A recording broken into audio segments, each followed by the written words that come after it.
Hello, guys and gals, and welcome. Welcome, welcome, welcome. So we're early, obviously. We're very early. So we're gonna have to wait.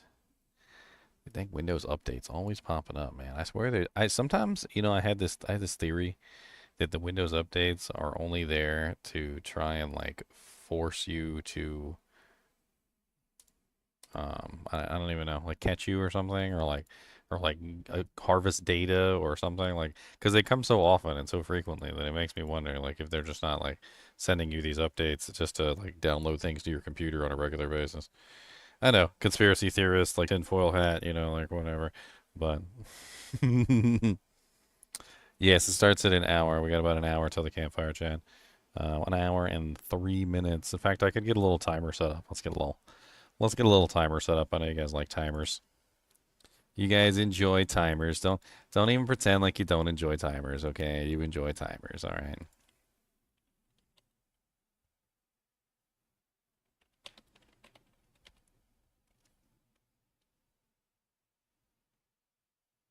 You enjoy timers.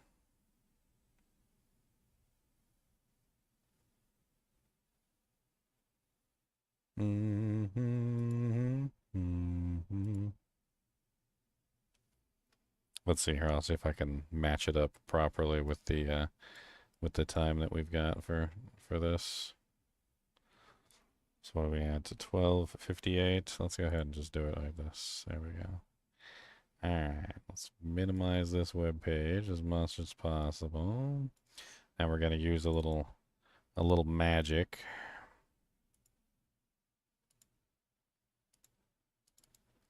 And we're going to make a timer. That's how we do it. Let me show you. I'm going to show you how we do it, okay? So first we bring the website up like this. All right. Then I go into the filters. And once we go into the filters, we're going to find a very interesting crop/pad option, which is going to give us the ability to mess around with the size of the object. So we're going to like put all these to 0 real quick so we can figure it out exactly. We're going to go 200, a little bit too much. Let's go 190. All right. Right side about 50. Yeah, that'll do. Top side about 200. Nope, 200's too far. 150. Left side probably about 50, I would say. All right. So now that we have the timer kind of like, actually, you know what? Left side 300. Nope. 350. Eh, eh, eh. Let's try 375. Oops. Nope. 380. Nope. 85. Nope. 89. Okay. All right. So now that we have sort of what we're looking for, let's go 70. Looking better. All right. Now we go to the chroma key.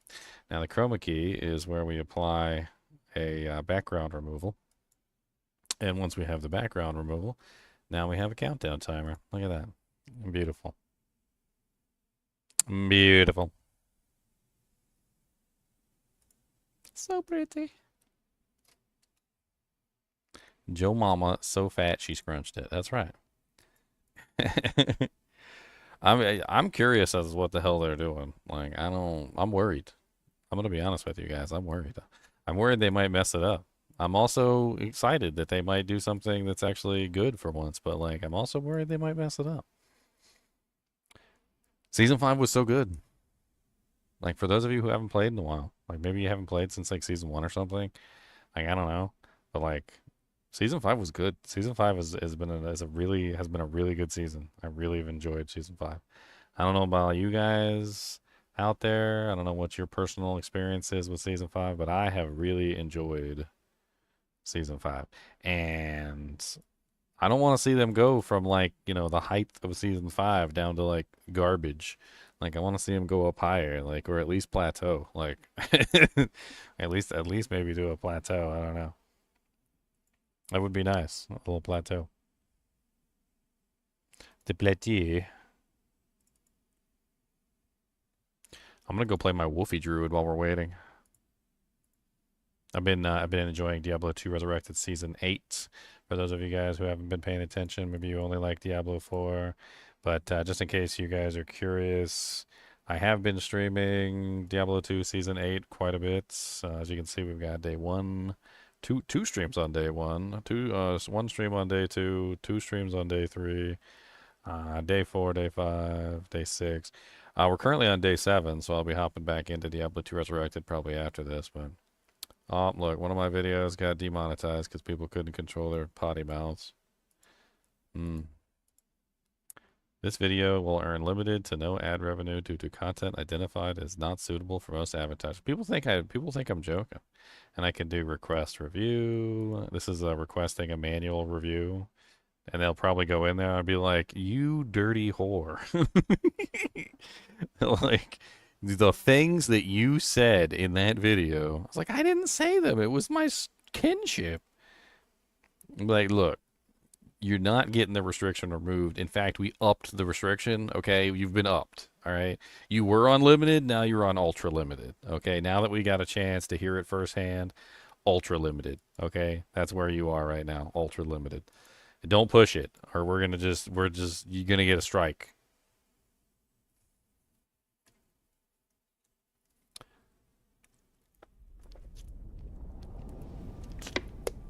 Potty mouth jar.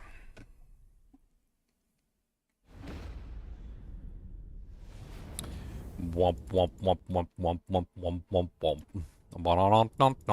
womp. I'm hopping to voice chat with everybody until the dev chat starts. I'm back. Welcome back. New pre-purchase rewards? What?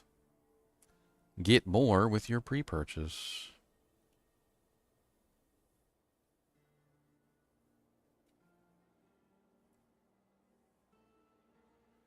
No.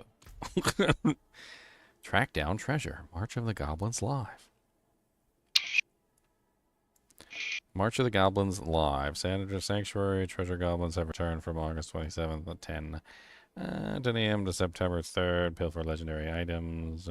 Treasure Goblins can be found across Sanctuary, Wilderness. Higher rate than usual. Be wary of attacking one. They'll call for help. Treasure Goblins will always navigate dungeon passageways in pairs. They may even have friends lurking in the shadows. Once the gold curse is filled, the Treasure Goblins will come rushing in. Double down on your spoils by slaying them. Okay. Bunch of doojigs going on, huh? Oh yeah, the world boss was so much fun. It's like Treasure Goblins everywhere. Yeah, when at the end, when he dies, it's like 20, 30, I don't know how many. It's amazing. They're just all over the screen. Sounds like they finally figured out something. Oh no, my timer stopped because I accidentally clicked off the screen. Hold on. Don't worry. It will resume immediately as soon as I bring it back up. No, I don't want an ad on my stopwatch timer. What the hell? Now, a message from our sponsor. That's basically what just happened, is they put an ad right in the middle of my thing. Little trolls. Yeah, now a message from our sponsor.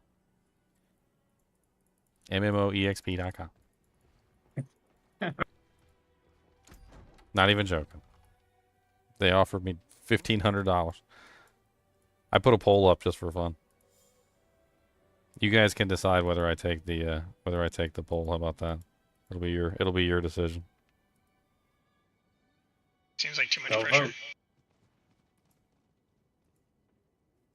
Somebody asked me if I need the money. Do you need the money? Yes. Yes. And his name is John C.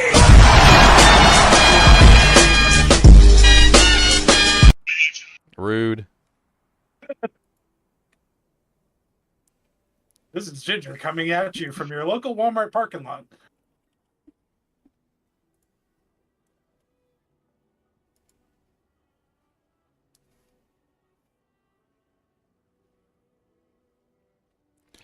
Bom, bom, bom, bom, bom, bom, bom, bom, bom. I got 8% said they're going to unsubscribe. Hey, at least you're getting the votes in. Mm-hmm. I just put my vote in. Mm-hmm. Money, money, money. Unsubbed. There you go, guys. You can vote. Vote.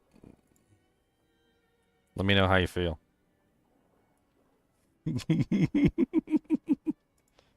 Let me know how you really feel, okay? I want to know how you really feel about it. Yeah, make sure you vote in the poll. Everyone watching. Yep, please. that's right. I need all 35,000 or 36,000 of you, however many there are of you. I need you all to vote. Okay, everybody votes.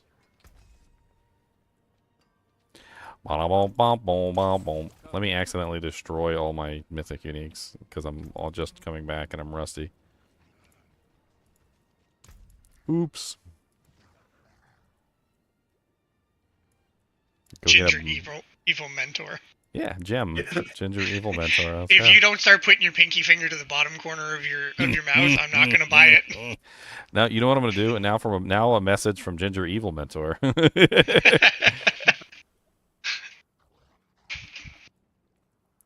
That's right, Ginger Evil Mentor is coming.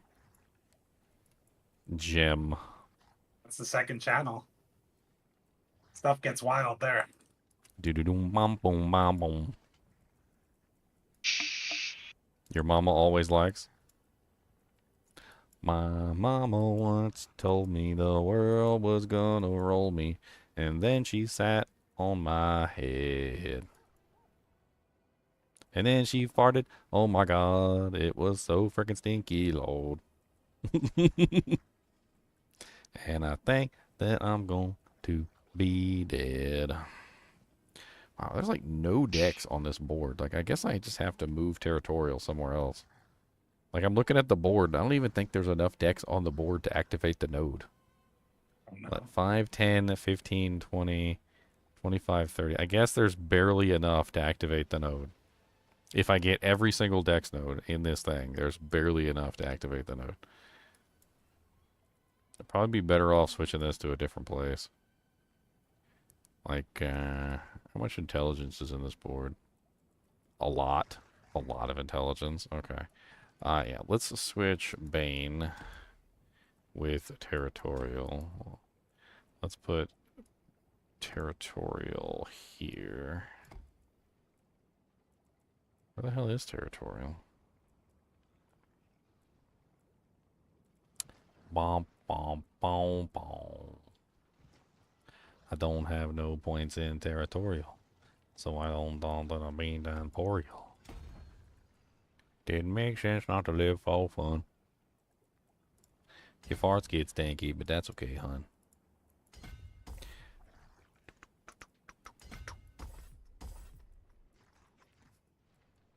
I need all the dex nodes. Hey, it's activated. Okay. Now, put the Bane here. And we don't need the dex nodes anymore. We need the intelligence nodes. So we can pull these. Grab you, grab you. That brings us up to 27. Now that one's already activated. Look at that. It's fancy. I don't need you neither. Or you. In fact, we could probably go like that. Yeah. Yeah. And then this is poison damage. This is the one where I want more dex nodes if I can get them, but they're out of range. At least it's activated now. This is my my werewolf druid. He's pretty fun. Or my companion werewolf druid. My little wolvies. Someone asked about the rabies aspect. I think you tested this when all you're playing around rabies. You don't need rabies on your bar, right, for your wolves to do it? Yeah, they do it on their own. Like, I went and tested it. They do it on their own. Yeah. Like, you can go into the training room and let me remove some doojanks here. Hold on. Because there's an aspect which I think also applies to them, which is the toxic claws. I'm pretty sure that applies to them as well. So, hold on, I have to remove Poison Creeper from the bar. And then we'll go with multiple training dummies.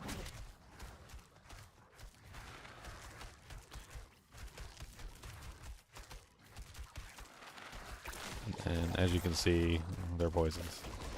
They're all poisons. So they're definitely doing rabies. We actually settled this back in like one of the really early patches.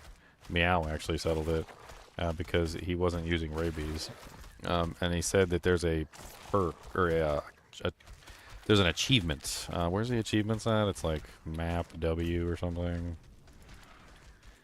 No. There's collections, challenges. Somewhere in here, there's one specifically for using rabies or killing enemies with rabies or something. And I think it's Druid. Kill 200 enemies infected with rabies while in werewolf form. Animalistic Fury. He was never using rabies, nor did he have rabies on his bar, but he completed the challenge. So that should tell you in a nutshell that yes, they are actually casting the rabies, and it's, as you can see, it's infecting all the enemies all the time. And that's without Poison Creeper on the bar. And of course, with Poison Creeper, I get even more poison, so that starts adding up even more. Start getting all the extra poison doojanks from there. And then I start giving them some buffs. Get extra werewolves and all the other stuff. And they start hitting pretty hard. It's actually a pretty fun build. I don't know why they hit so hard. Like, they hit really hard. You put I got, plus 10 of wolf pants if you need them for that build. Plus 10 to wolf pants. That greater affix. I'm using a greater affix pair that has wolves attack speed and damage reduction from close enemies are both greater. Oh, okay. Yeah. It's these. I mean, unless I get like a pair of 4s.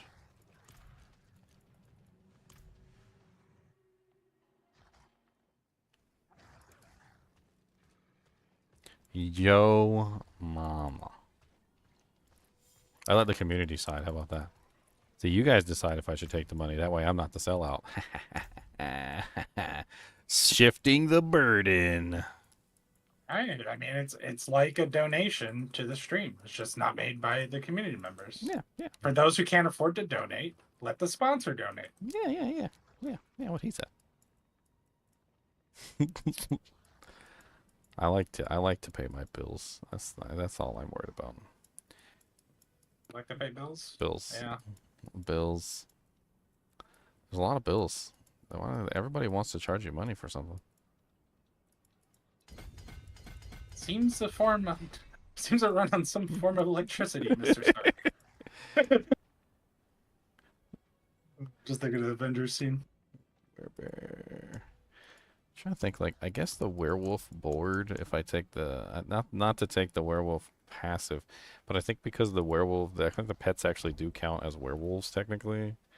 I think going with the werewolf board for because it's got werewolf damage on it, that's probably a good play. I'm gonna have to like sneak my way up there. I need some points. I need glyphs, Batman. How many glyphs am I currently using? 5? I'd like to get a 6th. What's up, John? We're just waiting on the dev chat. Supposedly this is supposed to be the biggest dev chat that ever existed, and billions, okay? Billions of dev chats. Billions. I know you guys are curious. Billions. See, he's already morphing into Ginger Evil Mentor with the billions and billions. You've never seen a dev chat like this. And there'll never be another dev chat like this. That's how amazing this dev chat is. I don't know. It certainly seems like it. Sounds like we're about to get we're about to get news that we're you know, our wife is pregnant and we're gonna have a baby, or we're about to get news that our grandfather died. Like one or the other. I'm sorry. He just couldn't hold on any longer. He said he loved you very much. And he wanted you to have his gold watch that he smuggled in his prison pocket through World War II. All right, Christopher Walken, calm down.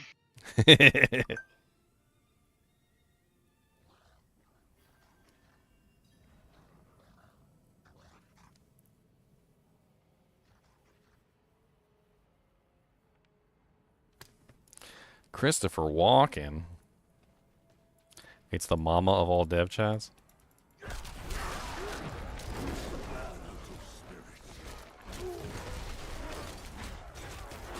Dude, when I get all 6 of the frickin' wolves going, it's kind of crazy. Like, it doesn't really take much effort either to get all six wolves running.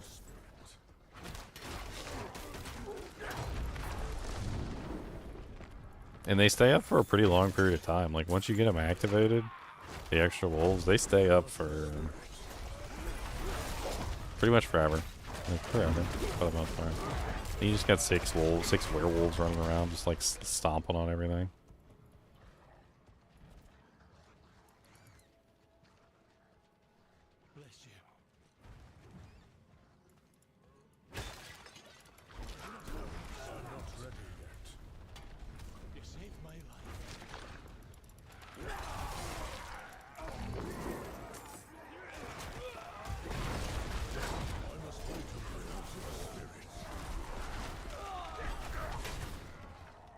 So if I encounter a goblin inside the dungeon, it's going to be like, what, a double goblin? Triple goblin? They start spawning other goblins when you encounter them, and then greed shines, like the more mobs you kill while you have a greed shine, spawns goblins as well. Oh, nice. Which spawn more goblins. So it might be a good time to break out the Ashvarian Shard of Larkander, Dan. I don't even have one of those stabs, believe it or not, so I haven't been able to test it with that. I mean, if you did, right? You just like start spamming your greed shrines all the time and then get tons of goblins. I got Xyler if you tested it. Xylar's in chat. He's not in here with us, but he was in live stream chat. Yeah. Probably working. How dare he work? I know, don't you guys have RMTs that give you $1,500 a month so you don't have to work? Come on. Quit your job. Get paid by RMT. Obviously.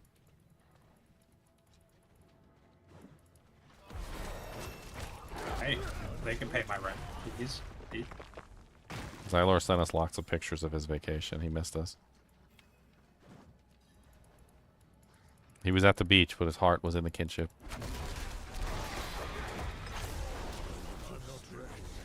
Can't believe you went to the beach without us. I know, he could have at least brought my wolvies there. I mean, they like playing fetch.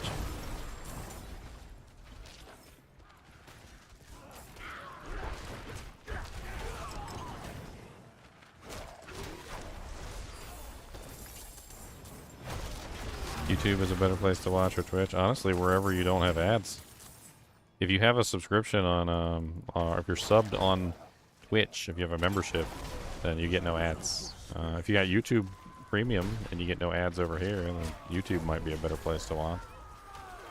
As far as revenue goes, I make revenue on both, so I don't think it really matters.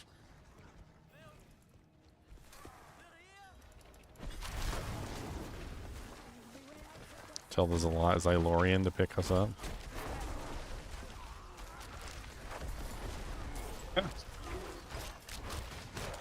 So somebody sent me an email that they got a 4 greater affix melted heart of Stalig, and just looking at the thing, it was so glorious.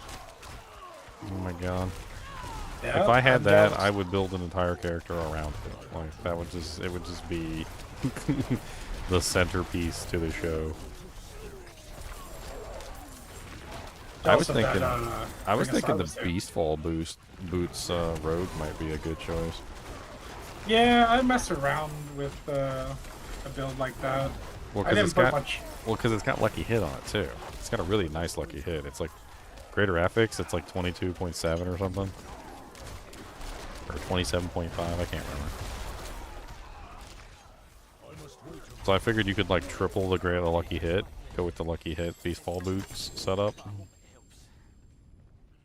I mean, what would that even be if you like triple rolled the greater affix lucky hit on Melted Heart of Stalig? So a greater affix is plus 50%, and then the masterworking is 100. If you hit everything, 125% of the base. Then you have to add the difference. So the best way to explain is like Shaco starts at 20%, and Greater Shaco is 30%, but 125% of 20% is 44 plus the 10 that from the Greater, so it's 54. If I explained that correctly. I mean, I hear you. I'm not doing all that math in my head, but I hear you. It's gonna be high. I know that. It's gonna be big. Big numbers. I'm right in the middle of the fighting. I can't pull out the calculator and do the math. I will tell you in a second.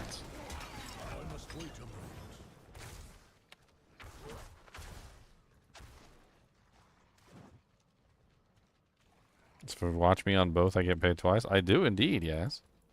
I do indeed. 29.3%, I think.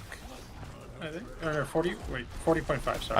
I put a picture of it if you want to see the stat. Like, it's in the Diablo 4 channel. I linked it at some point.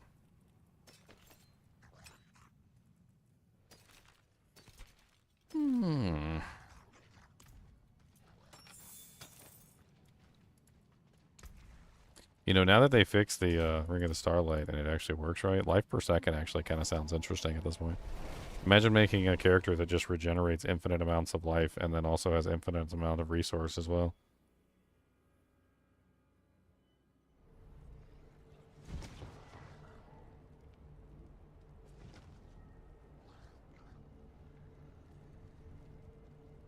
Yeah, it's kind of crazy what you can do with the Starlight Ring. I mean, it was always broken until they fixed it, like, just recently, so it was useless for a very long time. It basically didn't work at all.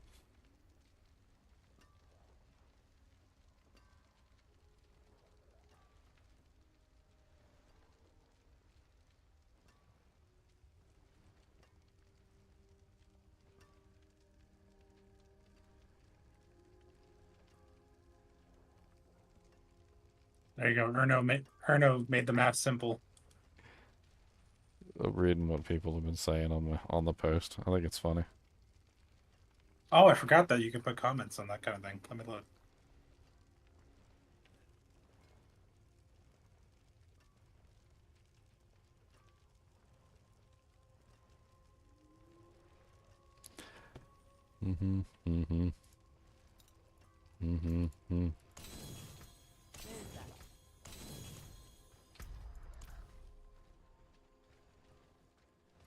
Did I use the thing? I don't know if I used the thing. I probably didn't use the thing. The thing! I didn't use the thing. Way to go, not using the thing. There. Territorial. I need that one to help cap out my Thunderstruck glyph. So I can get the multiplier. Only at 48%, so I gotta get that up to 60 times. The wolves, I'm fairly certain, are scaling based off the Thunderstruck because they're technically Storm and they're technically wolves, so they're both at the moment, which is weird. So they have both the Storm modifier, the Nature Magic modifier, and the Werewolf modifier. They're basically all three, which is kind of crazy.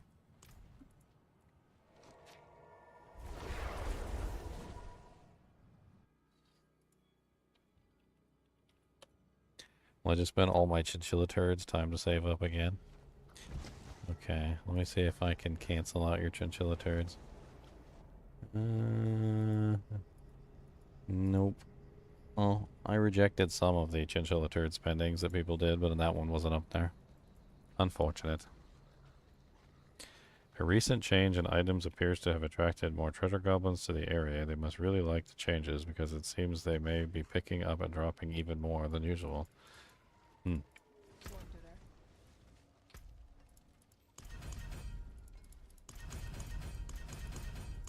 Oh god. So many boxes. I wonder what these treasure goblins are up to be honest. Like, are they trying to like, take all of our loot and take it back to the Goblin King? What's their goal here? What is the goblin strategy? I cannot carry anymore.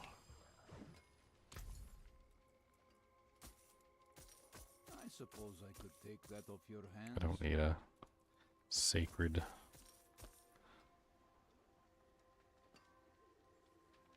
It's a decent Hunter's Zenith, but it's only 600 item power.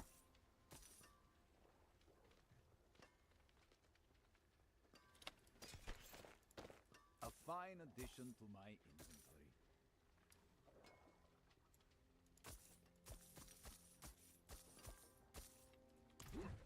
Pick up all my doojangs. Pick up all my doojangs. Yeah, we had a really fun Ubers yesterday on doing like Uber Tristram on Diablo 2, and we had no like melee tank kind of character, so I was basically the tank as the necromancer, which was interesting. So I like summoned forth my entire army, like would telestomp the boss and just kind of like try and hold it while the elemental characters did the damage. And then instead of going with life tap, we went with lower res so that all the elemental characters could actually like output damage. It actually worked out surprisingly well. I was kind of surprised at how well it worked out. Give you a fair price for it. How'd you live with life tap? I didn't catch that part. So the necromancer, that's my pyromancer, so he's got like the full army. Yep. So I basically just telestomp the bosses and then run away, and then let the army just sit on top of the boss. The army functioned as the tank basically. I didn't even bother to go get Urdars or nothing. What? Would they like die and you had to resummon them, or? Oh, you can't resummon while you're in there. Like, there's nothing to summon from. There's no corpses or anything. So we were able to kill all three of the Ubers relatively effectively with just using the Necro summons as tanks, and then just like going full, because we had a trap assassin. We have like 2 trap assassins. There was like a sorceress, like an enchant sorc, and there was like basically everybody was elemental for the most part, and we had like a barb for shouts. It worked out really well. I was we did like 7 Uber runs in a row, and we kicked booty cheeks.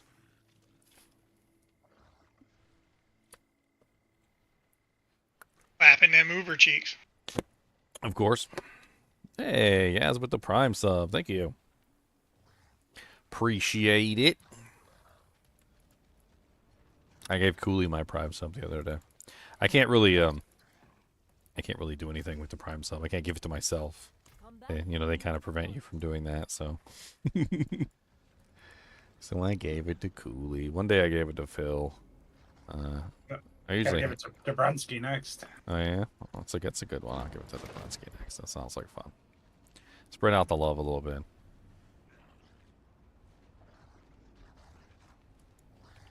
Spread out the love. All right, let's do another doojank. Still got time until the dev chat starts, so Miners well. Yeah, don't they usually start the stream early with the old videos? They play like a bunch of old videos. Yeah, they always play like the old videos. I don't know why they do that. It's weird. It's like, oh yeah, we already saw this. They'll play the season 5 launch thing. It's like, wait.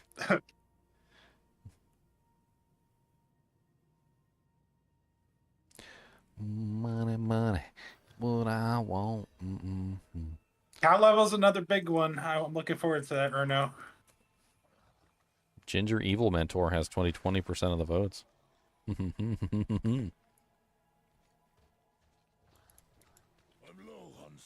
Everybody likes the Ginger Evil Mentor, apparently. I guess that's a yes that they want you to do it. I'm gonna make a new channel called Gem. It's gonna be the Gem channel. Ginger Evil Mentor.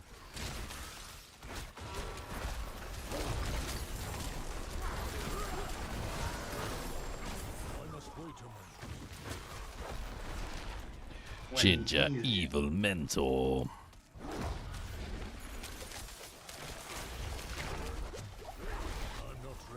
I kind of wish that the wolves was an area of effects. That's one thing I wish they would change. So like the ravens you can cast anywhere you want to. Like as soon as like they're up, you can just cast them, right? So it doesn't have to be on a target. You can just go boop, and then there's the ravens, right? The poison creeper you can cast anytime you want to. It's just boop, there's a poison creeper around you. But the wolves can't be cast. unless you have a target. So you have to have your mouse over a target to be able to cast them. And I think it would be better if it was just like an AoE attack where you launch them toward the target and they land in that spot and then they do like AoE damage like at the spot that they land, so that you could actually just use them and not necessarily have a target. Because sometimes even in the middle of combat when there's monsters all around me, I'm sitting there trying to slam the button and like I put my mouse over a monster, hit the button, and it's too late, the monster died. And then like I move to another one, like I hit the button and it's too late, the monster died. Or like I can't get it right over the monster because it keeps wiggling around. It's definitely the one that's the hardest to use in terms of making it actually hit a target.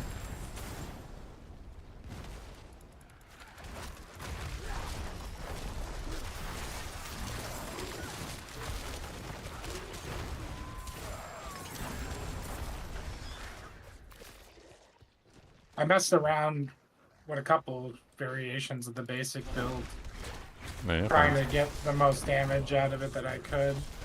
I mean, I was hitting pretty damn hard with mine, and I still didn't have a 200%er.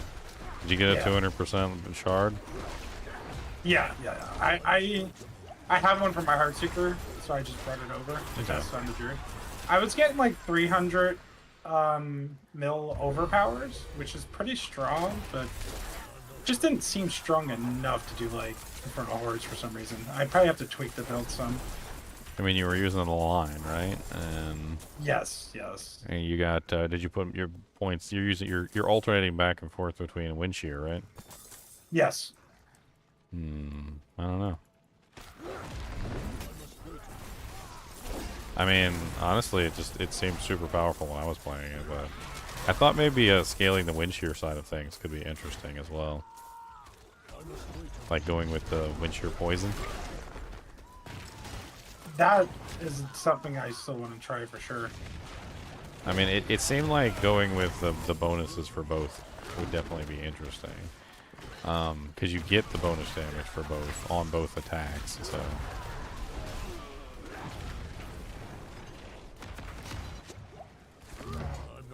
Seems like right now, the most damage you can get on Druid is kind of what we were doing, where you take something that's Earth and Werebear, and Yeah, you gain all the scalar multipliers. Yes. The only problem I have with that build is that sometimes you cast Storm Strike and sometimes you cast Wind Shear, right? And Storm Strike requires you to be melee range to get the benefit. Sort of. Storm Strike is weird. Like, it will hit targets sometimes even if you're not in melee range. I don't really know how to explain how that skill works. It's a weird skill. Like, it is a melee skill and it requires you to be in melee range, but it also jumps between targets. So, like, there's this whole thing sometimes when you're doing it where it will just, like, randomly jump between targets even when you're not in range, which is weird. I don't really know how to explain that at all. It sounds like I'm crazy, like I'm an aliens guy talking about aliens or something, but like if you sit there and you like go to the training room and you just kind of like hold down the button and you attack in like the opposite direction with Earth Spike, you'll see the wind shears come out, and then every now and then you'll see the dummies will like light up with lightning, like they're getting hit by Storm Strike, and you're not even like aiming in that direction, and you're not even in melee range. I don't know what's going on there. Like, maybe it's because Storm Strike has the ability to jump between targets. Maybe, or maybe it's chaining even without you hitting anything. I don't know. But I mean, that's the reason why you spam Earth Spike, is because you can get two free casts instead of one. But I mean, if you went the other way and you went with like a wolf build and you did Wind Shear and then you free casted Earth Spike, right? I mean, that could be an interesting way as well. I do think the free cast of Storm Strike help you with your damage reduction though, which is nice. Because you get the free damage reduction from Storm Strike.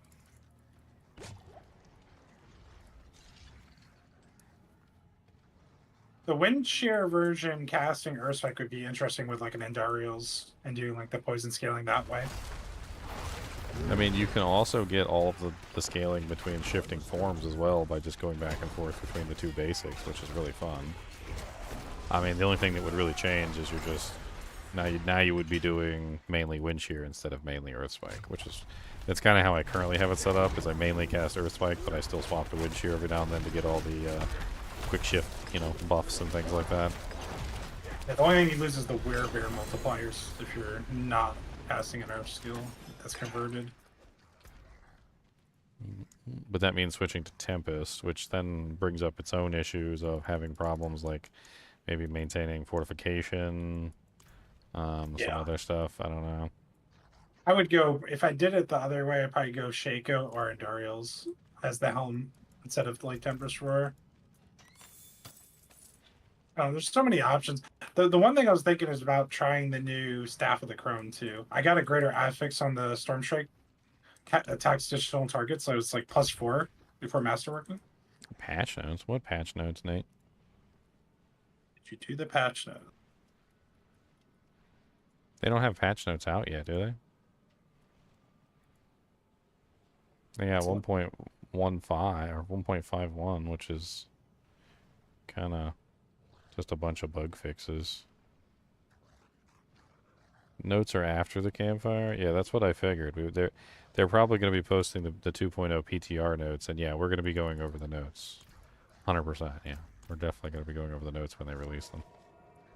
It's going to be a long stream, so get some popcorn, some sodas, in case your girlfriend good night. I have a feeling that the campfire is going to be long, and then also the patch notes after are going to be pretty long too, so we're going to be here for a little while.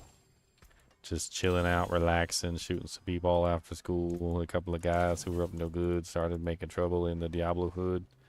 Alright.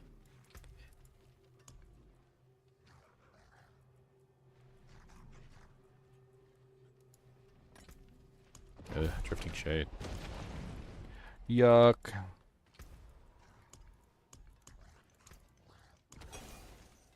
27 minutes ago. You're at work? Well, good. Then by the time the stream's over, you'll be at home, sipping some tea. Tea, my friends. Tea. Wonderful, glorious tea. Not that weak garbage. No, the really strong, super strong tea. The tea that, like, stands up and kicks you in the throat when you drink it. That's the kind of tea. That's the kind. I don't know how you guys play D2R. It's one of the most, like, fun games that ever existed. That's how we play D2R. It's amazing.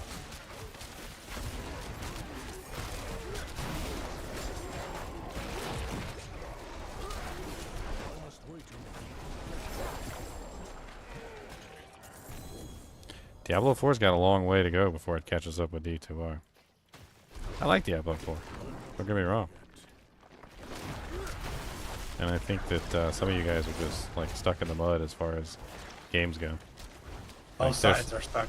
There's people in the D2 land that just refuse to see the fun in Diablo 4, and there's people in the D4 land that just refuse to see the fun in Diablo 2, and both of you guys are wrong. I hate to tell you. Both of you are wrong.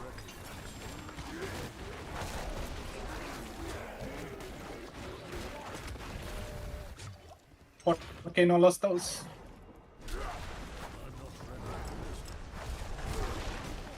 Hopefully we can all just agree it's better than D3. Hey, actually, we don't. Like, there's people out there that literally think that D3 is better than both D4 and D2. Well, I had one just the other day who came in and started arguing that D3 was better than D4, and I was like, no. No.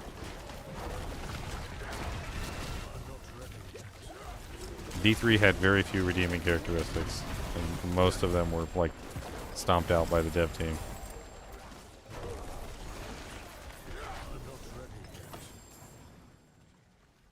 I like to sum up Diablo 3 in one simple statement. The person who made Diablo 3 must have hated Diablo 2. And the Diablo franchise in general. Isn't that pretty much confirmed? Yeah. I thought like most of them were fighting with like the old devs and there was like a fallout and stuff. I'm pretty sure that they deliberately like made that game because they hated the D2 game. They were like, we hate this game. We're gonna make this game and we're gonna ruin it. So it's Disney Star Wars is what you're saying? Pretty much, yeah.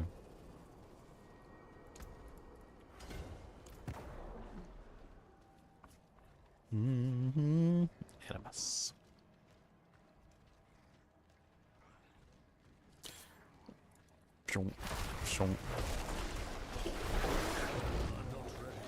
I know there was some sort of statistic that came out a little while ago, though, that makes me worried about the state of Diablo 4. Apparently, there's some sort of statistics that's floating around that says that like 85% of the player base plays solo, and they don't actually group up and play with each other. I mean, Which is the if kind that's true. I mean, if that's true, the new game mode is directly contradicting those people because it's forcing 2 players minimum. The new mode. I need time to do that.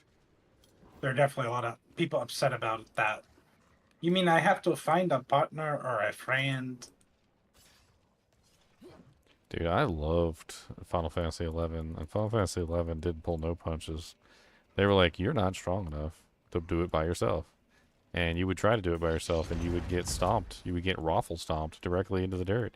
And, like, in Final Fantasy 11, you had no choice but to group up with other people. And if you didn't, you did not progress. Like, there was no progression without grouping. And I loved it. Like, it taught me a very valuable lesson that grouping is fun. And I needed to, like, get off of my high horse and actually start grouping up with other people. Like, I know some of you guys enjoy playing single player, and you'll swear that single player is more fun than multiplayer. But you're wrong. Single player is not more fun than multiplayer, and you're just stuck. You're stuck in a loop of misunderstanding, of not having the fun that is what you have when you play with other people. There is no way that your single player run is more fun than hanging out with a bunch of dudes or girls or a mix of both and farting and pooping and eating beef jerky all night and cracking jokes and making fun of each other. There is no way that your single player adventure is more fun than that. It's not.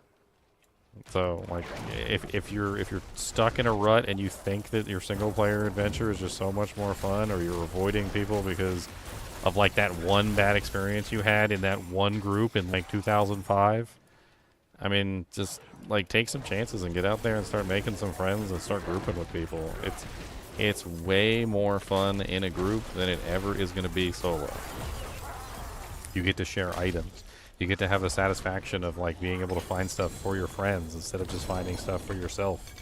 You get to actually like talk and bullcrap with people and like make jokes. And yeah, you're gonna find some groups that you don't fit into, and you know that's fine. Like that happens. That's how real life works. But like you're never gonna have the same experience that someone else is having in a game if you're playing by yourself. Like, especially when people come in here, like the guy who just came in, they're like, I don't know how you play Diablo 2. Like, it's so boring. Like, probably because you're playing by yourself. That's probably why it's so boring, because you're playing by yourself. Most of the fun of these games comes with group play. Comes with being in a group, being in a clan, being in a kinship or a Discord, and actually having fun with each other. There's a place for games like Elden Ring. There's a place for games like Wukong. And they are fun. They are fun. They are fun, right? But, and this is a big but, you don't play those games forever. There's always going to be the single player adventure, the one that you go off by yourself and you have fun with. And that's cool. And those games should exist, and they should be in like the genre of gaming in general.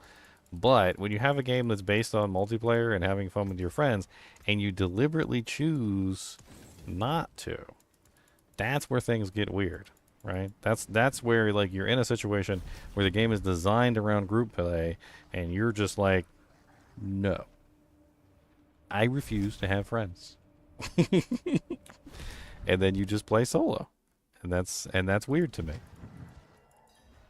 Well, it's also like the thing, like you can't have it both ways. You can't say like I'm solo self-found, but then I'm going to complain about how group play is more efficient. It's like you're choosing that hardship. It's the same in PoE or any other game. Like if you're choosing the extra, challenge or whatever you want to call it, then that's a choice you're making. Hardcore, whatever it is. Like you don't get to play hardcore then complain that you die too much. Like what? You're choosing to play hardcore. It's like.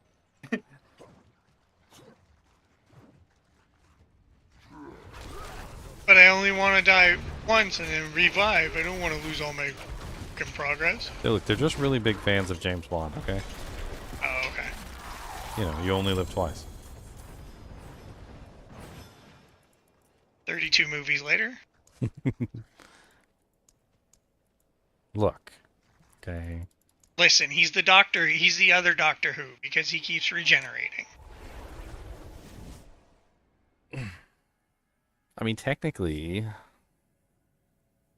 when he died, he faked his own death, so there's that.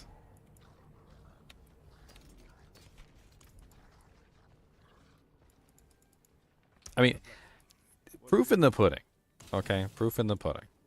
So, yeah, and it's a saying. I know. I don't even know what the saying means.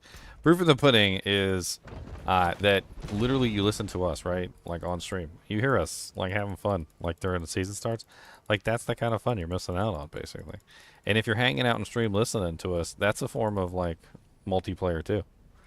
Like, you might not realize it, but even if you're single player, if you're sitting in here and you're hanging out with us and we're farting and pooping and joking on each other, and you're listening to us farting and pooping and joking on each other, and you're laughing along with us, you are now you're part of it. Like you've joined, whether you realize it or not. You've joined our fun. You're here with us, right? So ha. Yeah, let's pull up the stream. I'm pretty sure the stream is probably started by now. Wah, wah, wah. Let's pull it up on YouTube.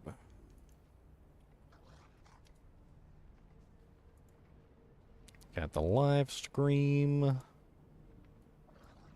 Starts in 11 minutes and 21 seconds. Looks like I'm off by a little bit with my timer, but that's okay. Now we have a new timer. We can close out the original timer.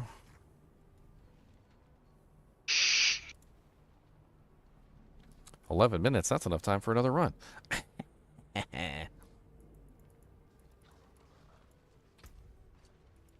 That's what she said. Womp, womp, womp. This character, the companion druid is legit now, by the way. If you guys are looking to make a companion druid, absolutely legit. Legit. Like, this guy's not even set up 100% properly. I'm sure I could get him better. Like, it's doable. I can get him stronger. He doesn't have his glyphs maxed out. His Paragon board could be better, like, arranged. He's also obviously got some work to do on his equipment, but like, just look at the damage output that this guy has. Like, just with the current setup that he's got. Watch.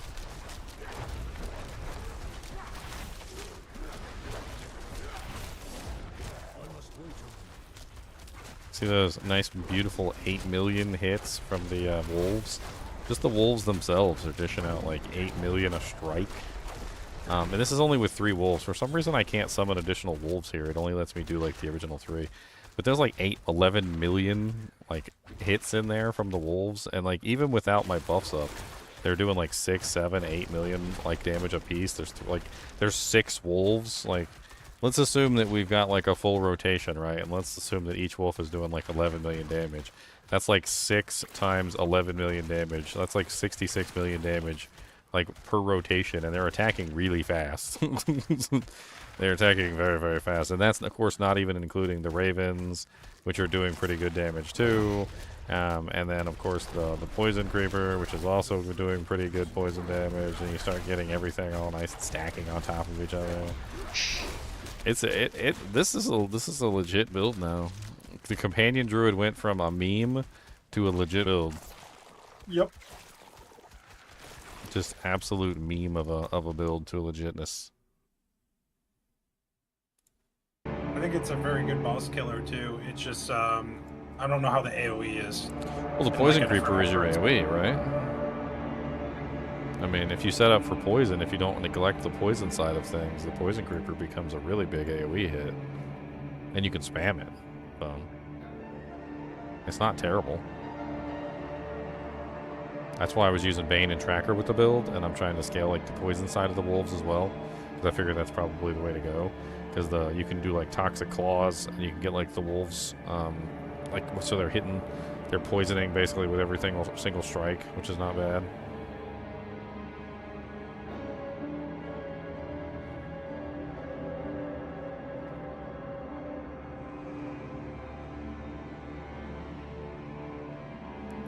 because it's mostly people who just copy meta builds of the season and it's cringe. Yeah, it is. It's pretty cringe.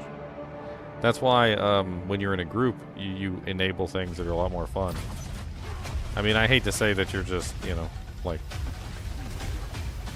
mooching off of your friends, but I mean, it's more of a form of support than mooching. In Vessel of Hatred, we travel south to Nahantu. Wow, that a audio region is with like both really badly deep, synced. ancient Hold on. jungles and vast sprawling plains. It's the last stretch of land in I'm going Sanctuary's eastern to continent, restart the interface. and we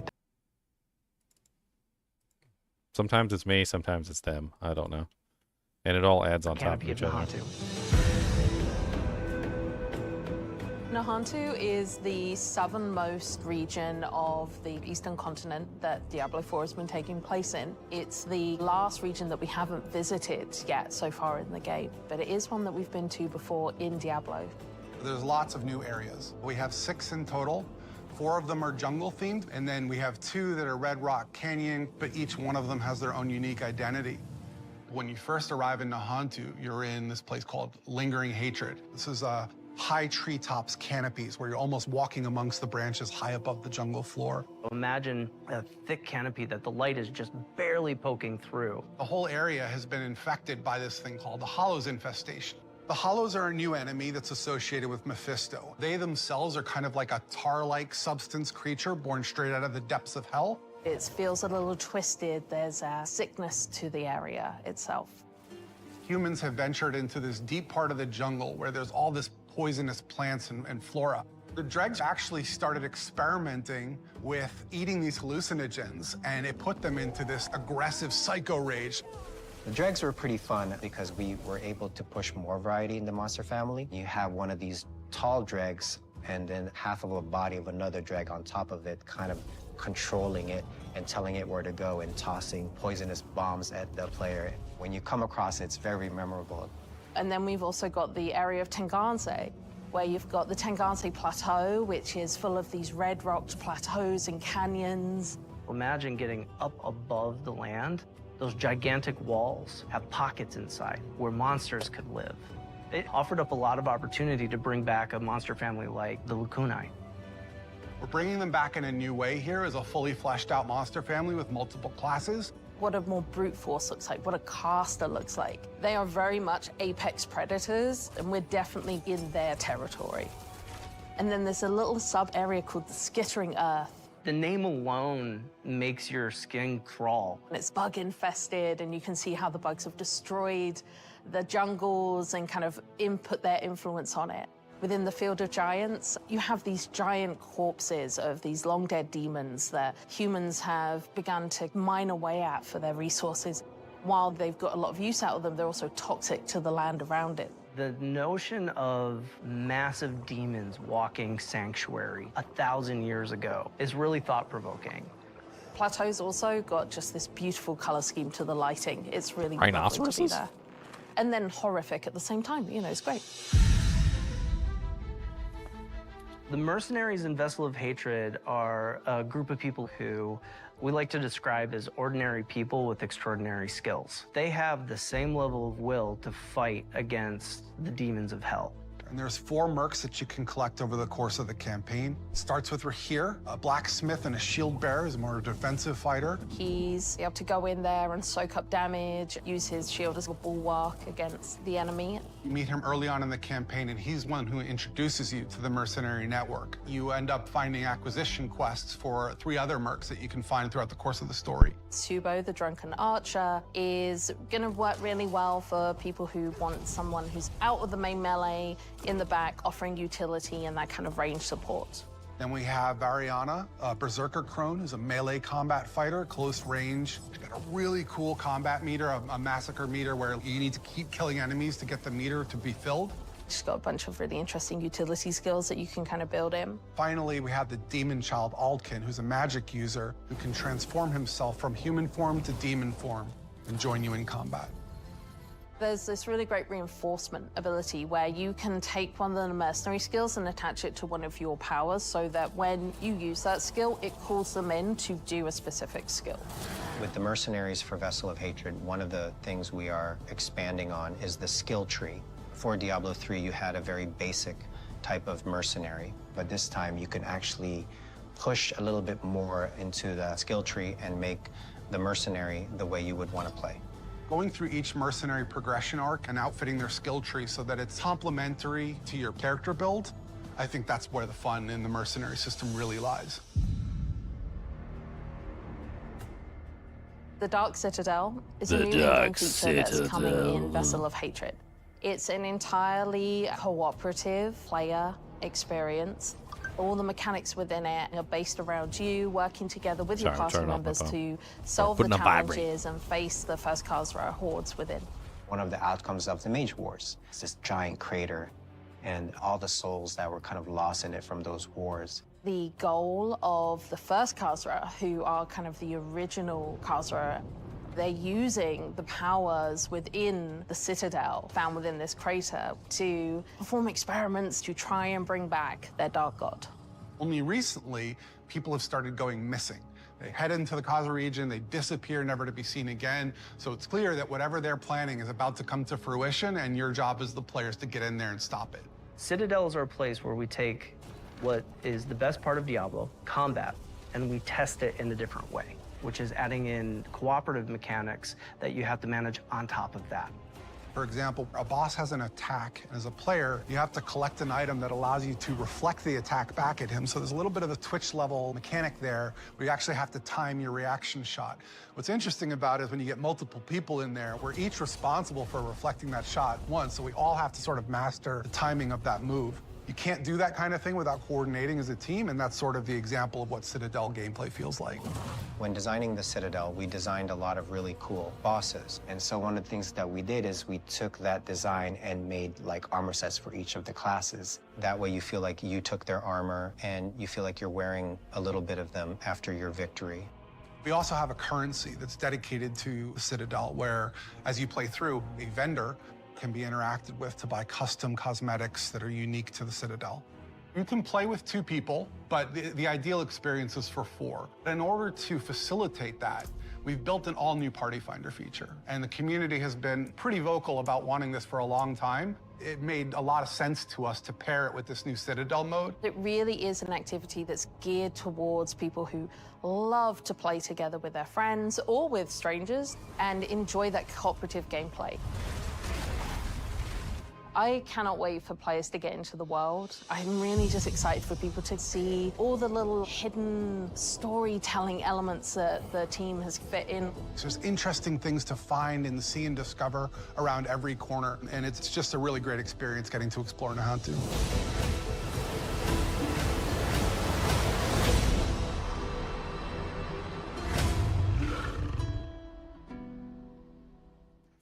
War Cat. Hello, Diablo community. Welcome to another Campfire Chat. This is the patch 2.0 Campfire Chat for PTR. As you guys can see, we're in a little bit of a new environment. We're all doing this from home. We had to do a quick last-minute pivot about 24 hours ago. I was struck by some con flu after Gamescom, but I just wanted to give a quick shout out to our production teams behind the scenes. Lucas, Jade, and Rich, they made a quick pivot to allow us to do Here this. comes more microphone and sound issue problems. And to be able to still give you guys this exciting information for patch 2.0. But to lead us off, I do want us to do some quick intros for everyone here on the actual panel. So Colin, would you like to start off the intros? Yeah, sure. I'm Colin on the design team. Hello, I'm Aislinn Hall. I'm a systems designer with a focus on live balance. Hey everyone, I'm Charles Dunn. I'm a class designer working on the live balance for Diablo 4.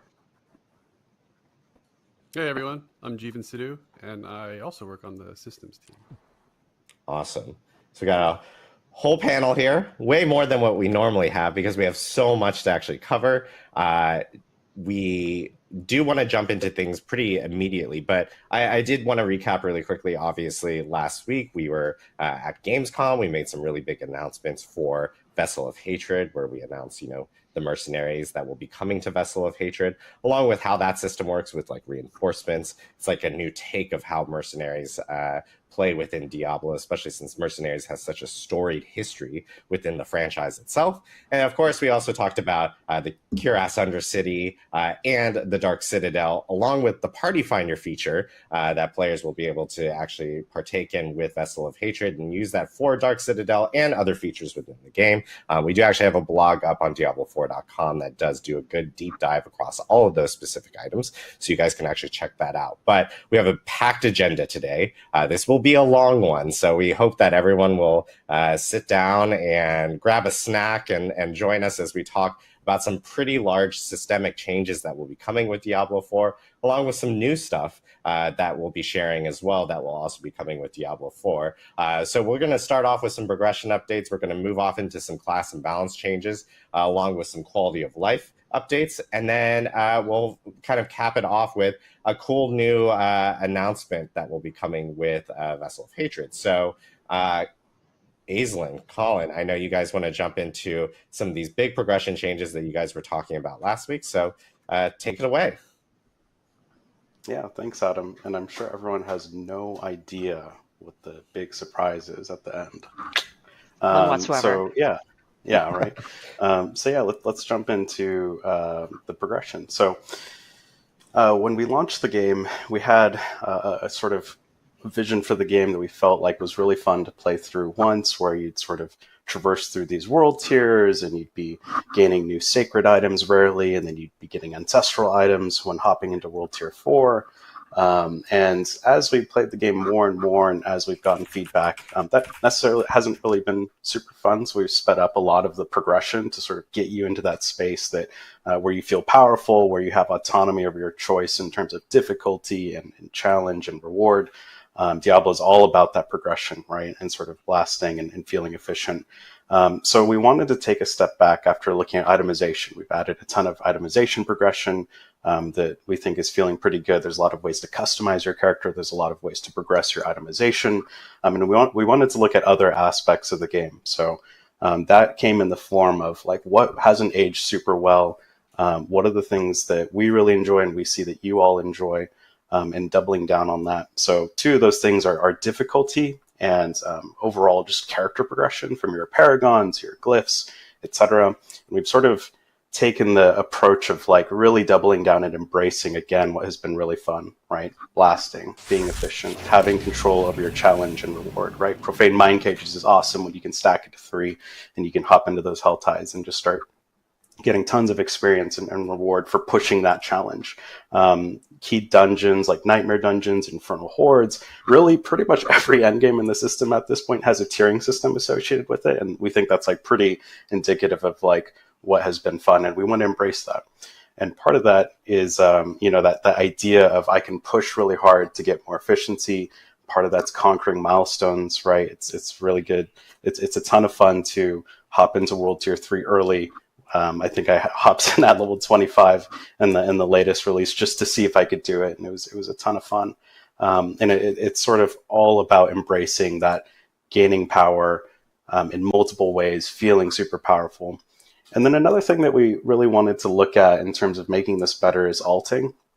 We made a change to make it so that the mythic uniques could be equipped at level 35, and if you've done that, it's a really badass experience where roll a barbarian, Ridiculous. slap your grandfather on him, and you just blast through the leveling experience, and it's a ton of fun. That being said, we've added tons of sort of power to the equation, and we wanted to make sure that we also gave you more autonomy to sort of challenge yourself with all that new power, and we're adding a ton of new power in the expansion as well. So to cover it again, right, we want to look at expanding the progression in other areas of the game come patch 2.0. So with that, Aislinn actually has a bunch of exciting changes to talk about here. I do. Thank you, Colin. Okay, everyone, I want you to put on your thinking caps because we have a lot of details to cover. So buckle up. We, in fact, have a topic screen here because there's so many things regarding progression that we're going to be talking about today. So the way that we're approaching this presentation is we're basically going to be bringing you through what a character's journey would actually look like.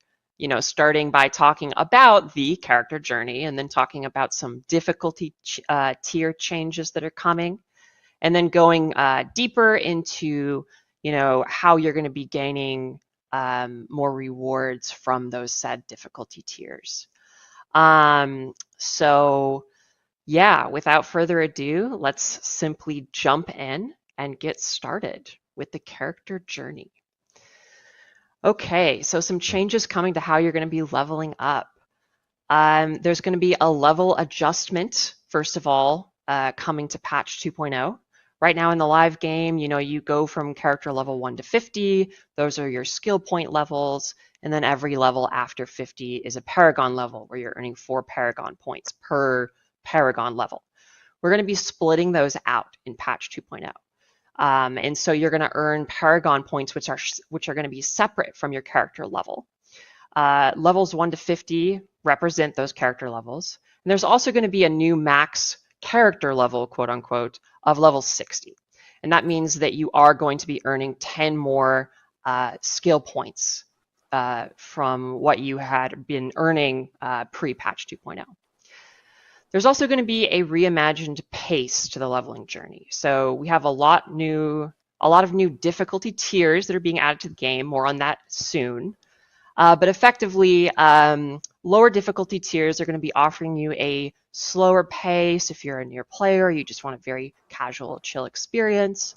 But you're going to be able to bump it up if you want to. Like if you're, you know, engaging with tempering, you're engaging with all these systems that are making your character stronger, and you want something to test that against, we're aiming to give that to you.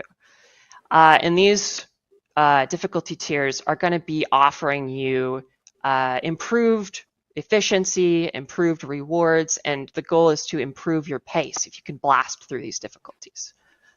Yeah, this now, is a lot there's like the mine cages, right? Like we sort of heard, yeah, we heard you like mine cages, so we put it in the game systemically, like from whispers to HellTide to literally everything in the world. Like maybe you like doing dungeons, and really it's sort of like giving players that choice to do what they want, and it's not just HellTide now that can push that difficulty. Yeah, totally.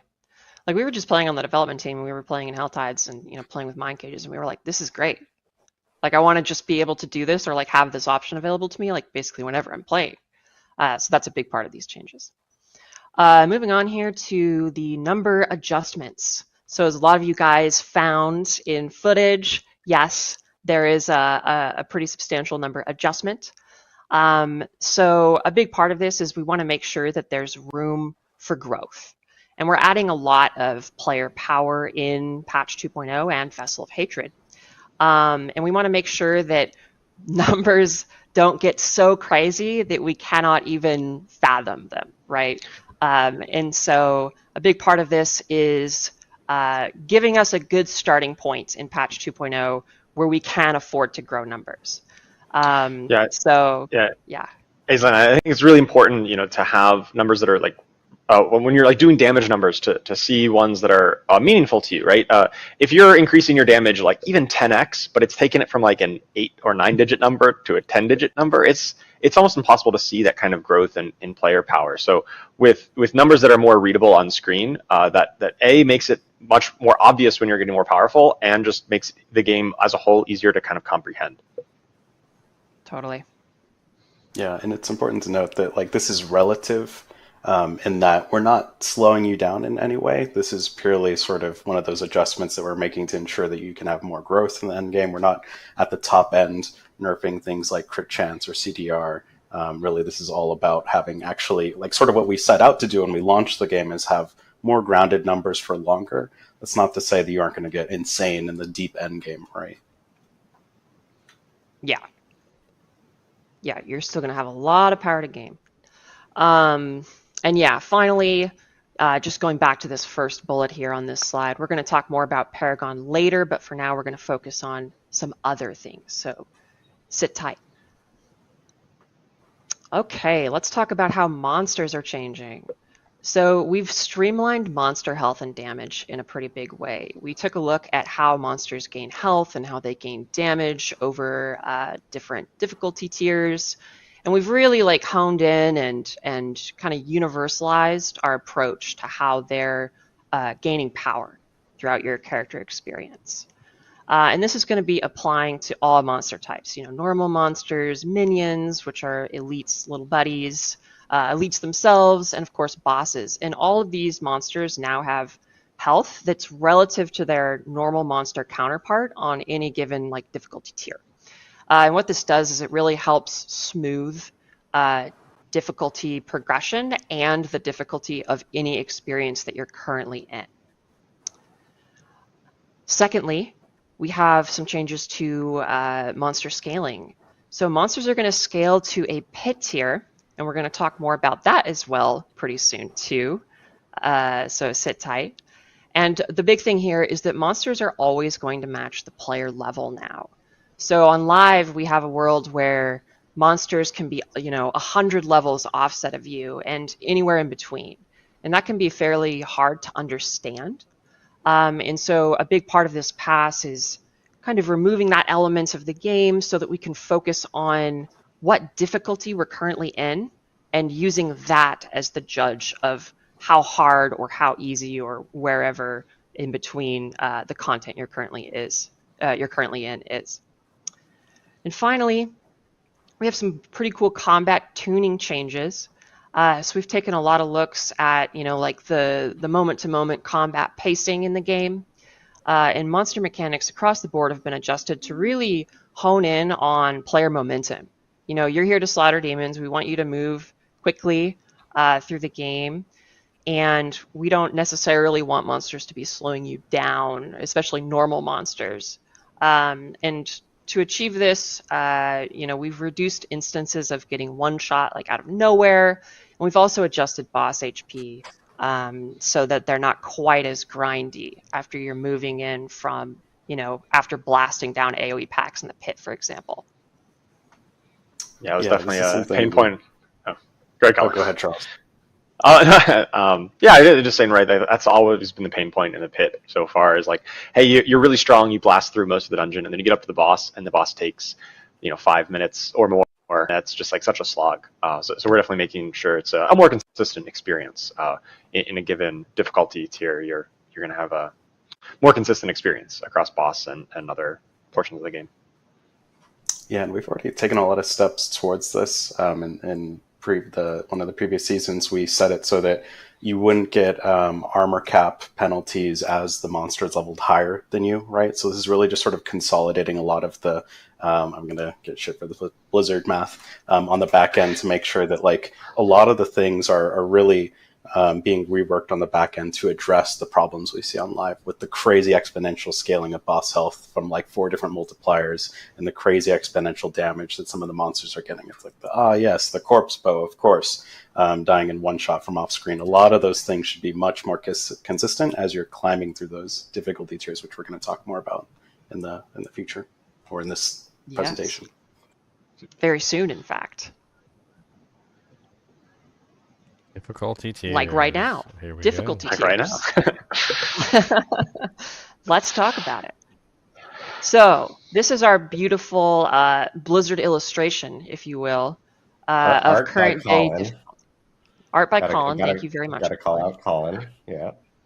Oh, no. We've got we're going to get art for this. Why is this is art? What are you talking about? Yeah, this is beautiful. Modern art. You can see we have the big bone boss, very, very sad at the current state of things up there. So what this is basically illustrating is that there are basically brackets right now on live where various content is relevant. You have world bosses that stay relevant for a certain amount of time. You have HellTide that stays relevant, maybe a little bit longer than world bosses do. And then you have world tiers 1 and 2. And then you have world tier 3, which is, very sad. Sorry, world tier 3. Yeah. And then world tier 4. Magnifying glass, you can see it. Yeah. Maybe if you look really closely, you can see how long it takes to go through world tier 3. And then world tier 4, which has a bit of a tail, but still pretty short. And then we compare it to where our character's power currently exists, which is, you've got level 1 to 100. And then of course your journey throughout all of the pit tiers. And basically what this is illustrating is a lot of these content types fall off. World bosses don't stay relevant forever. HellTide doesn't stay relevant forever. The world tiers you're living on in the open world don't stay relevant. And eventually it simply becomes about running the pit. and that's the place where you can judge your character's strength. We don't necessarily want the game to work that way. We want a lot of activities to stay fun and interesting and engaging for as long as possible. And so to accomplish that, we've got some pretty big changes coming to difficulty tiers. So let's dive into the meat and potatoes of this, talking about pit arbitration. And that's just a fancy way of basically saying that the pit is going to be something behind the scenes that's setting the pace of all difficulty in the game across all content types. So pit tiers are going to match difficulty tiers. There's going to be 5 pit tiers per standard difficulty, which is just encapsulating 4 new world tiers pre-level 60, which are normal, hard, expert, and penitent. And then there will be 15 pit tiers per torment difficulty. And there are going to be 4 torment difficulty tiers, 1, 2, 3, and 4. Difficulty tiers are going to derive monster health, damage, and intensity from the pit tier that is associated with that difficulty tier. And I know that's a little complicated, but we're going to have some supporting stuff to show what this means a little better pretty soon. And I do want to call out intensity here. Colin, do you want to talk about monster intensity raising between difficulty tiers?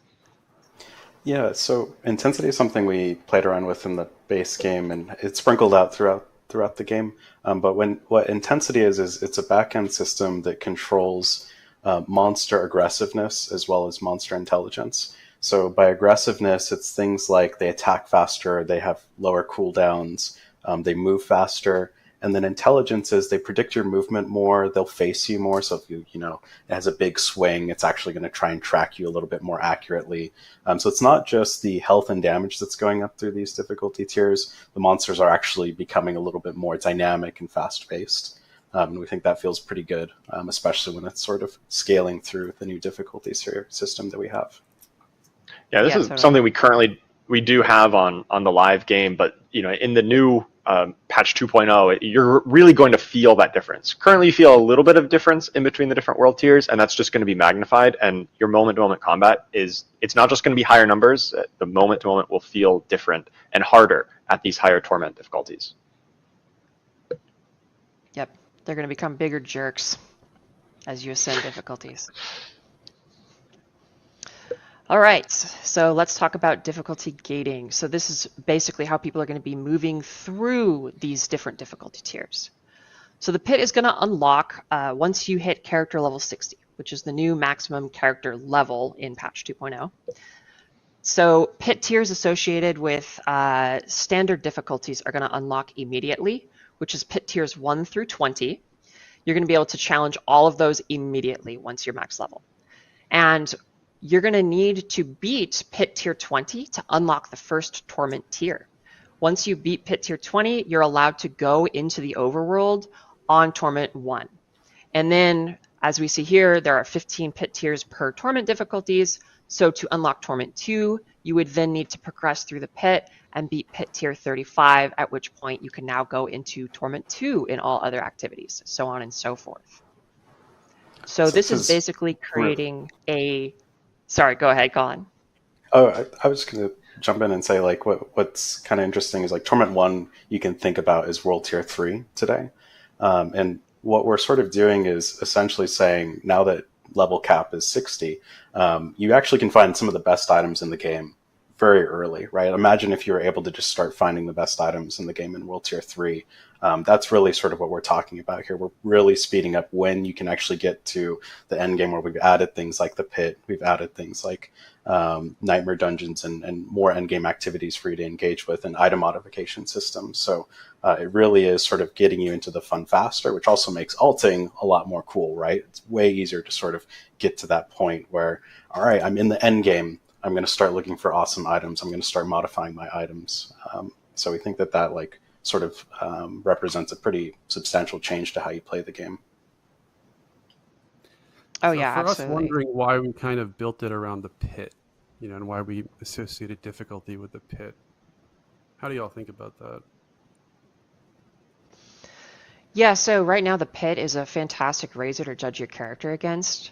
And I think that this overhaul is effectively turning the pit into the game's backbone to use kind of a gruesome term, but we're Diablo, so whatever.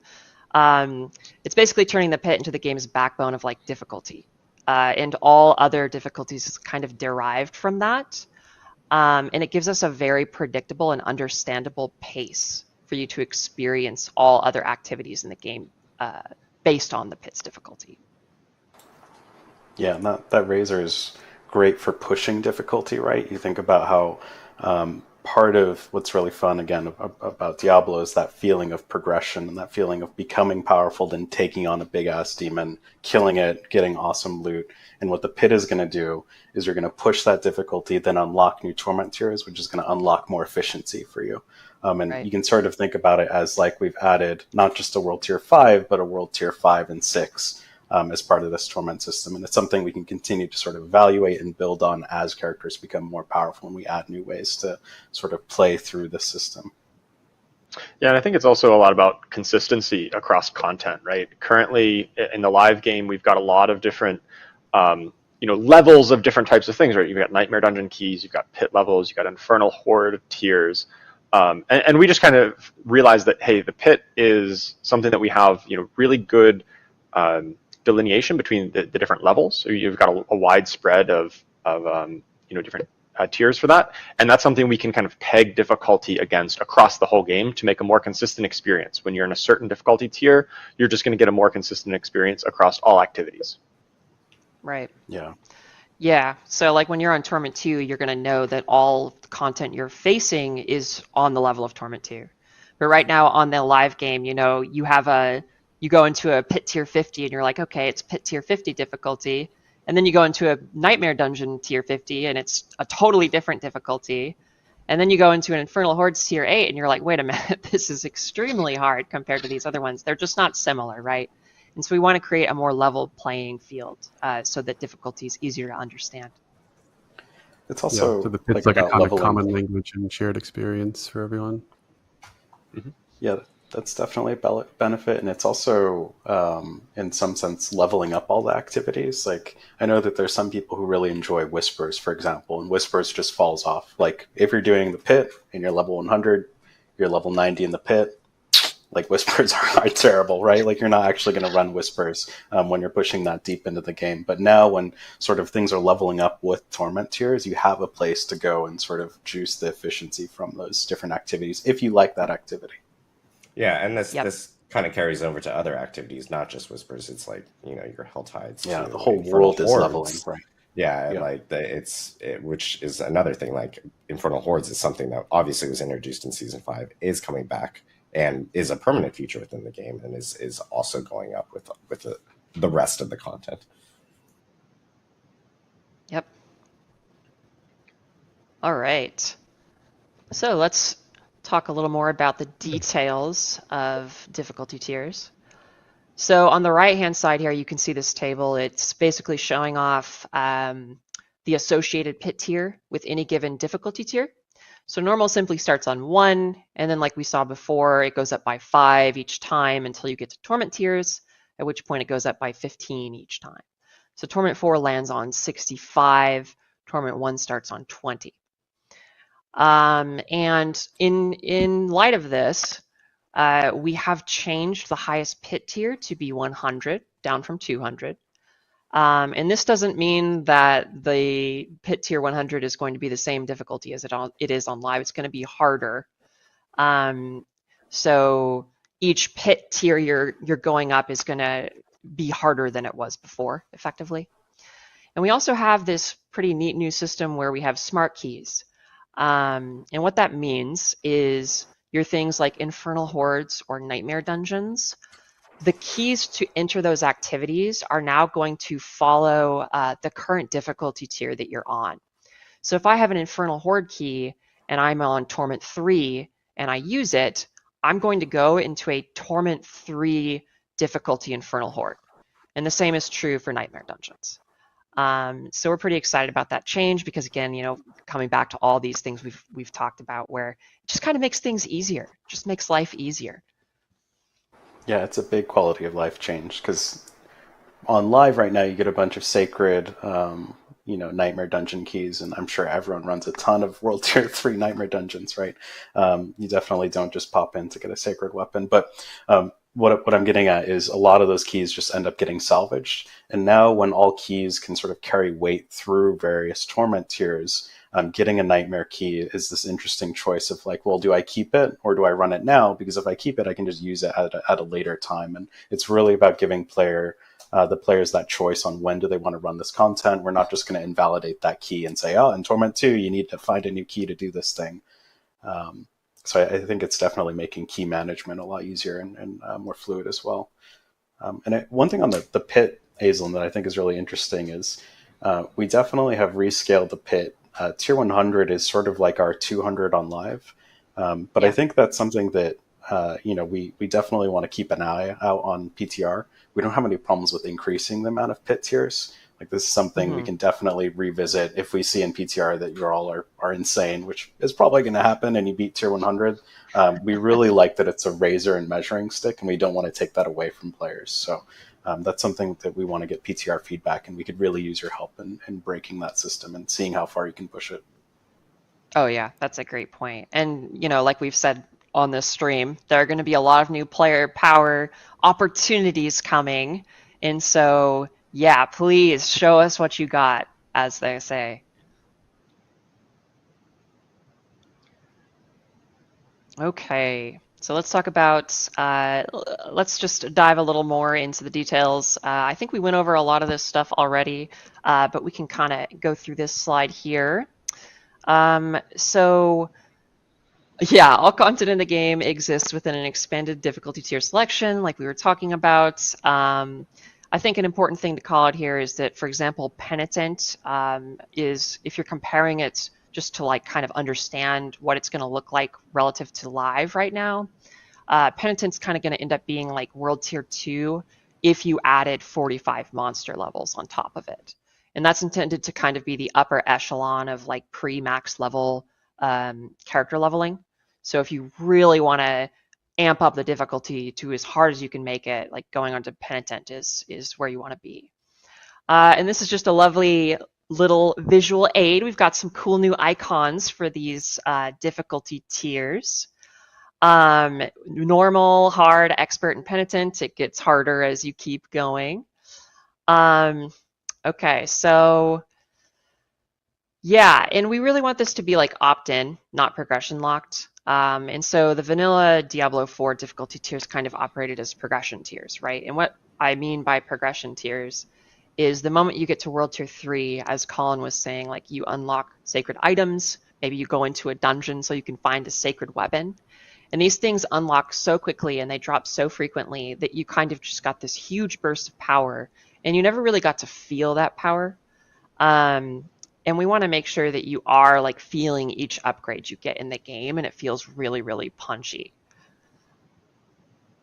And we really want these new difficulty tiers to be player guided. Like, we want you to be able to make your own decisions on when you're moving on to the next one and what's the right pace for you.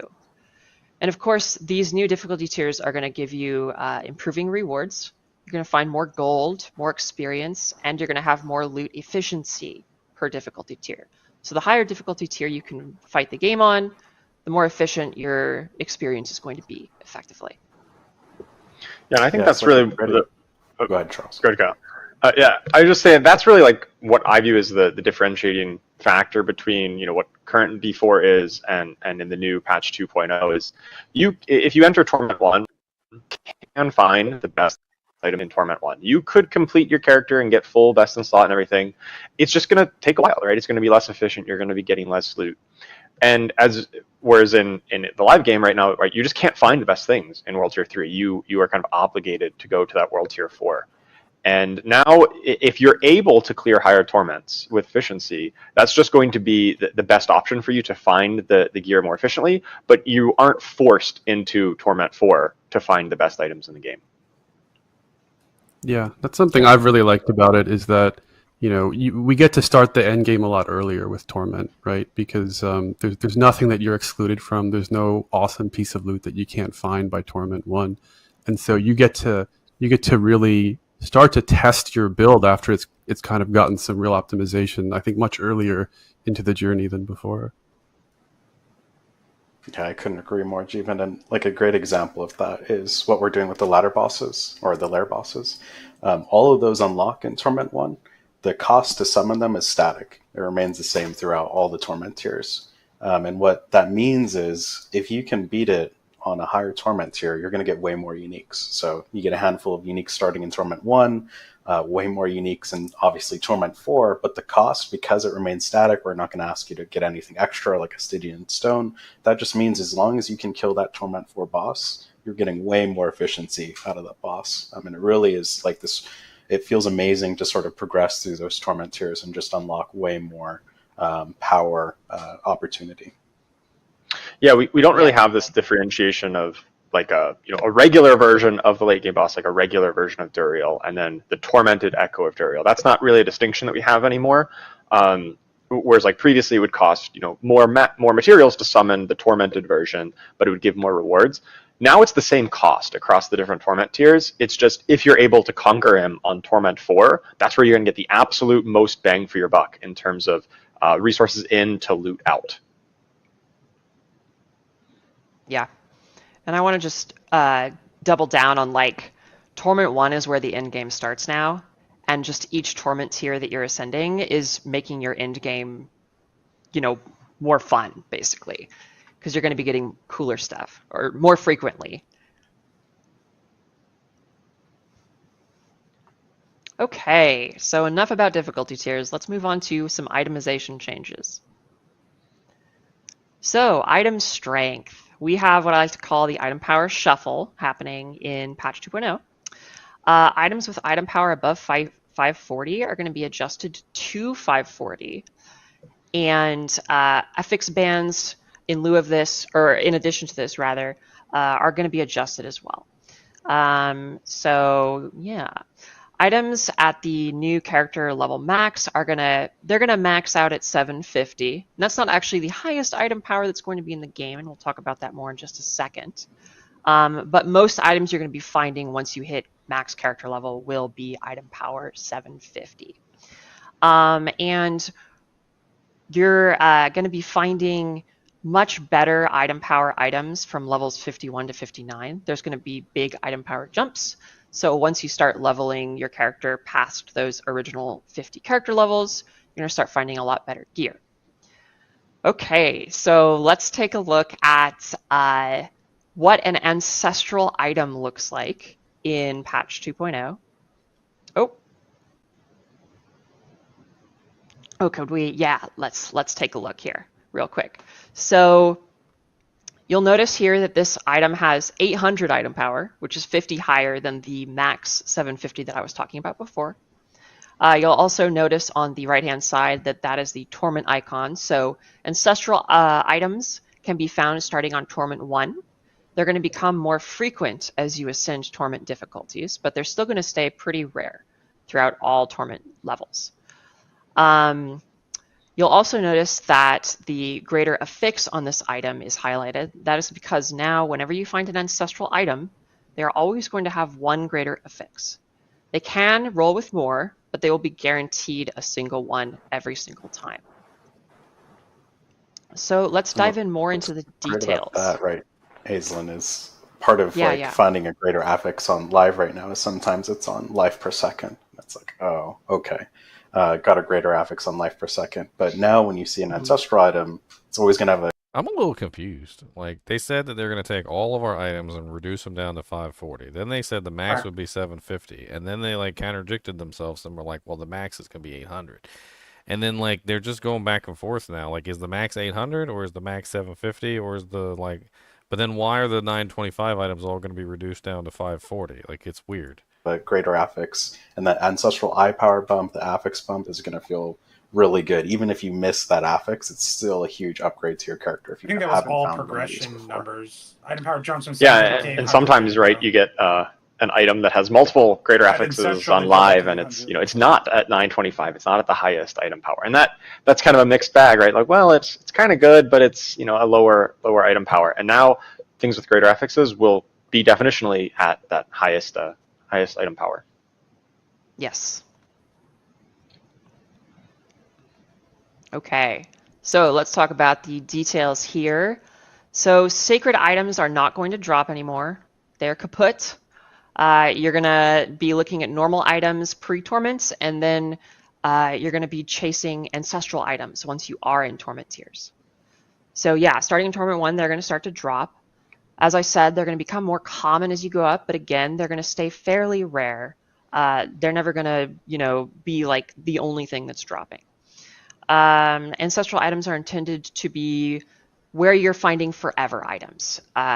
So when you find like a really good ancestral weapon or, of whatever slot that you may not have an ancestral item for, that's going to be a big moment. That's going to be an exciting moment where you're going to get something a lot better, because they also have their own affix band as well.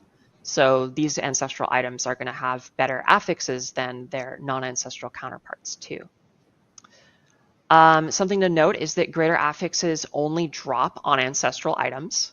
You're not going to be finding greater affixes on non-ancestrals. So when you see a greater affix drop on the ground, you're going to know that that is an ancestral item. Ancestral items also have 2 tempering slots, up from 1 on non-ancestrals, and they're masterworkable up to 12, whereas non-ancestrals are masterworkable up to 4. And finally, they are going to have higher aspect ranks too. So you're going to find legendary aspects that become better on ancestral items. And Charles, we actually added a ton of power to legendary aspects to accommodate this. We didn't just sort of readjust where those power bands are coming from. Yeah, all of the legendary aspects that now scale a little bit further into the ancestral tier, we basically just tacked on 5 new levels kind of on top of the current value. So you're just going to find even more powerful legendary effects than you have currently in the new ancestral tier. It's going to be a lot of fun to find those. Okay. Paragon. Whew, let's move on to Paragon. Jesus.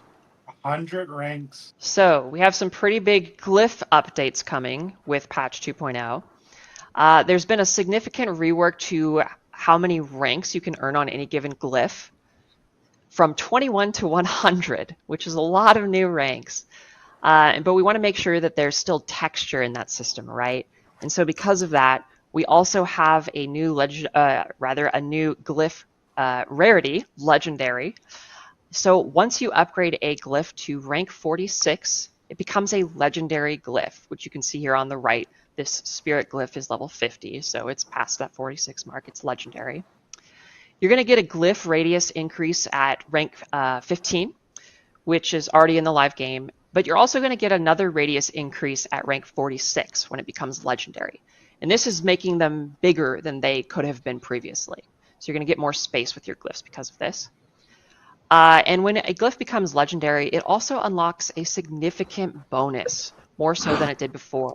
And you can see that on the bottom of this glyph here. It's got the legendary bonus, increases critical strike damage by 21.6%. And it's very important to note that this is a multiplicative bonus. This 21.6% is not an additive bonus. So you're going to be getting a lot of power from that bonus there. Something else I want to bring up is that glyphs are moving to the pit. So you're going to be upgrading your glyphs in the pit. You're no longer going to be upgrading them in nightmare dungeons. And it's going to be an attempt-based system. So when you finish a pit run, you're going to go to the end, and you're going to be able to have some chances to level up your glyph and increase their ranks. And if you are in a pit that is 10 tiers higher than your current glyph, you're going to have guaranteed success. And for every 20 pit tiers that that the pit level you're in is higher than your current glyph that you're trying to upgrade, you're going to get bonus ranks so that you can accelerate the process. Do you want to speak more to that, Colin? Yeah, I think this is a really important note because you could easily look at the rank 100 and be like, oh my god, the grind is even longer.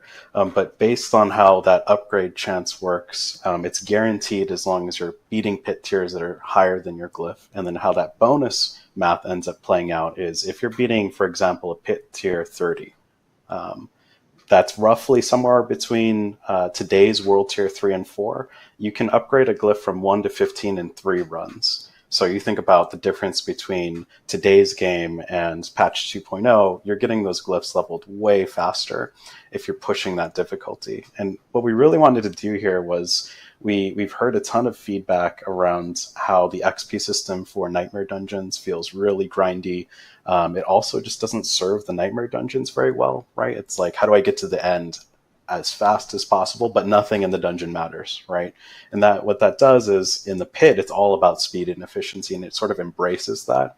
And we think that that's just really going to accelerate your pit glyph upgrading speed. And the chance, you could sort of, I want to be really clear with the chance. The chance-based system is essentially there because it felt really bad when it was binary. Like when we said, hey, you need to beat the pit tier, or you need to beat a pit that's 10 levels higher than your glyph, and if you don't, you get nothing. That just felt really bad. So the chance is not there to increase the grind or slow down progression. It's actually just there to protect from like it feeling just terrible to not get literally anything from. Can we just talk for a second about how boring the pits are? And like I think when the Infernal Hordes came out, everybody pretty much realized it, that they didn't enjoy doing the pits. And then, like, forcing us to do the pits to level up our glyphs just seems even more boring. I mean, I already don't like doing the Nightmare Dungeons to level up my glyphs. Now we're going to pits to level up my glyphs. The Infernal Hordes are like 100 times more fun than the pits, just as an example. From that run. So again, to be clear, it's 100% chance as long as you're pushing difficulty. We think that this fits the content a lot better. We've heard a ton of pits are faster than Nightmare Dungeons, so just for raw leveling glyphs, pits will be faster. I mean, assuming that you can do pits 10 levels higher than the glyphs that you're leveling, at which case, if you're not, if you're doing things that are on the level of your glyph, then there's a very good chance you fail and get nothing. I don't know. Back around like the pit rewards feeling lackluster, and there's not really a reason to push difficulty. You know, you sort of just want to hone in on like 90 or 101 depending on where you're at in terms of your progression journey on live. This system really encourages you to push and gives you a tangible reward every single time you do it. Yeah, and I think it's important that there's the consistency of like the communication between, right? So, hey, my glyphs are currently level 50. Well, what kind of pit tier should I be approaching to upgrade these? Well, somewhere in the range of 50 to 60, right? You're just a little bit higher so that you can keep pushing that harder content. And also, if you have a glyph down at level 1, because maybe you haven't paid attention to that glyph, it's going to level up much faster if you already proven yourself, proven that you can hang in pit tier 50, for instance. You're going to level those up very quickly. I think what's also cool is if you have a build that you feel isn't doing as well as you go up in Torment, it makes it a lot easier to kind of snap something back in and catch up faster. Yeah, absolutely. Yeah, the further you progress, the easier it is to level those up. So here we have a video basically just showing off what the new UI looks like for upgrading a glyph in patch 2.0. So you can see that it's showing you the current pit level you're on, the current success chance to get a rank up, and something else I want to call. Sorry, I'm just harvesting some screenshots here. Out is that when you are, oh yes, right. So this is rank 45 to 46 explicitly, which is the moment where you are increasing a glyph from rare to legendary. And something important to note about that is that it does cost a fairly significant amount of gem fragments as well, but it's giving you that increased radius size and the new multiplicative legendary bonus, which is pretty sick. Gem fragments? You mean And the here we things have that an we can never example get of enough showing how the radius gets even bigger in patch 2.0.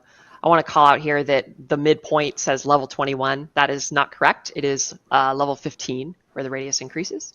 But yeah, previously there was only one radius increase. Now with legendary glyphs at rank 46, there is a second radius increase.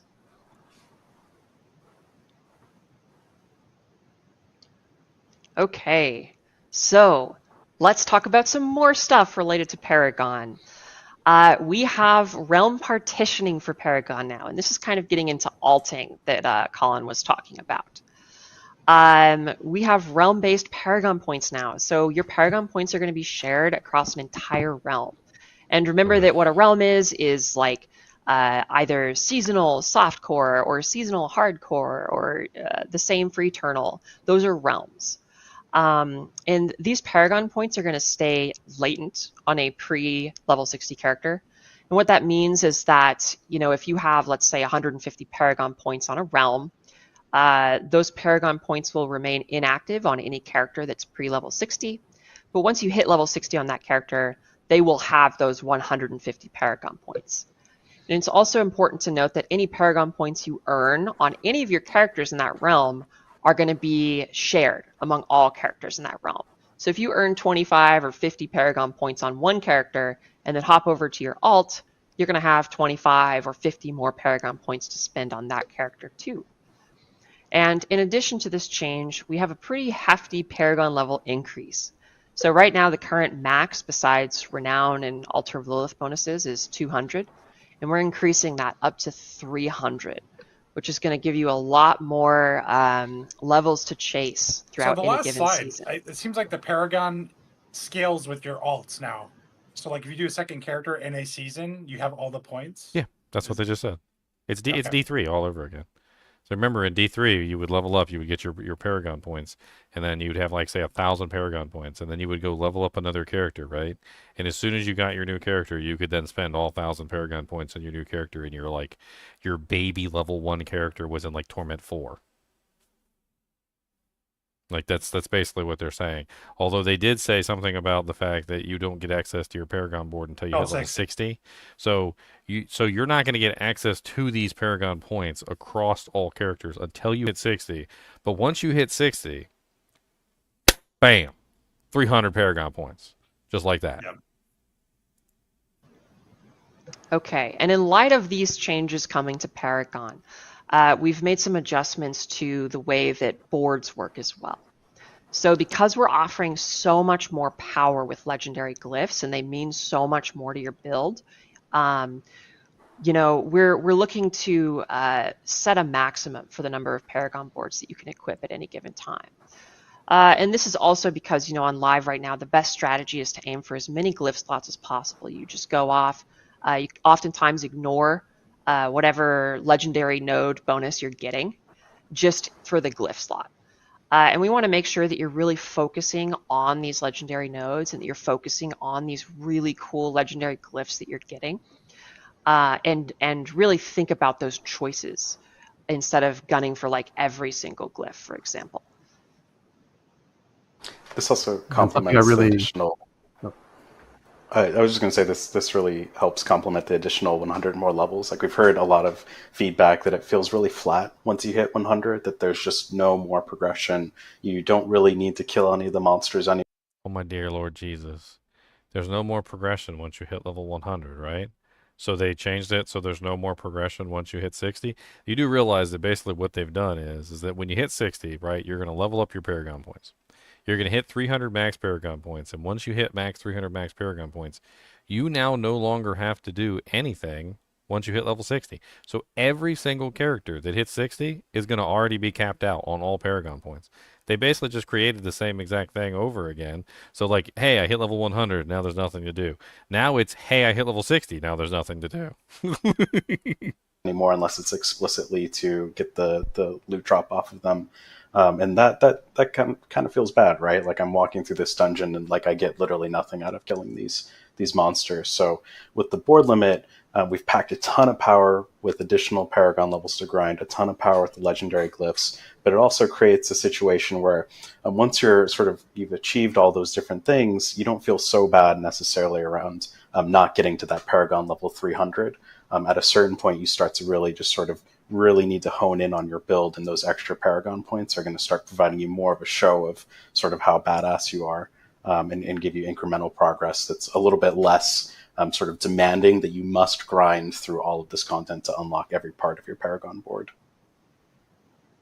Yeah, and something I'm pretty excited about this is that, sometimes on live, it can feel like my goal is to get a new Paragon board, and as soon as I achieve that, my goal is to get a new Paragon board and get off the one I just unlocked. And I think this change really lets me kind of explore the boards and think about what specific route optimizations I want to take, and it lets me personalize it a little more, which I'm a pretty big fan of. Well, I know we have we just went through a ton of content right here with all the changes that are coming for progression to Paragon to itemization. I know it was a lot for people to hear. We will actually have a blog immediately up after the stream that will kind of also explain a little bit more of this to players so that they can actually get a understanding in their own cadence of like what is going to be changing with patch 2.0 for Diablo 4 in regards to some of the progression items. I know, Colin, we're seeing a lot in chat of like, people are noting like, hey, this feels a little D3-ish in ways. I don't know if you wanted to chat or like comment on that a little bit more. Yeah, I'm happy to. It's definitely familiar, right? So we thought a lot about like what is the right way to address the player feedback of, we've gotten a bunch of feedback around like World Tier 5, World Tier 6, World Tier 7, right? I want to be able to level up the challenge in the game. I want to be able to get more efficiency. And we wanted to do it in a way that was leaning into what we saw you all were really resonating with, which is getting to the end game faster. And we felt like, okay, well, we could add a World Tier 5 and add Ancestral, Uber Ancestral, and increase the level cap. But that would mean you would just need to grind more to get to that point where you're finding your forever items, doing item modification. And we could add a World Tier 6, Uber Ancestral, right? And it just sort of made us reevaluate what is important. And what's important to us is getting people into the end game, getting people finding their forever items, smashing monsters, getting more powerful sort of item modification and efficiency. So that was part of it. And then the other part of it, I'd say, is I think Diablo 4, more than any Diablo, has had a ton of item customization and power along the leveling journey, which really makes the leveling progression feel different, right? Like if you're tempering, if you're imbuing aspects, if you're really min-maxing your reward scheme, you can really push difficulty tiers early. If you played D3, hard is really the only real difficulty, right? But because we have so many different ways to grow your power, we think that represents a pretty fun challenge of like, how do I take all these pieces and really push as early as I can to get to that max level faster? And one more thing that's really important to note is the jumps between torments are pretty enormous. We don't expect you to sort of play it like today's D3, where you essentially log in, get your Hadrig set, and hop right into Torment 16. The jumps are actually pretty enormous between Torment 1 and 2, and it creates this really fun like progression through those Torment tiers, and it feels like a meaningful step forward when you get into Torment 2 and then a Torment 3. We're hoping this doesn't necessarily feel like a 2-hour sort of journey through the Torment tiers, and then now you're in Torment 4, and that's how you play the rest of the game. Yeah, Awesome. and also one thing I'll add is, shouts to Twitch chat, everything that you say, hey, you like what we're doing, big dub. We appreciate it. Much love for the response. Also, all the people in Twitch chat who are like, I don't like this. This isn't working for me. Much appreciation the same. We're looking at what you're saying, we're thinking about it, and we're going to try to incorporate it and make the game better. And I think it's interesting, I'm seeing the sort of Diablo 3 references, and it's like, from our perspective, if something really worked well in Diablo 3, that's more important to us to like do the thing that the players felt like was working for them than anything else, right? The fact that we've done it before in any form, to me, wouldn't stop us from doing the right thing. You know what I mean? Yeah, and just doing it the right way. Yeah, I just said doing it the right way for D4. Sorry, go ahead, Adam. This is the difficulty of doing everything remote. It feels like it's like a Zoom call, but interrupting each other. And also big shout out to Twitch chat for calling out Jeevan's cord management. I've seen that message a few times already. But so thanks, Aislinn. Thank you, Colin. I know Colin's going to be joining us more on a couple other topics, but we still have a lot to talk about in this stream. And the next thing that we do want to talk about is class changes and everything. And so Charles will be taking us through all the class changes for patch 2.0. Yeah, awesome. So before we get into some of the slides and details, I just wanted to thank Colin and Aislinn for talking about all the systemic updates that are coming, how we're going to test your character and how you're going to progress through it.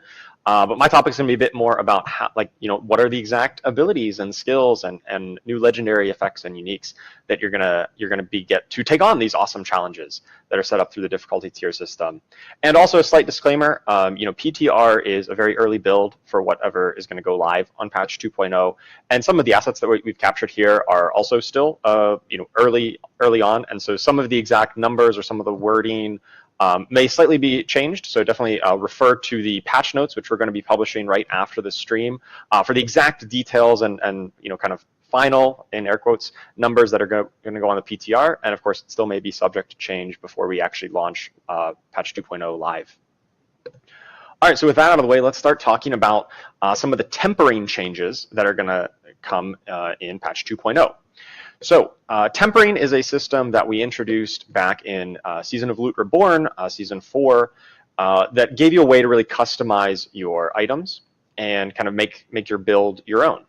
And we've received a lot of feedback on the tempering system, and we're really committed to iterating on and making sure this system is the best it can possibly be going forward.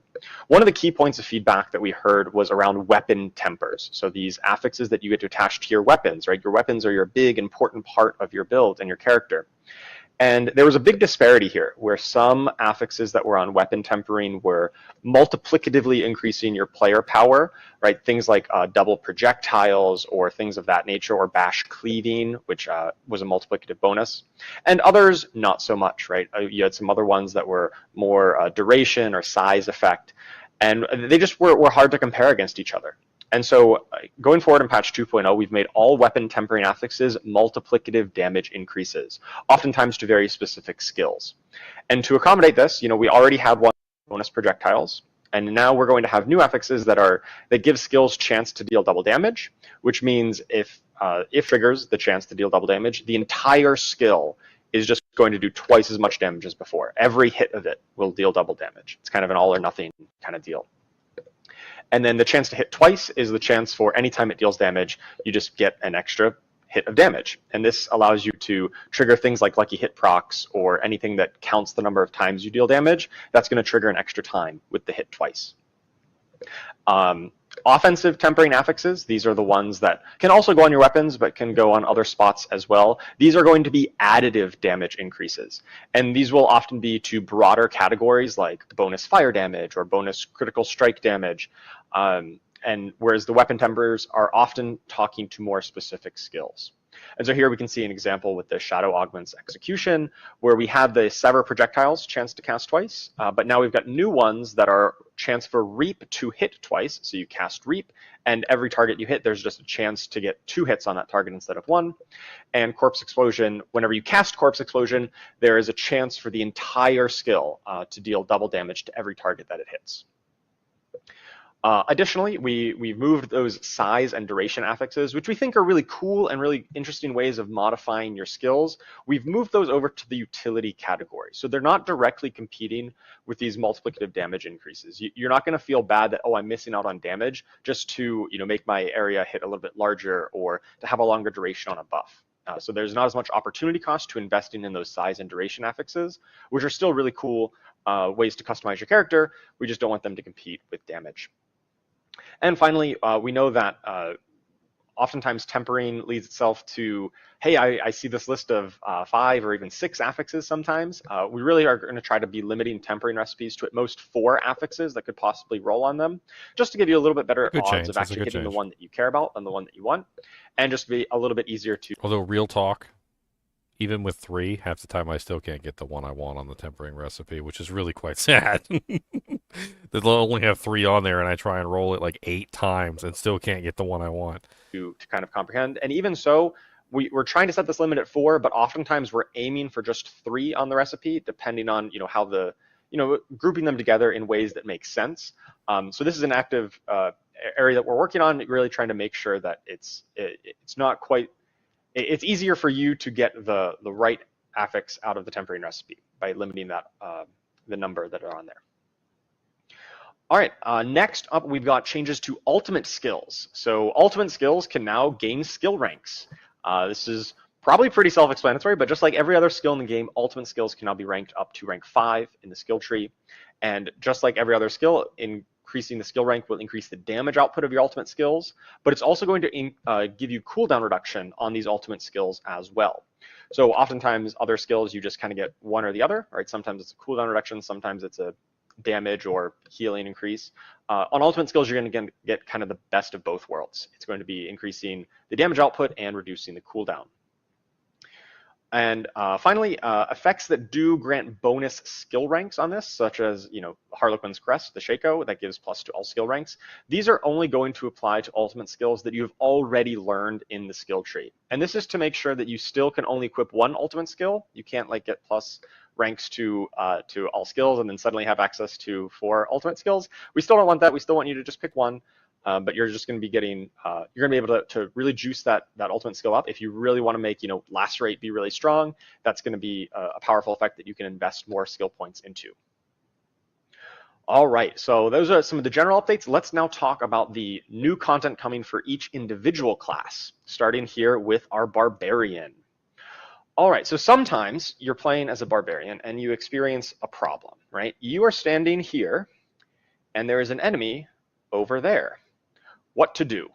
Well, a good Barbarian is going to throw their weapon at the enemy over there to kill them at a distance. Right, so now we've got a new skill called Mighty Throw. It's going to hurl your weapon at an enemy. It's going to deal damage on impact. And then it's going to stick in the ground and do some pulses of damage over time. So even if the initial impact doesn't kill them, there's going to be some extra pulses there. Additionally, we've got some upgrades for it, just like our other skills. Enhanced Mighty Throw is going to increase your attack speed while the weapon is out. And then you can either opt into Fighter's Mighty Throw, which is going to give bonuses to that pulsing damage. It causes your weapon swaps to pulse for more and give you a bit of barrier. Or you can opt into Warrior's Mighty Throw, which is going to dramatically increase the initial impact damage, and it's going to stun enemies on impact. Let's take a video clip of this in action. All right, so we've got Barb, just simple example here with a few enemies. You know, it throws out this you know, ephemeral version of the weapon, lands, deals a big chunk of damage, and then pulses over time before returning back to you. I was a huge fan of double throw in Diablo 2, so this is really exciting. Yeah, it looks sweet too. It's kind of like bluish yellow, like ancient-y kind of color scheme to it. The VFX looks awesome. I like the idea So of the range ability. barb is definitely The animation happening is in kind of patch wonky. 2.0. I don't know. They For need to sure. work on If that you area. want to spec really heavily into this, yeah, you're going to be throwing weapons out like crazy.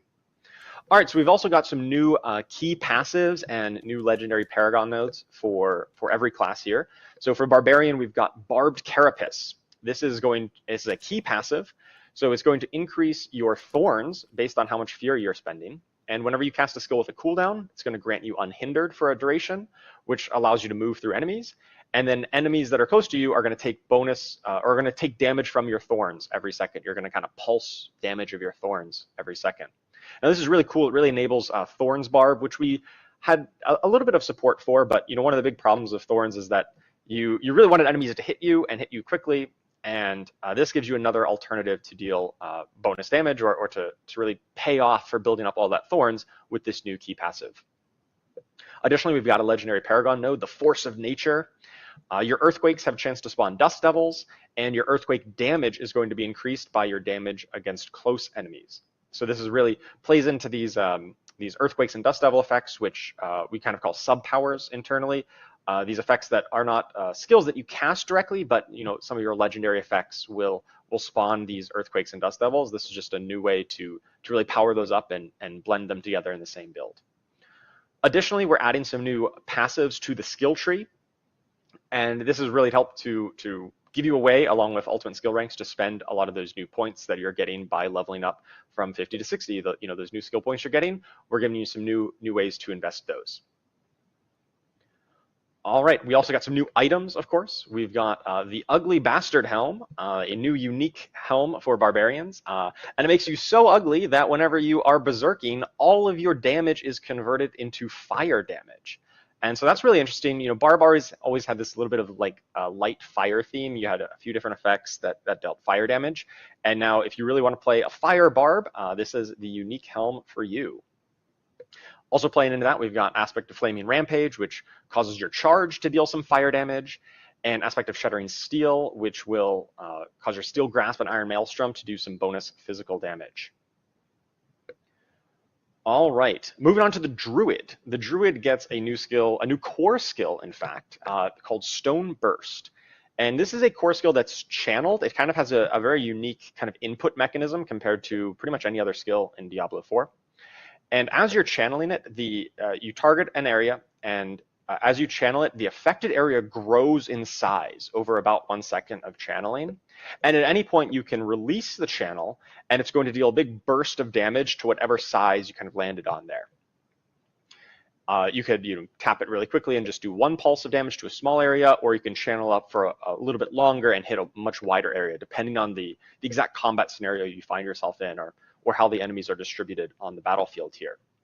Of course, we've got our upgrades that increase damage to the enemies hit in the initial radius, so really doubling down on that single target capability of a core skill. And Primal Stone Burst gives you some attack speed, and Raging Stone Burst will dramatically increase the spirit cost, but also give it a ton more damage. So if you have a ton of spirit generation, then that might be the upgrade you look for in Stone Burst. Let's see a video of this in action. All right, so you see it ticks up. There's like 3 different levels, like small, medium, and large. In this one, the Druid kind of held it for a while, but you could release it at any time.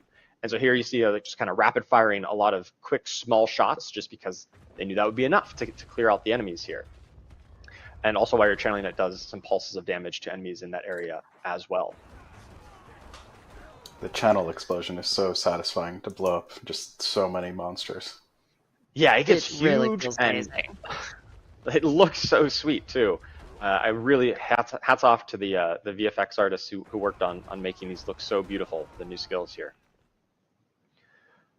All right, so of course Druid also has new passives, a new key passive called One with Nature that really empowers companion builds. We've heard a lot that players love playing with companions. They're wolves, they're poison creepers, they're ravens, and this is going to be the key passive for you.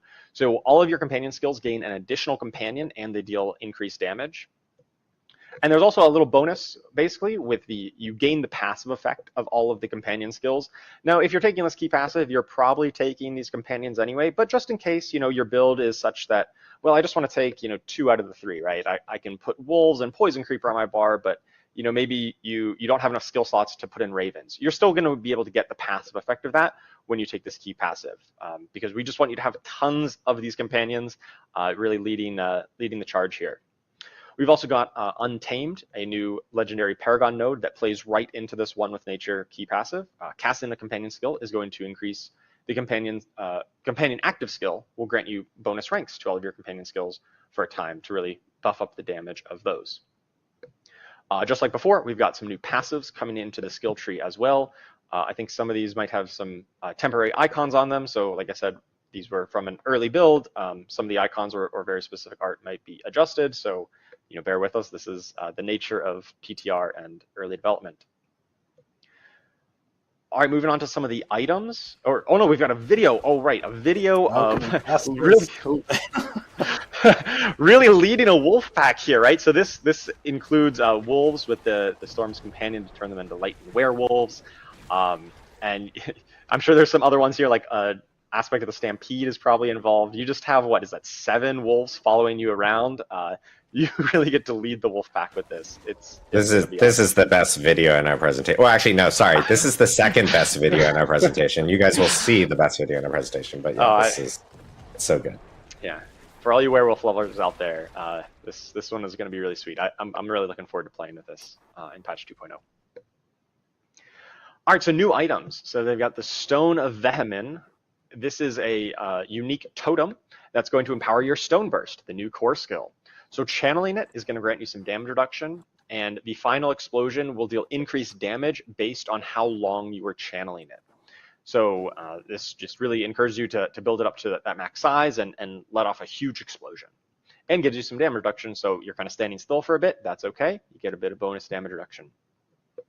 We've got a little bit more legendaries on Druid than the other classes, just because Stone Burst being a core skill. We know that the kind of bar to make a core skill really viable and useful, it does need a good amount of legendary items to support it, to really make a full build out of it. So that's why we've added 2 legendaries here for Stone Burst. We've got the aspect of Anticline Burst, which causes Stone Burst to deal increased damage And if you cast it at or above 100 spirit here, it's going to immediately be at that maximum size. So you don't necessarily need to channel it as long as you are casting it when you have a lot of spirit. This synergizes really well with the Earth and Might key passive, which gives you full spirit when it triggers. So you can trigger Earth and Might and then immediately get a huge stone burst. We've got Aspect of Shattered Defenses, which alters Stone Burst in a rather interesting way. It causes Stone Burst causes enemies to take increased damage from your other skills for a time and reduces Stone Burst spirit cost. This kind of converts Stone Burst away from necessarily being your primary damage source to being a bit more of a setup skill, right? You can kind of debuff enemies, and then you can find some interesting builds where you have other ways of spending your spirit, maybe another core skill or boulder or some other primary damage source, and then you can use Stone Burst to kind of set up that build. Really interesting to see how players, what kind of builds you make with Shattered Defenses. Additionally, we've got Aspect of the Rabid Bear, which empowers your Grizzly Rage to apply rabies and increases your poison output. Storm Crow, which is just lightning ravens. Your ravens are now lightning. It looks awesome. And Aspect of the Agile Wolf, which gives Shred a 4th attack. Shred normally is like a 3-part combo, and now it's a 4-part combo that deals even more damage on that 4th hit, and it's going to knock down enemies as well. All right, so that is Druid. Really looking forward to playing some Druid in 2.0. But let's move on to the Necromancer, because we've got a lot to get through. We've got Soul Rift. This is a new Darkness ultimate skill. So Necromancers kind of had 3 ultimates already. They had one that was blood, one that was bone, and one that was related to summoning. And now we've kind of completed it, and we've added a darkness or shadow damage ultimate. Soul Rift creates an area around your character, kind of follows with you, that just constantly deals damage over time. And it's going to be sucking out the souls of enemies who you're hitting.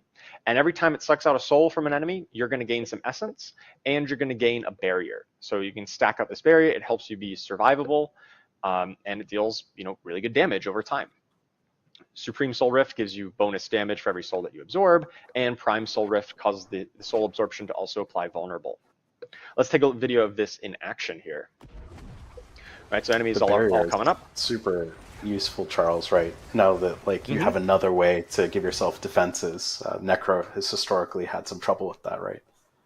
Yeah, absolutely. I think that's a really important part here. And when we get to the next slide, talking about some of the passives, I'll highlight. We're adding a bit more barrier into the Necromancer's kit. Blood Necromancers always had a really easy time surviving. They had a lot of fortify and a lot of max health, and really the other ones like the bone and shadow necro didn't have quite as much survivability, and so now we're introducing more barrier in more places to ensure that kind of non-blood necromancer builds, the shadow and the bone and summon necros, have a bit more survivability and are able to scale into that late game pretty well. All right, so as I mentioned, the new passives. So they have a new key passive called Affliction. That there's this new concept of Affliction where applying vulnerable, crowd control, or shadow damage over time effects to enemies will apply them with Affliction, which is going to make them take increased damage from you and your minions. Additionally, when you apply a curse skill to someone or to an enemy who has this affliction, you're going to do a big chunk of shadow damage. So this kind of turns your curse skills, your Decrepify and Iron Maiden, into offensive skills. You can curse an area and then they take a big chunk of damage as well. And then this will scale up with the bonus damage that you've dealt, or the bonus affixes that you have for that crowd control, vulnerable, and shadow damage. And along that same theme, the new legendary Paragon node Frailty is going to cause cursed enemies to take more damage from you, and so it plays very nicely with the Affliction key passive. And once again, more skill tree passives to spend those extra points on. And I want to highlight Necrotic Fortitude here in the upper right that gives you, it's just a generic passive that gives you a chance, a lucky hit chance to gain a barrier. And so that's going to be really good for anybody who wants just a bit more bump of survivability and to play into the more barrier focused on Necromancer. Yeah, going back to Affliction really quick, I love the idea of using my curses offensively, like as a damage skill. I think that's going to be such a blast. Yeah, it's Literally. Really cool to just, yeah, definitely gonna be blasting with them. I think it's really thematic too. I love playing with it. It pairs really well with the utility changes. Now that we have way more size increases in utility, it gives you so many more utility options. Those curses get pretty huge, and it feels great. Yeah. Yeah, for all of us who just want to win by debuff spamming, I love that one. Absolutely. All right, let's talk about some of the new items coming for Necromancer here. So we've got a new unique item, the Unmaker, a unique helm. This is going to empower the Soul Rift, the new ultimate skill. Of course, you gain some skill ranks to Soul Rift, because now ultimate skills have skill ranks. And every 30 essence that you spend while Soul Rift is active will increase its duration up to 8 seconds. So as long as you're active and kind of spending the essence with the Unmaker, you're going to have a very long duration of Soul Rift.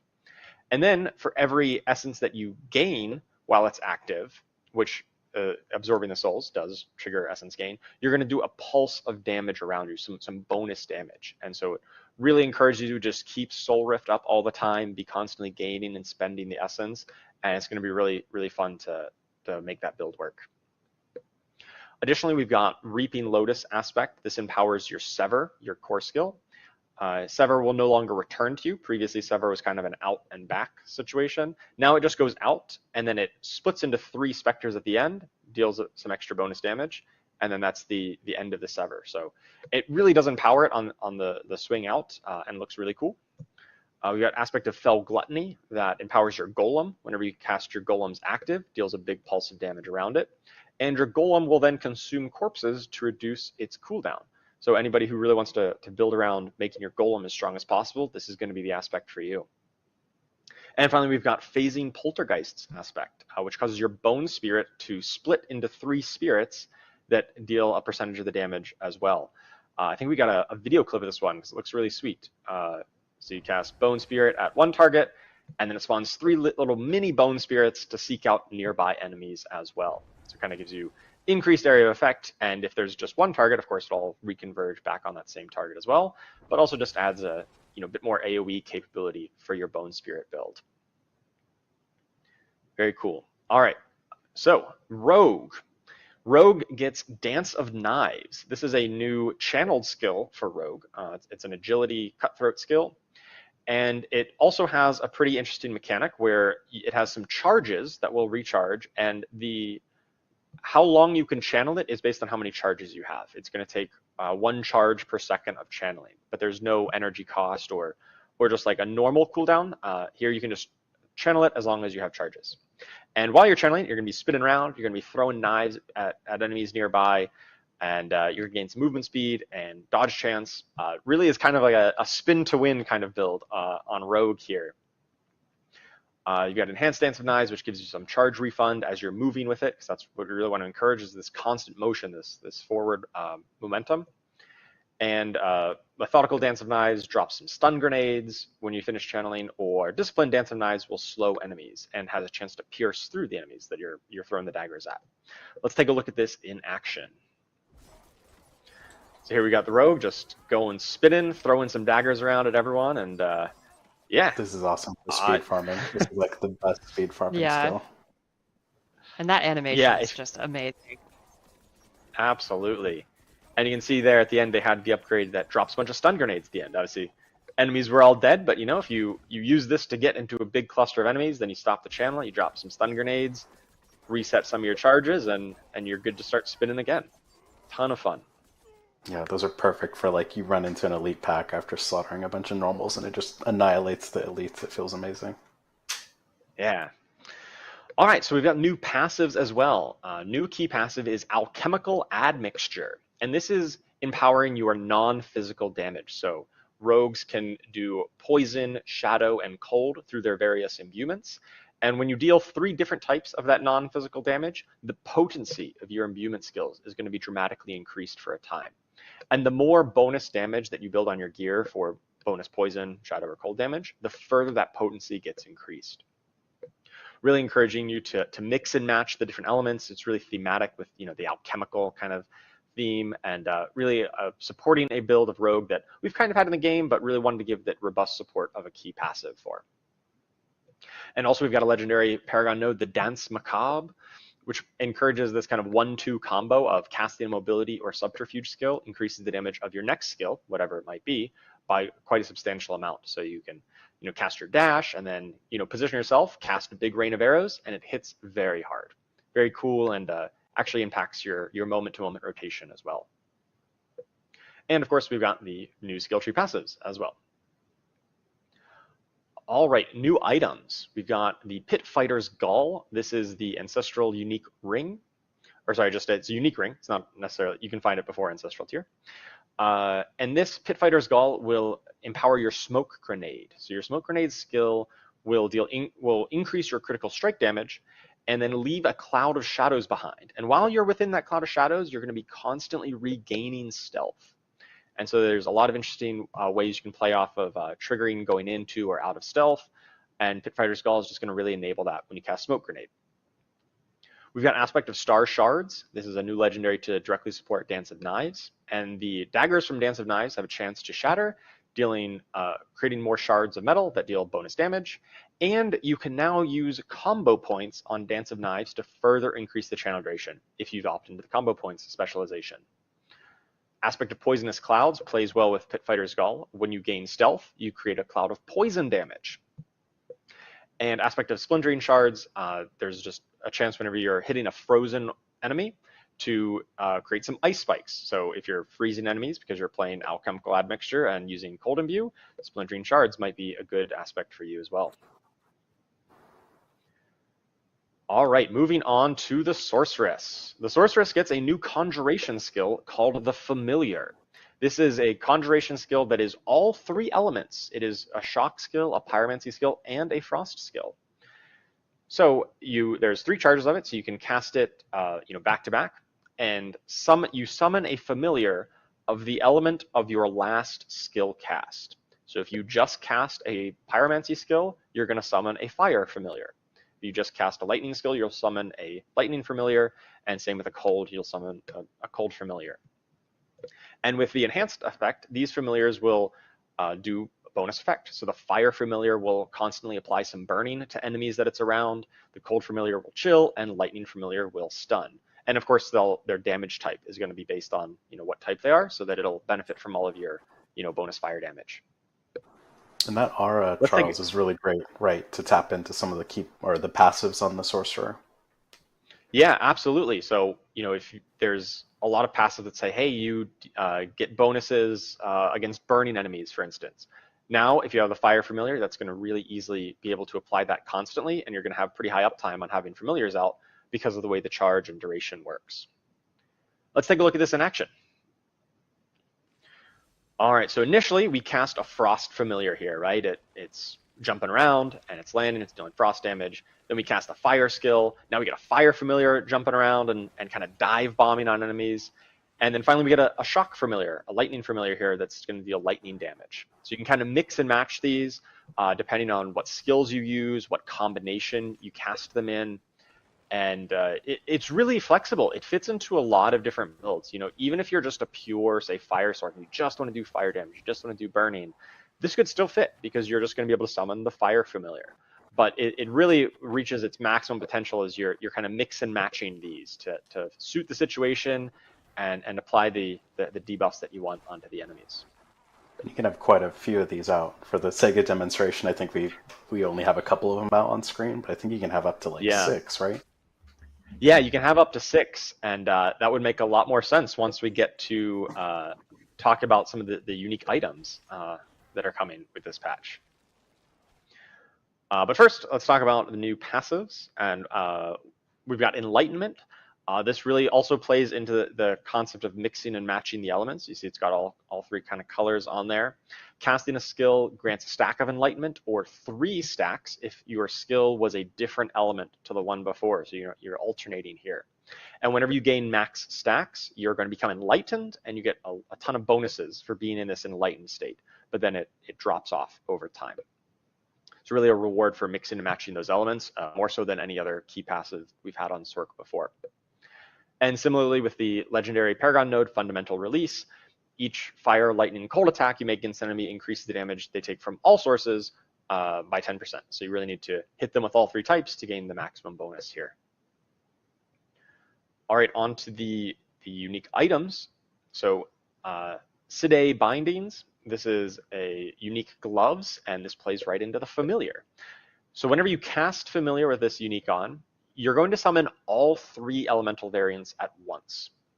However, it does come with a bit of restrictions on it. So familiar's duration is going to be dramatically increased and its cooldown reduced, but you're going to have 1 less charge of it. So you won't be able to spam this quite as much, but you press the button once or twice and then you get the max for familiars out. They're all over the screen and they're going to last for quite a long time with this unique glove. So it's going to be really, really powerful too. If you're all about this conjuration build, all about amping up the power of the familiar, it's an awesome unique for that. Additionally, we've got new legendaries for the aspect of overheating. After channeling Incinerate for a time, you're going to deal bonus damage to the target. And casting Incinerate will refresh and maintain the bonus. So really just powering up your Incinerate. Charged Flash, this empowers charged bolts. And after you hit a certain number of enemies with charged bolts, your next 3 casts of charged bolts will no longer send out bolts. They're going to send out big waves of lightning that deal even more damage, and it's always going to be a crit. And then aspect of Elemental Constellation, once again, more about the mixing and matching of all 3 elements. Casting one of the elemental skills will summon a matching type elemental dagger that'll pierce through enemies. And the damage of that dagger is going to be increased if you get all 3 of the different element types in that time frame. All right, so I think, we've got new mythic uniques. Of course, how could I forget? New mythic unique items. These are the strongest items in the game. We've got Shroud of False Death. And I think the really cool part about this is it's just inherent affix. It's going to grant +1 skill rank to all passives. And this is really awesome as we're adding new passives into the skill tree. This is just a ton of power for this new unique chest. And its effect is, if you haven't attacked in the last 2 seconds, you're going to gain stealth and bonus movement speed. Now, stealth historically has just been a mechanic that has been on rogues and a little bit on druids with the werewolf builds. But now every class, if you get this mythic unique, is going to have some access to stealth. You can drop out of combat for a little bit, and then you get into stealth, and you get tons of movement speed to maybe move on to the next pack or move somewhere else in the dungeon. And it's a really simple line, all passives, but it's literally all passives, which is insane. Like it's incredibly powerful. Absolutely. +1 to all. We've also got the Heir of Perdition, a mythic unique helm. And this one has an interesting effect. So it says, give into hatred and earn Lilith's favor, increasing your damage dealt by 60%. So just baseline, this is a huge damage bonus. And the second line here says, slaughtering enemies to briefly steal Lilith's favor from, or slaughter enemies to briefly steal Lilith's favor from nearby allies. So this means if you're playing in a group with somebody else who happens to have the Heir of Perdition equipped, you are able to steal Lilith's favor from them. Lilith will only favor one of you, and you actually gain double the bonus of this, right? If you steal someone else's favor, you get 120% bonus damage, and they would get 0. But if you're just playing this solo, no one else has Heir of Perdition around, it's just a flat 60% bonus damage, which is still a ton and very impactful for a mythic unique. All right, I believe that is actually everything. Wow, that is so much new class content, new skills, new legendaries, new everything. And I didn't even get to talk about some of our other, more regular class balance changes, updates to existing skills and legendaries. So make sure you definitely check out the patch notes. There is still more changes to come, but we're already really deep into this Campfire Chat, and we didn't want to extend it too much longer. So make sure you check out the patch notes for all the details on those other changes coming as well. Yeah, thank you so much, Charles. I know we have gone through a lot of information. We're in hour 1.5 of this Campfire Chat. As I said, and I mentioned on social, like this is going to be a very beefy Campfire Chat. We still have 2 more things that we do want to really cover off. And as Charles had mentioned, there are a lot of other class changes that we didn't actually fit within the presentation, like a lot of balance-specific items. So that will be on patch notes, and patch notes will be available on our blog for PTR immediately after the stream. So please check that out. We are going to jump into some quality of life items. And so, Colin, do you want to take us through some quick quality of life items that will be coming with 2.0? Yeah, I'll go quick so we can get to the super exciting, cool thing.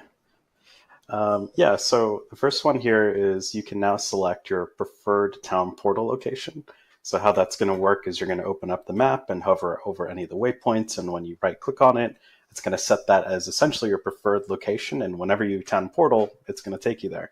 So this is really helpful for when you're doing whispers, for example. You just set the tree of whispers as your preferred location, do some whispers. When you press T, you go right there. You don't have to open up the map, then click on the waypoint, then click on accept. Like, it's all very seamless, and it's just removing a lot of the inputs that you have to do to get back to town quickly.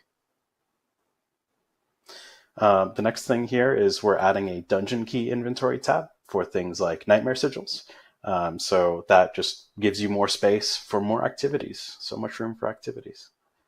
The next one here is we've done a pretty substantial rework of monster CC, and this is in the spirit of we want to have really clear sort of delineations between normal monsters and elite monsters, and we didn't like how often you were getting slowed down and how mandatory unstoppable could feel.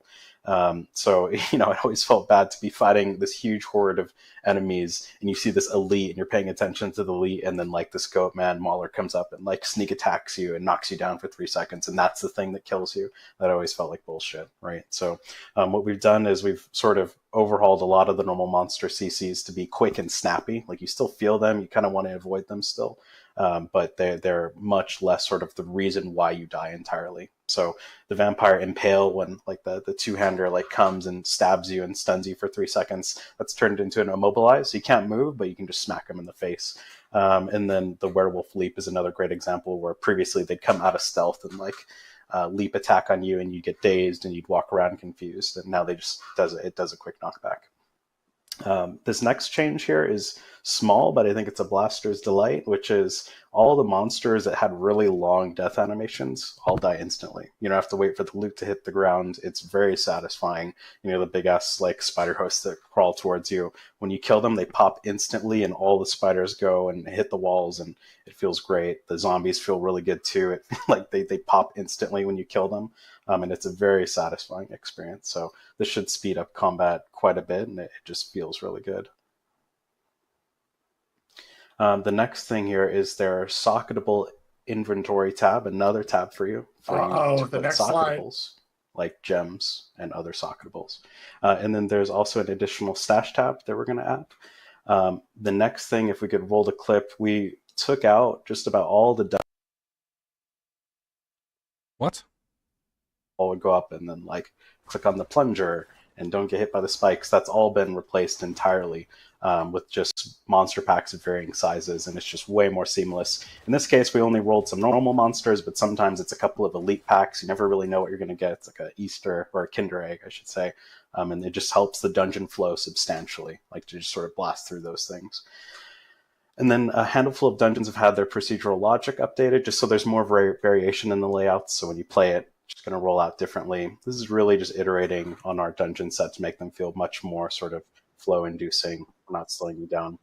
And then the next one here is minor, but it actually feels pretty good, and it has a big impact on the game. When you get those Paragon and level up notifications, we're actually going to tell you how many. So sometimes you'll realize, oh my god, I have like 15 skill points I can spend.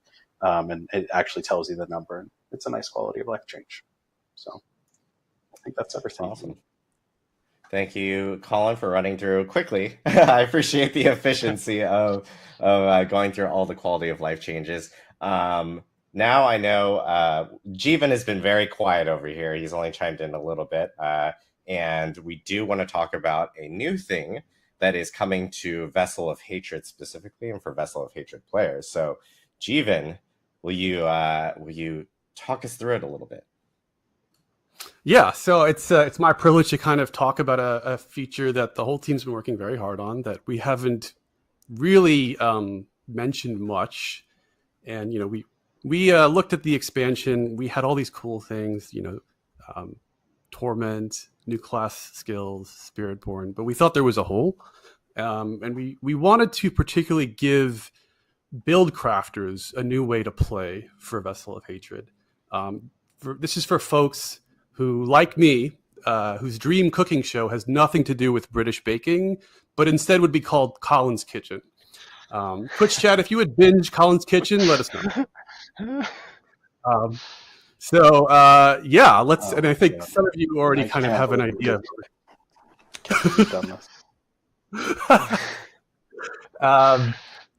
So yeah, let's get into. As some of you already know, we're going to be talking about rune words. Yeah.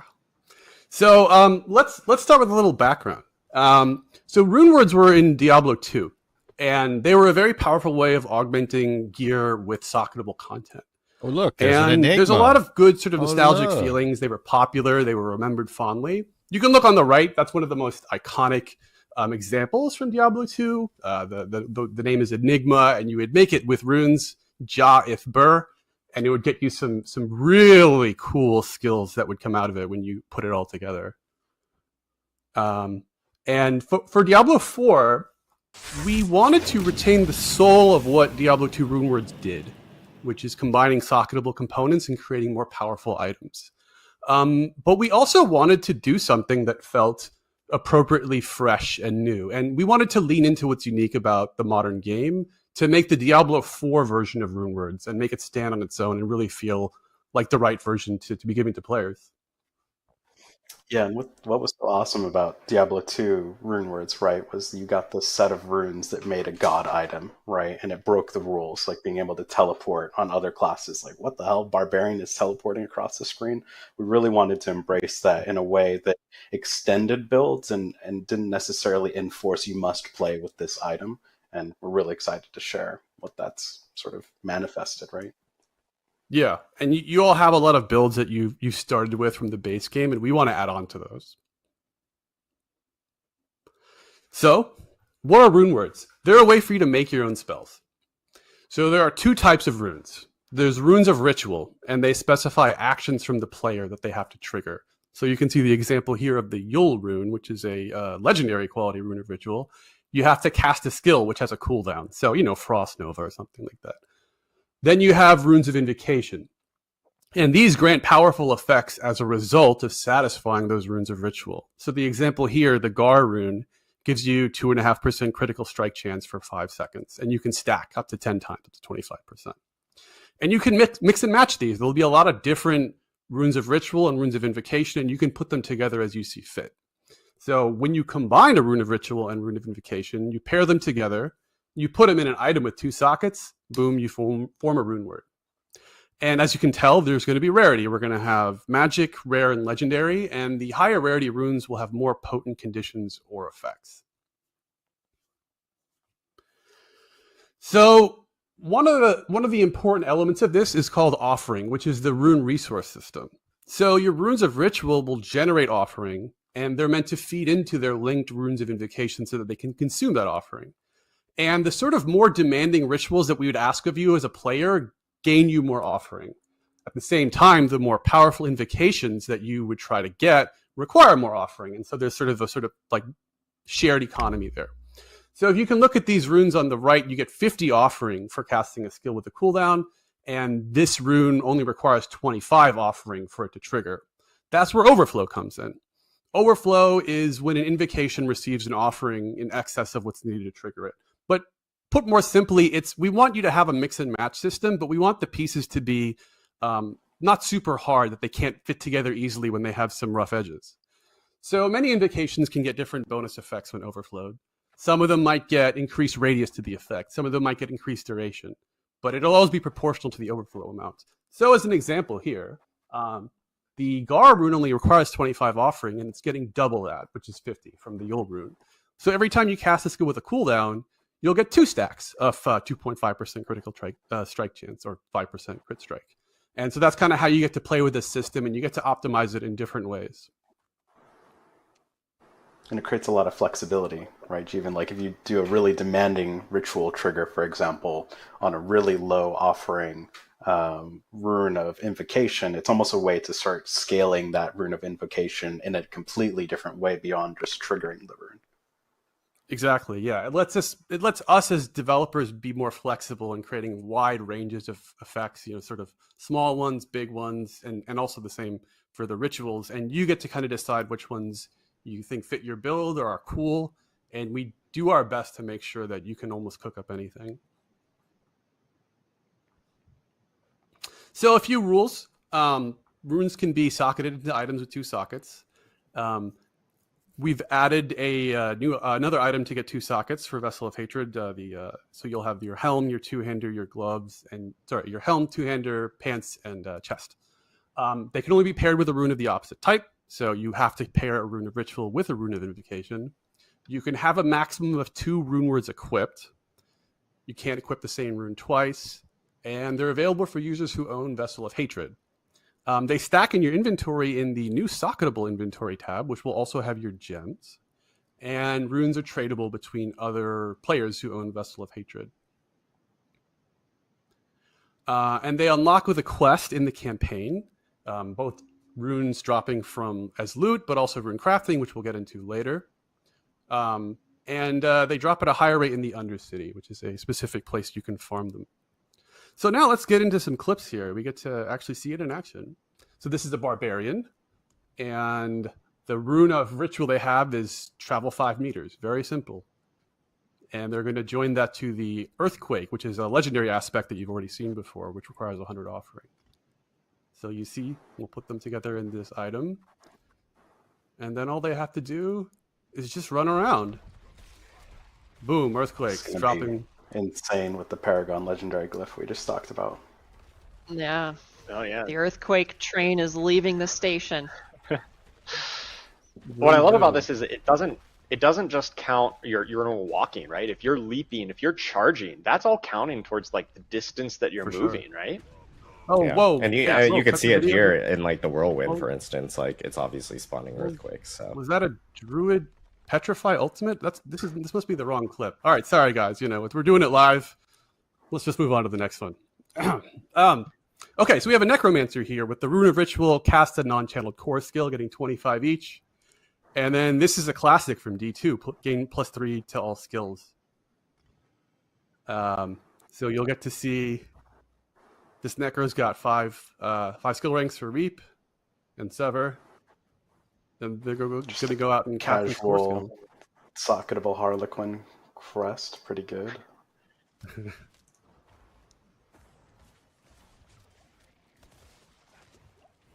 So a little pew pew, just doing your basic core skill usage, filling up the offering needed. Yeah, I really like the little tracking buff that fills up as you're getting it. So you don't need to really micromanage this. You can just at a glance see that, hey, I just filled it up, and now I get +3 ranks of sever. Yep. So now you're at +3. There you go.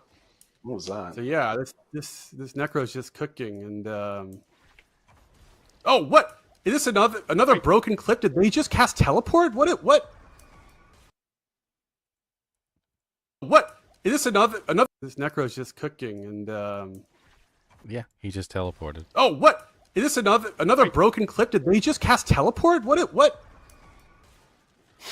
Okay, I think you guys teleporting necros. What are you cooking over there, Jeevan? Yeah, I'll stop making jokes mostly. Yeah, so what we really wanted to lean into with D2 Runewords, among other things, was the ability to cast other classes' skills and use their power and harness it into your build. So with Runewords, you're going to get to do that. Each class is going to share 2 skills and 1 legendary aspect, like the Earthquake one that you saw. And some of them are even going to get to cast improved versions. So for instance, instead of the standard Decrepify from the Necromancer, you get to cast Horrid Decrepify, which is the upgraded version. And that's we did that for a lot of reasons. We wanted to make some of them feel a little better and a little more powerful. And a lot of it is about balance. But one important thing that I always want to highlight here is that you always cast the best version of the skill if you have upgrades as the sort of home owner of the class, right? So what that means is, let's say you're a Spiritborn and you equip the Cry rune, which is the Vortex spell. If you have points into the upgrade, then you'll cast the upgraded Vortex when the rune goes off. So I don't think there'll be any class envy. Like everyone will get the best version of their own skills, and then they'll get to use other classes' skills. And we're really excited to see how people can construct new builds and new archetypes and what they can do with using the power of the classes. And that says enhanced war cry, so that means necros can become berserk, right?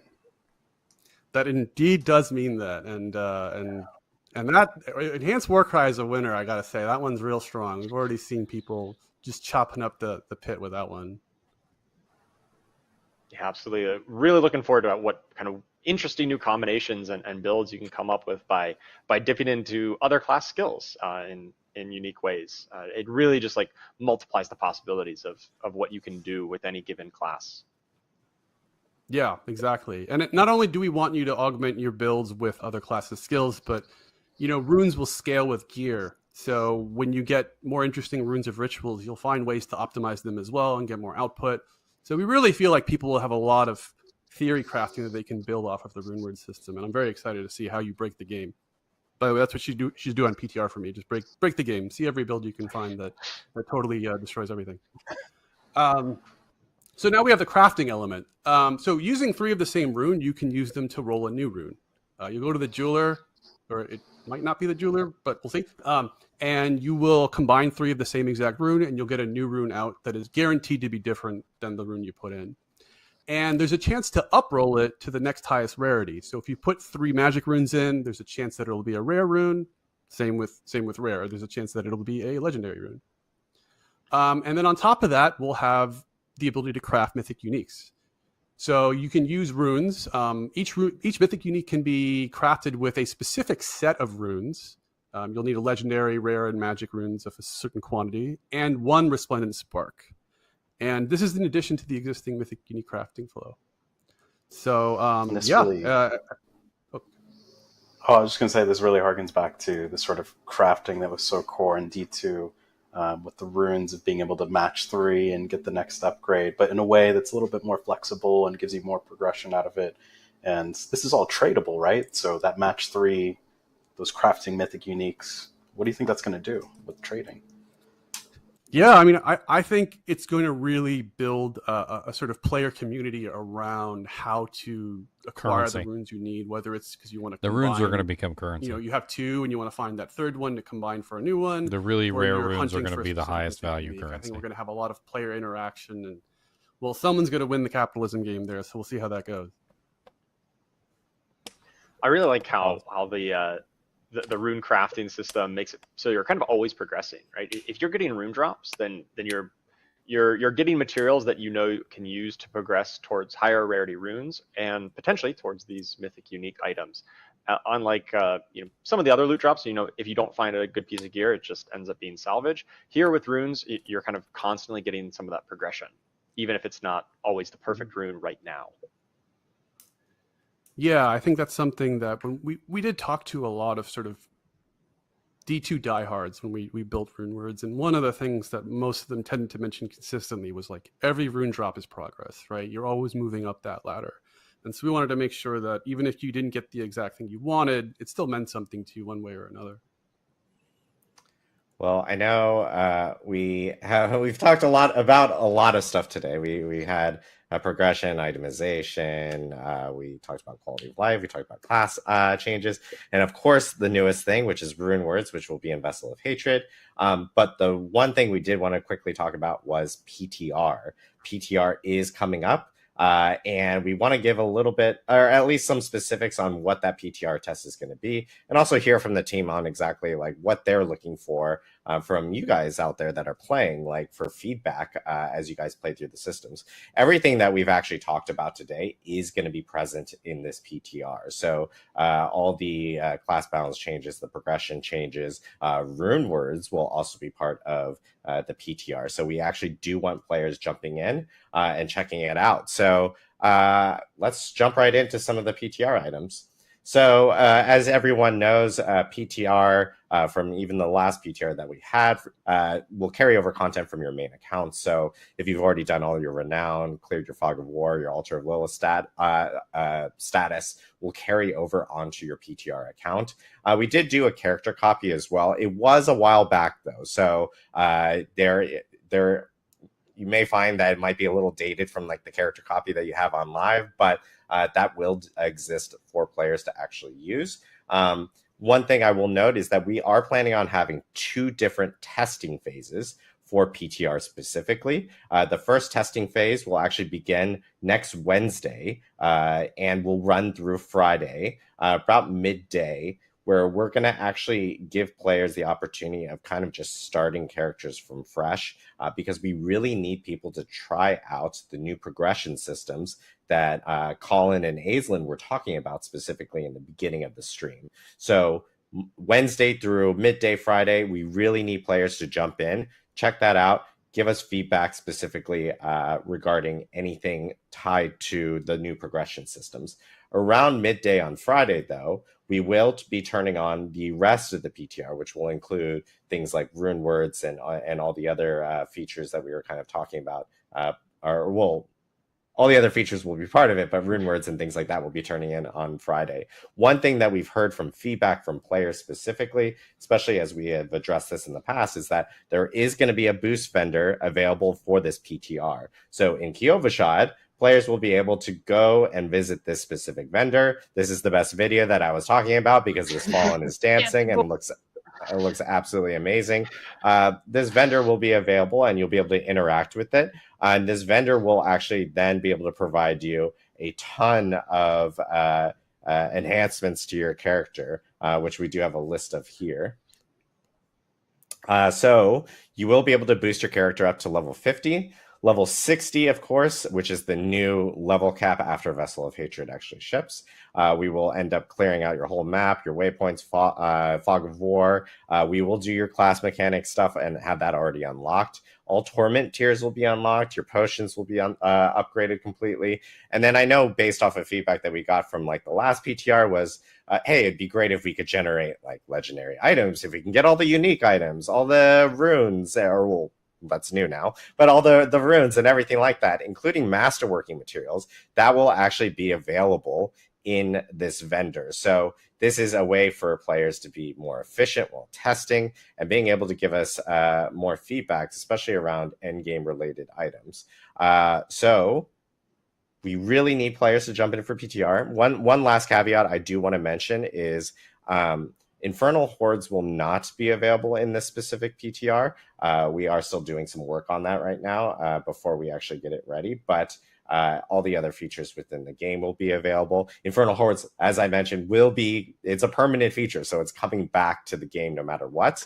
And then separately, I do want to remind everyone that PTR right now it is still just PC BattleNet only. This does give us the flexibility of being able to upload, change things on the fly, like things like turning rune words on Friday, for instance, we have the flexibility of being able to do that on our own platform. So it's just easier for us to be able to have that additional work from our side to be able to make things like that happen when we can do testing specifically from that end. But Colin, Aislinn, I'd be really curious to hear like what you guys are looking for specifically in this PTR from feedback from players that they can focus in on and provide feedback on as they go into the test. Yeah, so I think we really want to see people focusing on the new journey. So starting from level 1 and feeling out what difficulty tier is right for you. And if that feels like it's the difficulty tier that you would expect to be on based on how powerful you've managed to make your character and how many of the progression systems you've engaged with. Like if you engage with tempering and you go all out and you're like, I'm going to make my character a blaster, even though they're only level 30, like how far can you go with that? And are you going as far as you expected you would be able to go? Yeah, those are great points. It really is about, are we hitting that expectation that we've sort of created, right? Which is, we really loved how the Mind Cage was functioning. We loved how tormented bosses felt in terms of having hard mode versions of things. Are these difficulty tiers sort of meeting those expectations of all the things that we have had in the previous game now mapped to a more streamlined system that should be much, much easier to navigate? Awesome. And I know on the class side, like Charles, what are you kind of looking for? What's the team looking for on that front? Yeah, I think we're really looking at the new skills and the new key passives for each class and how they're usable at all points in your character journey, right? They should feel good to press when you just first learn these new skills. But they should also feel really good when you're in the late game and you're trying to, make a build all around them, right? Around your stone burst. Like, does it feel like that has enough support and that you can, make a stone burst build or Dance of Knives and or all the other different skills? Like, do they fit in?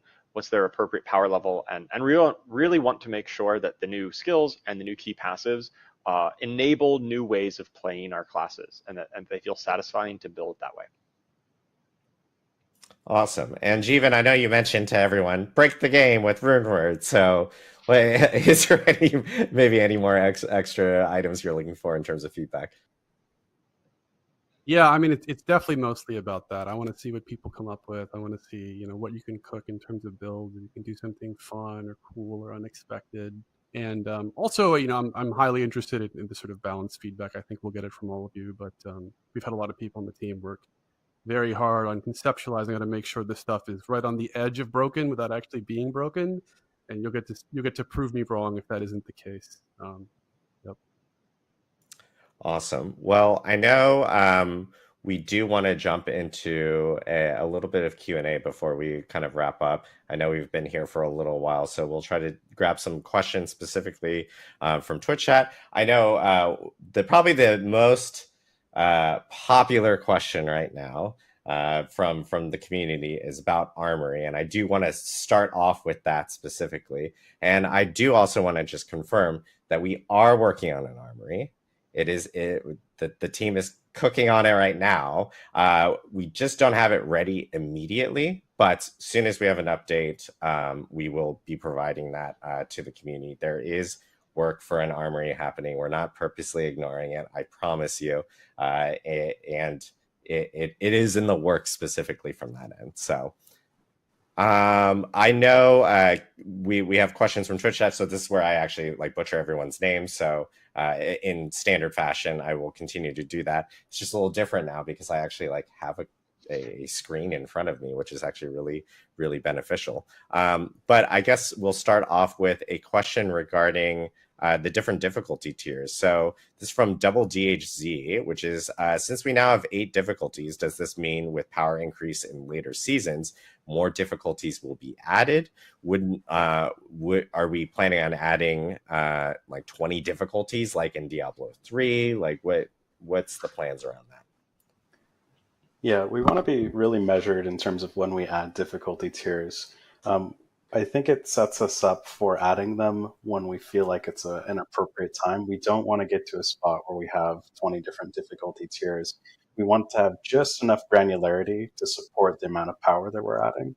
And what we don't want to do is sort of say, okay, we're going to add things like rune words or add things like seasonal powers and then nerf all of you by making the monsters 100% tankier to compensate for the power.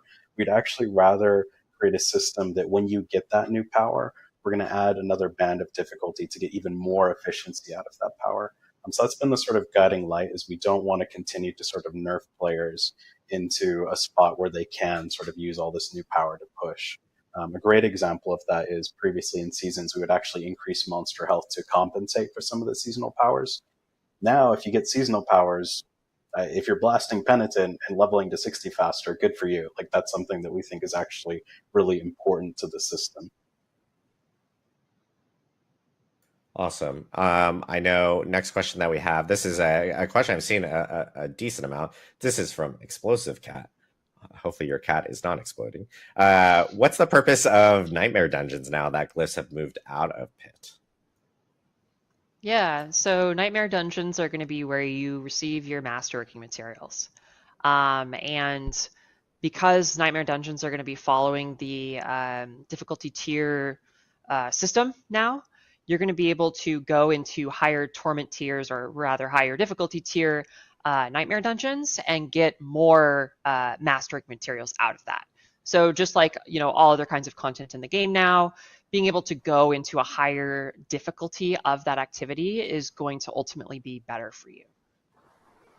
Yeah, the grind, sort of putting a grind currency actually fits much better in a nightmare dungeon compared to the pit, because it means that every sort of elite you kill, every chest you open, or every corner you go into and you find an elite pack, those are going to be masterworking materials, as opposed to today where it's like, well, the instant I make a turn that is not in the direction of finishing this dungeon has been a waste of my time because I want that glyph. That completely changes when everything in the dungeon is dropping masterworking materials, and we think that feels so much better for that type of content. Conversely, with the pit, again, we're going to reward you for pushing difficulty, and we do want you to sort of get there quickly and get that reward and get out. So we think that'll feel a lot better. Yeah, so just for people, because I think when they immediately heard like, well, now it's just moved to Nightmare Dungeons and it's just at the end. It's actually part of the whole Nightmare Dungeon. It's not just the end goal, getting to the end and getting masterworking materials there. Just want to clarify for chat, because I know immediately there's a good amount. There's a good amount at the end when you kill the boss, right? Of course, the boss has to have good shit, but like, what's really going to feel great is like when you run into a massive elite pack, like you just randomly run into, we spawned maybe too many. Those are all going to represent, little loot bags of masterworking materials, which is going to be huge. Awesome. This question is from RXU105. Are runes reusable? Yeah. So, by the way, I just want to say, chat, I've been reading Twitch chat, and what you've said has struck a chord. Anyway, yes, they will be reusable. Can't take you anywhere. You can unsocket runes and you can move them into different items. Yes, absolutely. I saw a few related questions to that. They don't get to exist in the same item as gems. You do have to pick between gems and runes on any individual item. Awesome. I know there was a question related to another. Well, at least I don't know if Charles, you want to answer this, or if you have additional details. There's a lot of questions related to one of the mythic uniques, and it's additive damage to demons and angels specifically. I don't know if you want to talk about that. I will confirm that is the wording on the effect. Plus damage to angels and demons. There you go, guys. We'll just leave it at that. And no further comment. I know, no further comment on that. Additional question that we have related to Paragon is, why cap the amount of boards instead of just capping maybe the amount of glyphs we can use? This is from Hotner. Yeah, that's a really good point. Something that I think we can take back and really think about. We had discussed, and we felt like the cleanest solution from just sort of the flow perspective was that we wanted to just make it really sort of compact and make those choices about which glyphs and which legendary nodes and eventually what rare and magic nodes matter to you. But that's really good feedback and something we can continue to monitor as we go into PTR and as people get their hands on it. Again, it's really about making those boards more punchy, and the connections between those boards is something that you navigate during your journey. But the sort of end point is about making those really chunky choices on what glyphs you want and what legendary nodes you want. And we think that ultimately, especially now that Paragon is realm-wide and all your alts, I think we touched on that earlier, all your alts get to benefit from this. It's really going to streamline that process of getting your points locked in quickly on those alt characters and get them into the end game really quickly. But that's a really good point of feedback. A question from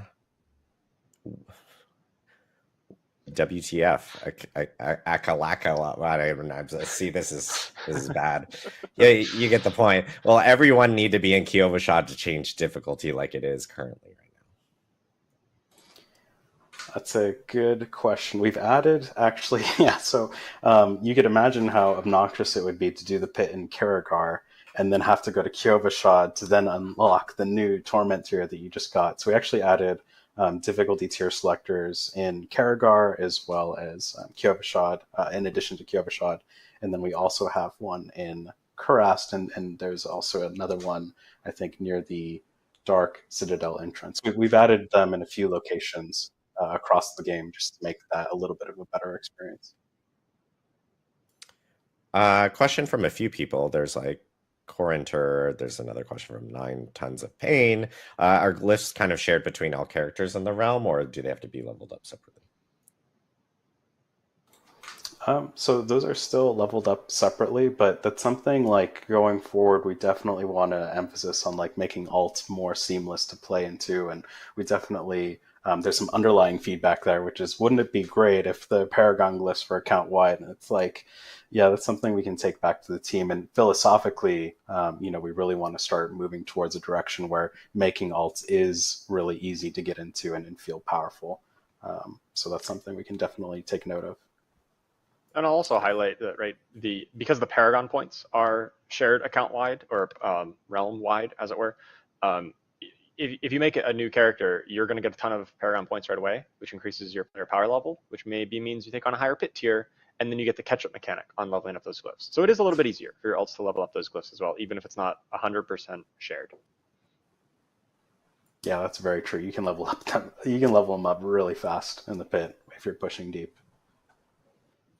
There is a question regarding Eternal Realm characters, like, what happens to them when 2.0 kind of launches? What's the, like, I'm assuming because they already have like 925 gear, if they're at max level, they'll be brought down to that new eye level that we had mentioned. Is there like any specific changes or anything, or is it kind of laid out exactly kind of how we presented?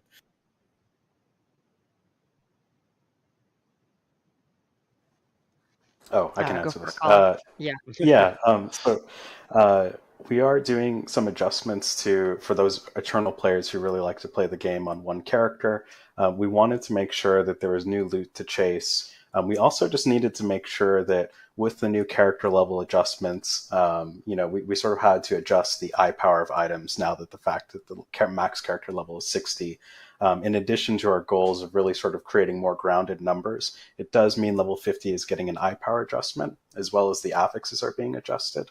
But we are going to max roll every single affix that we adjusted power-wise. So, for example, if you get a 5, we're going to take those items and adjust them.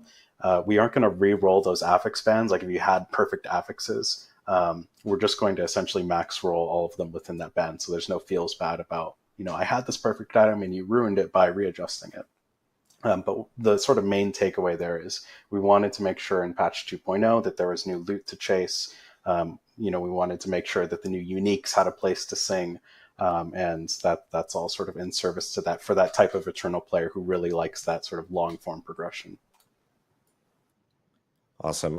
Question from Ice Panther. Rune words, are they applicable to all items and weapons? Or are they restricted to specific types of equipment? Additionally, can gems be inserted into equipment with runes? Yeah, they can be inserted into all types of equipment, so they're not restricted from being in uniques as long as you have 2 sockets for that unique. And the to restate the slots that are available with 2 sockets, on base game it's 3. It's chest, pants, and 2-hander. We're also adding a second socket to helm, so you'll have 4 slots. And you cannot mix runes with gems in any item, and you wouldn't want to. You'd basically be losing the benefit of them. Awesome. I know we have some questions related to like some co-op bugs. I will say that I've gone on, like forums and Reddit and addressed them, that we are working on them. I can tell you the team is most definitely working on them right now. Excuse me as I cough.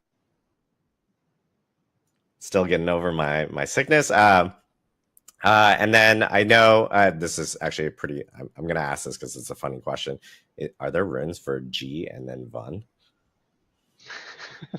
I mean, my narcissism certainly would have let me do that, but I think we can't. We can't do that sort of stuff. Unfortunately, I would have loved to. But I will say, there are, the runes have these sort of phrases that they unlock when you actually compose the spells. And we have some, I think, fun references and Easter eggs to, the great Diablo games of the past.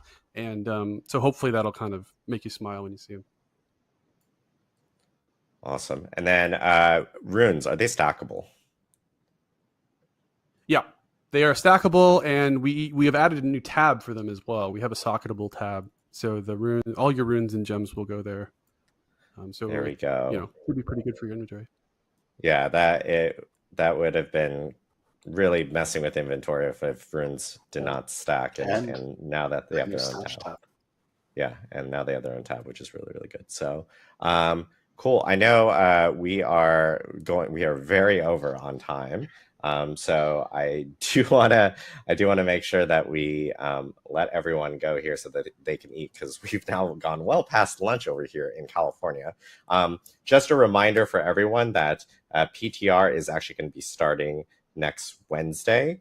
We will have patch notes and the blog up immediately after the stream, specifically here, so you guys can check it out. Check out the patch notes. It's 17,000 words, a lot of words, so I apologize. I will say that for other locales, it might be until like early next week before those patch notes will be available. It just takes a while for us to localize on some of those, and they kind of came in a little hot. So we do plan on actually having that available in all languages. Just for now, they will be English only and immediately up after this specific stream. Again, PTR starts next Wednesday. We'll have 2 different phases. Wednesday through Friday will be that first initial phase where we need players jumping in, checking out the progression changes and testing all that out. And then starting on Friday for the rest of the week specifically, we'll end up having the boost vendor available where players can actually jump in and test out everything that they need to regarding rune words and all other things that are tied to endgame. I do want to give a huge thanks to everyone on this panel here. Colin, Aislinn, Charles, Jeevan, thank you so much for going through a ton of information. I do want to also call out the rest of the Diablo team, because they have been doing a ton of work towards Vessel of Hatred and, of course, Patch 2.0 and Season 6. One thing we will say is that you guys actually haven't heard about Season 6 yet. We still have information to tell you about Season 6. We'll be sharing that more here in the coming weeks as we head towards launch. So there is still a seasonal theme and mechanic with Season 6 that we'll be sharing here soon. So thank you guys, everyone, and thank you, Diablo community, for tuning in. Check out Diablo4.com immediately after the stream, and we'll see you guys in Sanctuary. Thanks again. Thanks, everyone. Oh, we're ending with this. Best. I love it. We can't forget the most important member. Alrighty then. Well, yeah. All right. That's a lot of stuff. A lot. Like, holy crap, that's a lot. I mean, I'm glad I didn't make my video on I was planning on making a video on like getting back into the game and like teaching people how to play since Season 5. I'm glad I didn't waste my time on that, because it doesn't look like it's even going to be the same game anymore after this point. We got a lot to go over. Obviously, the patch notes are going to be coming in a minute, so we're going to be taking a look at those. I've got like little screenshots of everything here, so we can go over some of the highlights. Let's do a little recap here real quick before we get started into everything else, because it's going to take some time. I took notes. I got lots of notes. There's notes everywhere. So many notes. So I hope you like recaps. So first off, we've got Diablo 4 2.0 PTRs coming next Wednesday, and apparently it's going to run like till Friday, and then Friday is going to be like the boost part where you can boost your character, and apparently rune words are going to be coming on Friday, so we're going to be able to test out the rune words on Friday, but you're going to be able to test out everything else first, and then that's going to lead into the rest. Sacred items are gone. That's what I took away from that. Sacred items are just gone completely, and they're not going to be in the game anymore, so you're going to progress from normal items directly to ancestral, and there's going to be no more sacred items. On top of this, they kind of had some really confusing stuff going on about like the item power level, but the item power level of all items is apparently going to be dropped to 540. And then they said something about like you could get 750 items, but then later on they were talking about you could get 800 item power items. So I think, I'm not sure, I'd have to go back over and re-listen to everything, but I think 800 is now the max item power. It sounds like all of the equipment that we currently have is yet again going to be made useless, because they said that all items with item power above are going to be reduced to 540. So anything above 540 is just going to be reduced down to 540, which basically means that at this particular moment, any piece of equipment that you have that was, say, like a 925 item power item is going to be reduced to a 540 item power item, and then you're going to need to go and regrind out your 800 item power items. I'm not really sure why brick all the items yet again, but it does seem like what they're going to do. They also said that all ancestral items are the only items that are going to have greater affixes in the coming patch, and that they are going to be the only items that have greater affixes in the coming patch. So apparently we're not going to get greater affixes on anything that's not an ancestral item from this point forward. They also talked about legendary aspects having a legendary version of themselves, or an ancestral version. So there's going to be legendary aspects with ancestral versions of them that have 5 higher ranks than they currently have now. Which I'm not sure how that's going to affect the ones that only have 1 rank, and like that's it. But there's definitely a lot of power that's going to be gained there. Glyphs are going from 21 to 100 ranks, and on top of that, they're also going to get the same radius increase at 15, and then another radius increase at 46, which looks like this. I did take a screenshot of the radius increase. So the radius increase is going to look like that now, where it's going to basically cover like the entire area and then some, going like bleeding out into the next area. As you can see, it almost touches the legendary node over here. So going to the level 46 glyph is going to be quite a bit of a power increase. Now, we've seen this before with the what was that one called? The one that they introduced for a very short period of time that was like the blood glyph or whatever that came from that specific zone. It had a bigger area than the regular glyphs too, and so this is going to enable you to access more power. This also could be interesting to activate glyphs with, because obviously having access to a larger area means it's going to be easier to turn the glyphs on, and it's going to be easier to scale them. So that's also a thing, and we'll keep refreshing and looking for the patch notes. These are going to be specific to the PTR, though. They're not going to be these patch notes. It's going to be PTR patch notes. Glyph EXP is moving to the pit, which most people just aren't really enjoying the pit these days, so I'm not really sure why you would move the Glyph EXP to the pit, but they seem to be basing everything around the pit. I feel like there's a little bit of a colorblind thing going on here, because the pit isn't really the content that people are enjoying, so I don't really know. They're changing it from flat, like arbitrary amounts of runs until you max out your glyph, to now it's going to be chances to upgrade your glyph. And apparently if you're 10 tiers higher than your current glyph rank, then it's going to be a guaranteed success. And there's also going to be a higher ranks than 10 can also grant bonus ranks. So say for instance you were in, I don't know, like a tier 50 and you had like a tier 1 glyph and you went to go upgrade your tier 1 glyph, there's a pretty good chance it could get upgraded multiple bonus ranks just for like one upgrade, and it's going to be a guaranteed upgrade because it's 10 ranks higher, or more than 10 ranks higher. So it seems like if you're capable of really high nightmare dungeons, or sorry, I'm going to have to get used to saying pits. If you're capable of really high pits, then the glyphs are going to be really fast to rank up. The only way that they're going to be slow, or not really all that fast to rank up, is if you're doing relatively low pits and you're not capable of doing, like, obviously challenging content. Because the more challenging it is, the faster it's going to rank up, and they even give you bonus ranks. I'm not entirely sure I like this, because it literally screams to me Diablo 3 gems. Like, this is literally the Diablo 3 gem system, like, in a nutshell. And I didn't really enjoy the Diablo 3 gem system either, but I guess we'll have to see how it turns out. Shared Paragon points across all characters on the realm that those characters are in. Again, Diablo 3 change here.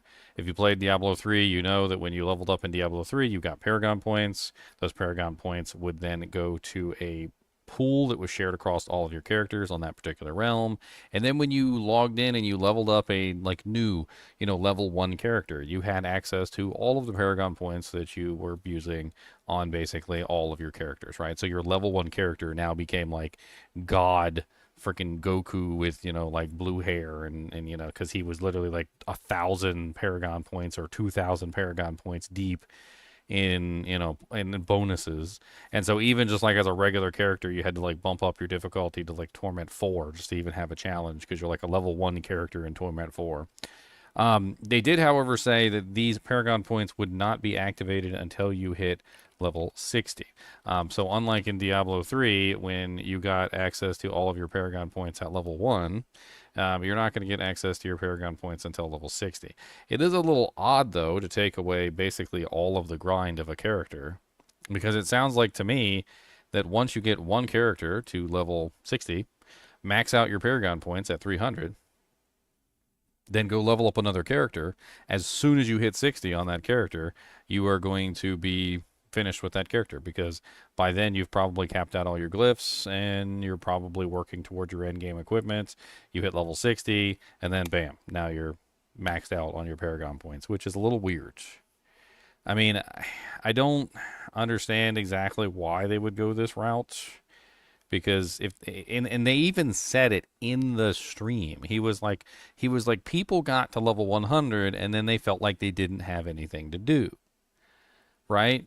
And then proceeded to say that when you hit level 60, you're not going to have anything to do because you're going to have all your Paragon points as soon as you hit level 60.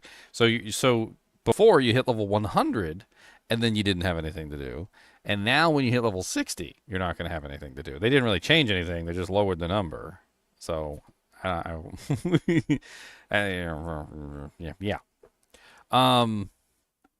Board tuning. They talked about board tuning, and they talked about reducing the number of boards that you could have active at any given time. This is probably because of the builds that we're setting up to have, say, like 8, for instance, or 9 glyph slots. Like they would get like 9 glyphs active at the same time. And I don't know what the number is. I don't think they set it. But there's going to be a maximum number of Paragon boards that you can have active, which is going to, again, restrict the number of glyph sockets, which is going to affect how you build your boards in general, which basically means that once this goes live, pretty much every single build guide out there, big profit to me because I don't really make build guides, but every single build guide out there is basically going to be invalid at this point, because you're not going to be able to get more than a certain number of boards in the first place. So you're essentially screwed, like on any of the older content. The new builds are going to have to take advantage of the fact that you have a maximum number of board slots and figure out a way to get as much power out of those boards that you're choosing. It's also going to make choosing a board more impactful. So like in the previous versions, you would pick a board specifically just to grab a glyph socket. And maybe you didn't even really care about like what was on the glyph socket or what was around it or what board you were on. You just wanted a glyph socket. Well, now you're not going to take a board unless it's a board that's actually going to be beneficial to you in some way, because you're going to be spending the majority of your points on those boards. King Vicious said that they said it was 5 boards. So that is going to be really very restrictive. I usually end up with 6, 7, 8 boards on most of my builds. Definitely when you're trying to get multiple glyph sockets. Progression changes. Oh boy. I'm going to keep reloading this and see if the patch notes are up. Oh, here we go. I just refreshed it like 6 times and it came up. So before we dive into this, let's talk about some of this stuff real quick briefly. So they're capping the level at 60, and we're going to get 10 more skill points. They're also adding new difficulty tiers, and they're tying everything to pit tiers. They did have a graphic going over like what the pit tiers were, and like the associated pit tier numbers and like each difficulty tier. So like Torment 4 is essentially like a pit 65. They also said they're capping Torment or the pit at 100. So the max pit tier is going to be 100 instead of 200. So none of this scaling means anything to you guys because you have no clue what the hell these pit tiers are. I mean, they kind of explained it a little bit, but at the same time, like since they have truncated the pit max tier to 100 from 200, these don't really tell us as much as we would like to know. Because obviously in the current system, you could crush a 65, but you might not be able to crush a 65 in the new system. In other words, the 65 in the new system might actually be really, really freaking hard. They also talked about some kind of smart key system, where non-pit activities would be keyed to your current progression. So basically, like when you're out in the HellTide and you're doing a HellTide, it's going to be keyed to the tier that you're capable of. So for instance, let's say you completed a tier 50 and you go to the HellTide. Now your HellTide is tier 50 because that's how they currently have it set up. So all content basically across everything in the game is going to be tied to what you're currently progressed. So your difficulty that you're progressing is going to scale everything, which means that if you're doing tier 50 pits, then your HellTide is tier 50. Your Nightmare Dungeon is tier 50. Your World Boss is tier 50, according to the way that they explained it anyway. And we'll see how broad and all-encompassing that is. Conquering a pit tier unlocks that torment tier for all activities. So basically, as long as you complete that pit tier at least one time, it's going to unlock that difficulty for everything else. So you basically use kind of like capstones where you have to prove yourself before you're allowed to continue to the next tier. I don't know. One thing I'm worried about is that all these tiers are just going to be more and more like separations in the player base. As an example, you have right here 1, 2, 3, 4, 5, 6, 7, 8 different tiers, right? It was already annoying enough to go to the world's tier statue to change difficulties every single time that you wanted to like join your friend or whatever who was doing like tier 3 or something. And it was actually kind of cool that everybody was gathering together in world tier 4 because that meant you didn't have to change difficulties all the time. And they didn't really go into detail and explain like whether or not you would be changing difficulties all the time to join your friends in various tasks, or whether or not this would be like automatic. Is it personal? Like they didn't really explain whether the difficulty system would be like a personal difficulty system.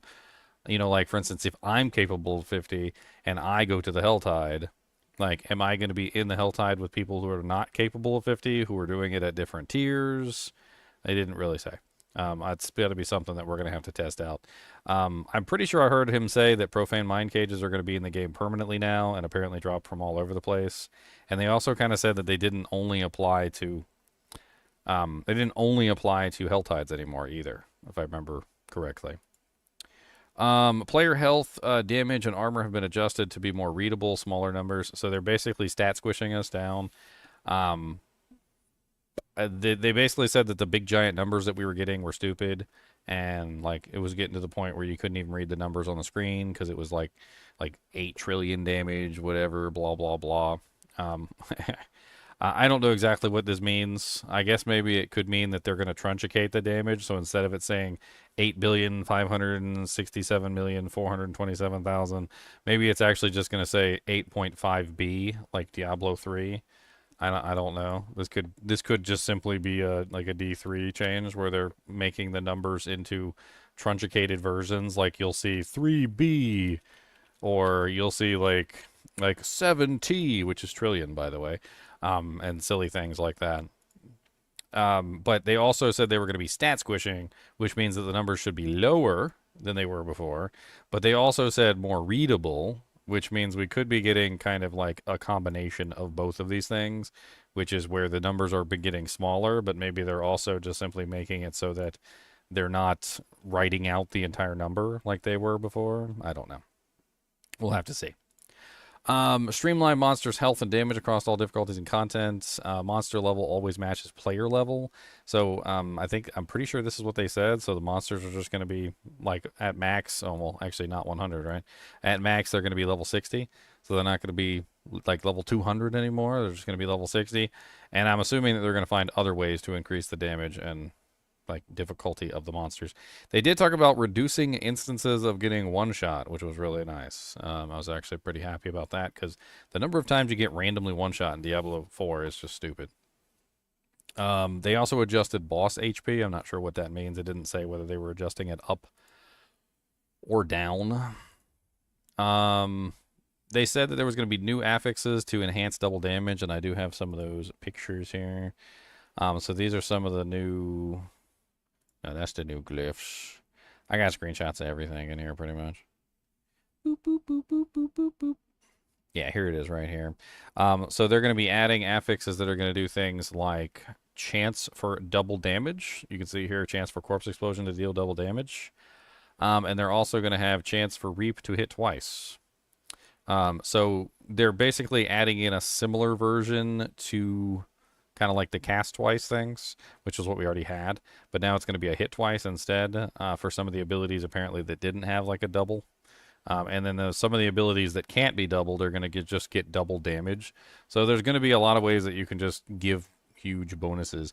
They talked about all the weapon tempers are going to be multiplicative damage increases, where they're basically just going to be multiplying your damage. Of course, if you have a double attack, that's basically double damage. Offensive damage increases are all going to be additive bonus damage increases instead. And then they talked about moving all the size and duration affixes to the utility category so that there's not a lot of competition for those weapon affixes on your weapons, because they didn't want, like, for instance, you to be choosing between a multiplicative bonus and like making one of your attacks bigger. So anything that had to do with size or duration is getting moved to utilities. Tempering recipes limited to 4 affixes at most, which is a really good change, because obviously when you had ones that were like 5 or 6 choices on the tempering recipe, it was hell trying to get that temper to actually land on the item. Ultimate skills can now be gained in skill ranks. This was something that they talked about as well. So you can actually get skill ranks, or it goes up to 5 skill ranks, and the skill ranks are going to do things like changing your cooldown, obviously reducing the cooldown and enhancing damage and things like that. And you can actually get plus the skills to the skill ranks. They did, however, make sure that to specify that all skills would not just grant you all of the ultimates. You would have to actually put points into the ultimate before it would gain any ranks from a plus to all skills item. They're adding a throw ability to the Barbarian along with some pretty interesting passives, and we can go over some of this stuff. I'm sure it's going to be in the patch notes. The Druid's getting a Stone Burst channeling skill, which is pretty cool, as well as some really neat companion buffs, and a companion key passive, which is specifically designed around the companion Druid. So if you guys are interested in making a companion Druid, looks like Season 6 might be the best one yet. They also made it so that teleporting back to town can have a preferred town location, which was pretty cool. Dungeon keys are going to be going into their own inventory tab. Monster crowd controls for monsters that are not elites and not bosses are going to have like sort of like a overhaul on their crowd control, because they felt too powerful. Like, these are regular monsters that were basically just annihilating you from existence. Like the vampire impalers that were stunning you and basically getting you killed is going to be turned into an immobilize. The Goatman Mauler, I know all of you guys have died to the Goatman Mauler. Don't even lie. Don't even stop typing in chat. Don't even lie. You know that every single one of you has died to the Goatman Mauler overhead attack, because he sneaks up behind you and knocks you down, and then when you're on the ground, all the monsters just come wailing on you and you die. So he's been changed to a knockback instead of a knockdown. Werewolf Leap Attack got changed from dazed to knockback. So some interesting changes there to some of the more nasty monsters that were basically getting us killed on a regular basis. Monsters with long death animations will now die instantly. I'm a little scared of this one, because this one, when he dies, he explodes. So it's going to mean less time to get out of the way of the explosion. So, you know, like, be careful with that. A socketable inventory tab. I don't know what that means. I wasn't paying attention enough during that time. Did you? Do you know what they mean by socketable inventory tab, Leon? Yeah, so they added inside your inventory, you know, we have the tab for like consumables and stuff. They separated it out. So there's going to be a gem tab and rune tab together. Oh, okay. So a gem tab. All right. Yeah. So gem/rune tab. All right. That's nice. So new stash tab as well. They're going to be giving us another stash tab, which is nice. The dungeon midpoint that was kind of a pain in the butt for a lot of characters got removed and replaced with monster packs. That was the place where you had to like go into a room, and then you were stuck in the room, and then you had to defeat the monsters to get through the room. I guess they're just taking that away. Leveling up Paragon is actually going to show the number of points that you have access to, instead of just simply telling you that you have points. It's going to tell you how many points you have. Rune words are going to be tradable. They did talk about that. So probably going to end up being a new currency for the game. I would imagine so. Especially if they're as rare as people are making them out to be. One like really rare rune could represent like the highest value currency in the game, and then it would go, you know, obviously cadence down from that point to eventually you get to the point where the runes are worth nothing. But it being able also to take 3 of them and convert them into another rune, just like in Diablo 2, is kind of interesting. Instead of being equipment, they're basically going to be like make your own spells where you combine like 2 rune words together to make an interesting like secondary effect. And they did have the runes here. Let me pull these up. And these are the runes that they showed us anyway. The Jaw rune apparently gives you teleport as your evasion skill. The Ohm rune gives you the Barbarian's Warcry ability, the enhanced Warcry ability, which also in turn gives you Berserk. So they're going in with the one of the most interesting features of rune words, which was the cross-class skills. So for those of you who remember rune words from Diablo 2, and those of you who don't, there were a lot of items in the game, like for instance Enigma, which gave you teleport, which is a skill that belonged to the sorceress, and everybody could have access to it by wearing that rune word. You could also potentially gain access to all sorts of things, like CTA would give you the Barbarian's Battle Shouts, and you could also get like the Paladin's Zeal and the Barbarian's Berserk ability. You could even get things like, you know, the Druid's like ability to transform into a werewolf or a werebear through specific items. Like Beast would give you the ability to turn into a werebear.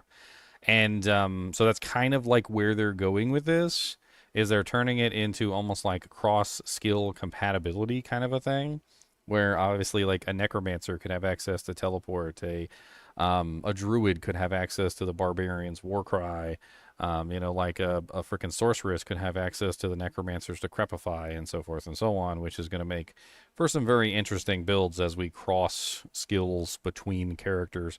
And honestly, it's one of the more fun things about Diablo 2 is the ability to cross skills. They did talk about how that these would work. So basically what you're going to be doing is you're going to be taking an invocation rune, and you're going to be combining it together with, what did they call it?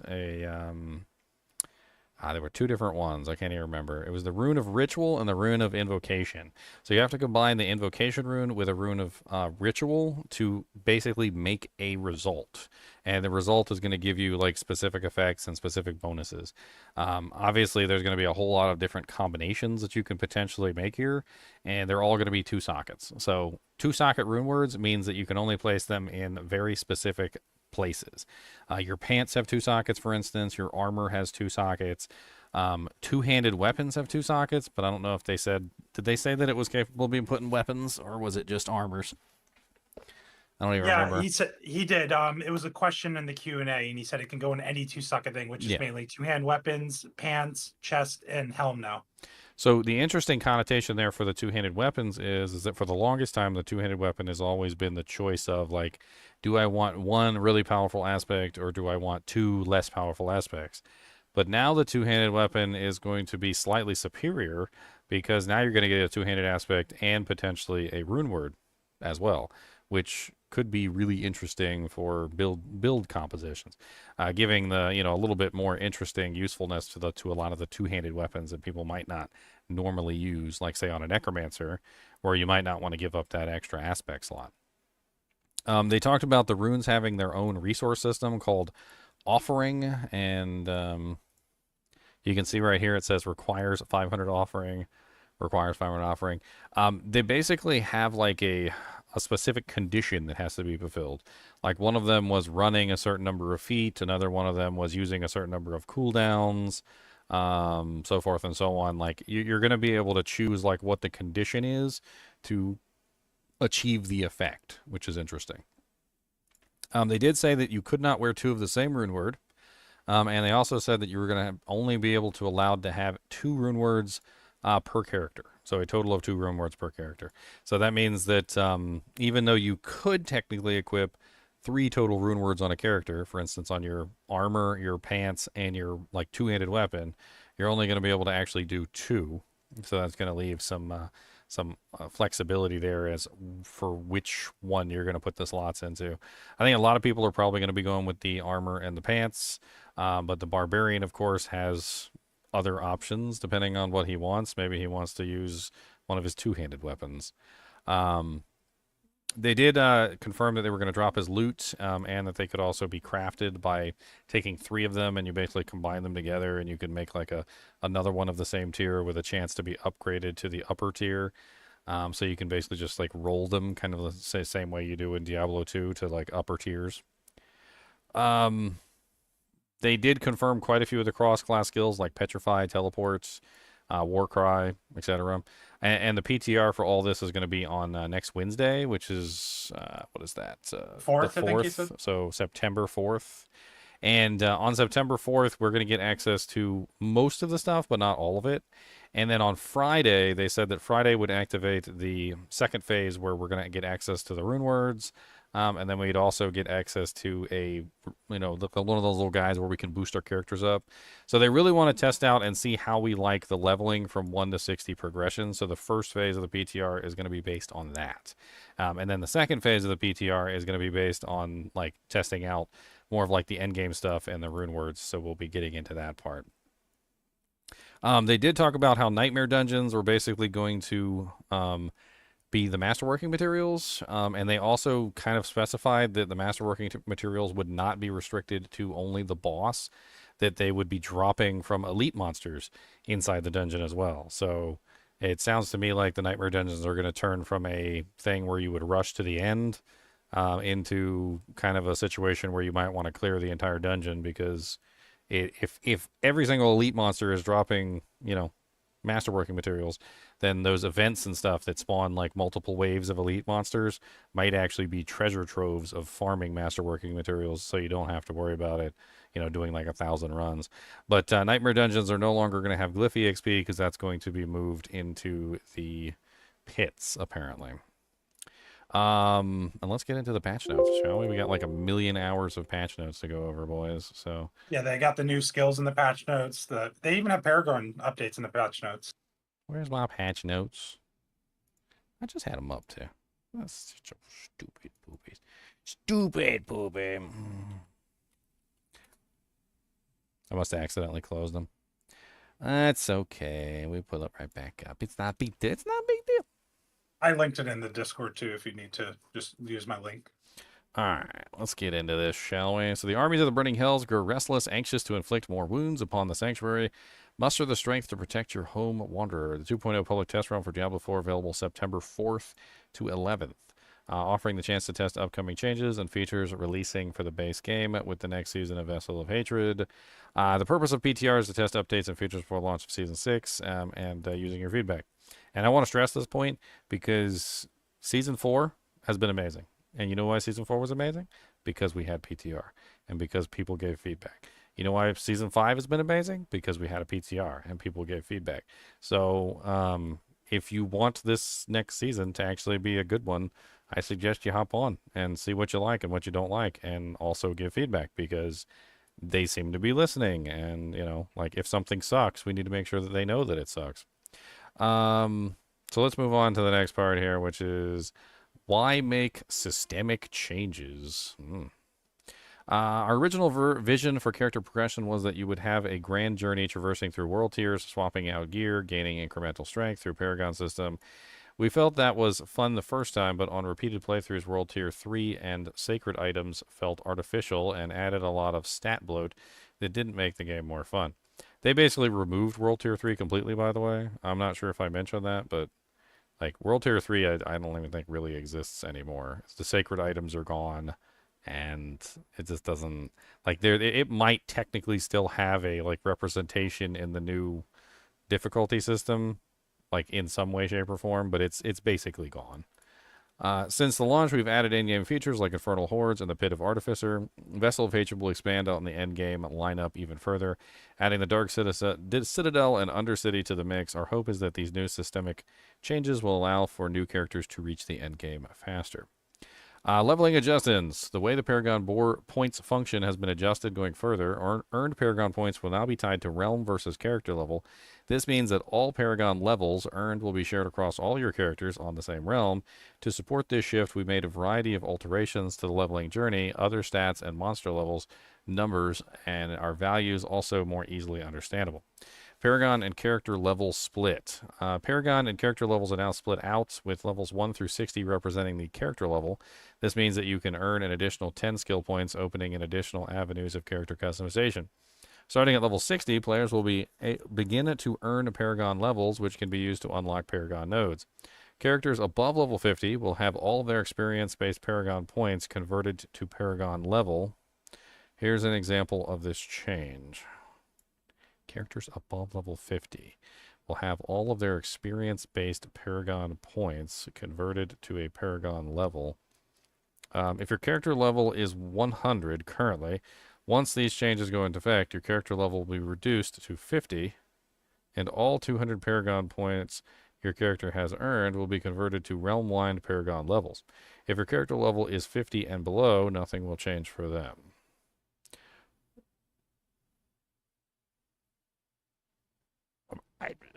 This is the second time I've seen something like this. Why take something that is the max level for a character and convert it to something that is not the max level for a character? You would think it would be a 1-to-1 ratio, right? Like if I'm level 100 and you drop the level cap to 60, I should be level 60, right? But instead it's 50. And then the same thing with the item power. They said if you have an item that's above 540 power level, like 925 equipment, they're going to drop your 925 equipment to 540. Again, why take somebody who's maxed out with equipment and drop them down below the max? So basically, when this patch goes live, and I'm sorry, Eternal Realm players, but when this patch goes live, your level 100 character will be level 50, and your 925 gear is going to be 540. So your character is basically going to suck. Like, you're going to be trash. Like, I hate to say it, but you're going to be, like, dirt level garbage compared to, like, what you were before. Because what you were before was maximum endgame, decked out, 100% completed character. And then shifting to the Eternal Realm, your character is now going to be 10 levels under the max, and all of your equipment is going to be what? What is that? 5, 6, 6 to 7, 260 item power below the cap on the item power as well. So you're going to be 260 item power below the cap, and you're going to be 10 levels below the cap as well. Like, again, we're back to another situation where I'm like, well, I guess I'll just delete all my characters, and we'll just start over, because what's the point? I got to regrind out all my equipment. I got to regrind out everything. Let's just delete them. Let's just redo it. It's like the Eternal Realm is getting seasonally reset, even though the Eternal Realm isn't part of the season. The changes to leveling in Paragon were made with the intent of getting you to endgame activities and gear at a more rapid pace, and making it easier to ramp up your alt characters for the fight ahead. Stat adjustments. In addition to splitting out character and Paragon levels, were revisited stats like health, armor, and core stats. We received player feedback stating that the numbers used to depict stats and damage have gotten out of control. We've adjusted stats in a way that makes the information more consumable. This change has no bearing on the strength of your character. So, this right here, all right, I am going to, I need to do this, okay, because I think this is important. All right, there, I did it. All right, look. They say this, but I don't think they really have that. They are not knowledgeable enough to really make confidently that statement. When we get into the PTR and we actually test stuff, like the people who are accustomed to their characters and understand like how their characters work and what the power level their characters are and what they were able to accomplish, get in and they start to like test things out, they're going to be able to answer this question. But I don't think the developers have the brain power and the know-how and the understanding of the characters within the game to really confidently make this statement. Like, they've changed too much. Too many things have changed. The level cap reduced, the difficulty changes, like 1,000 million things have currently changed. And how can they confidently make this statement? I don't get it. I mean, things are most definitely going to change. I would assume that they are going to change. Like, make the assumption that they have changed. New difficulty system, standard difficulties. And this looks exactly like the Diablo 3 like tier choices. They said there was going to be normal, hard, expert, penitent, torment 1, torment 2, torment 3, torment 4. I've got it written down here somewhere where they actually said that there was going to be like 20 tiers. Where was the exact words that they used? Because I wrote it down verbatim because I was rather interested in like the number of tiers that they said there was going to be. Yes, well, it's the first 20 they said level. pit unlocks at 60, tiers 1 through 20 is what they said. So there's going to be 15 pit tiers per torment, and 5 pit tiers per standard difficulty: normal, hard, expert, and penitence. Right. And that was exactly what they said. So a total of 20 different pit tiers, which basically have different equivalent difficulties across all of the tiers. They did, however, state that there was a maximum pit tier of 100, which I don't really know, like, because they only said there was up to Torment 4, or at least they only showed Torment 4. So I I'm think it just assuming keeps scaling. I'm assuming it just keeps scaling, and then Torment 5 is probably something like, I don't know, like 85 or something, question mark, I don't know. No, I don't think there's any 5. I think 4 is the max, but once you're in the pit 65 and you keep it can just keep going from there because it's Okay. the pit. But it definitely scales higher than 65, Yes, up to correct. 100, which is basically what we were looking at.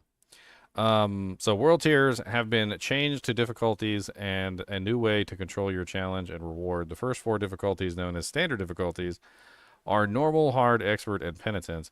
The purpose of standard difficulties is to temper your character while you strive to hit character level 60, the new maximum.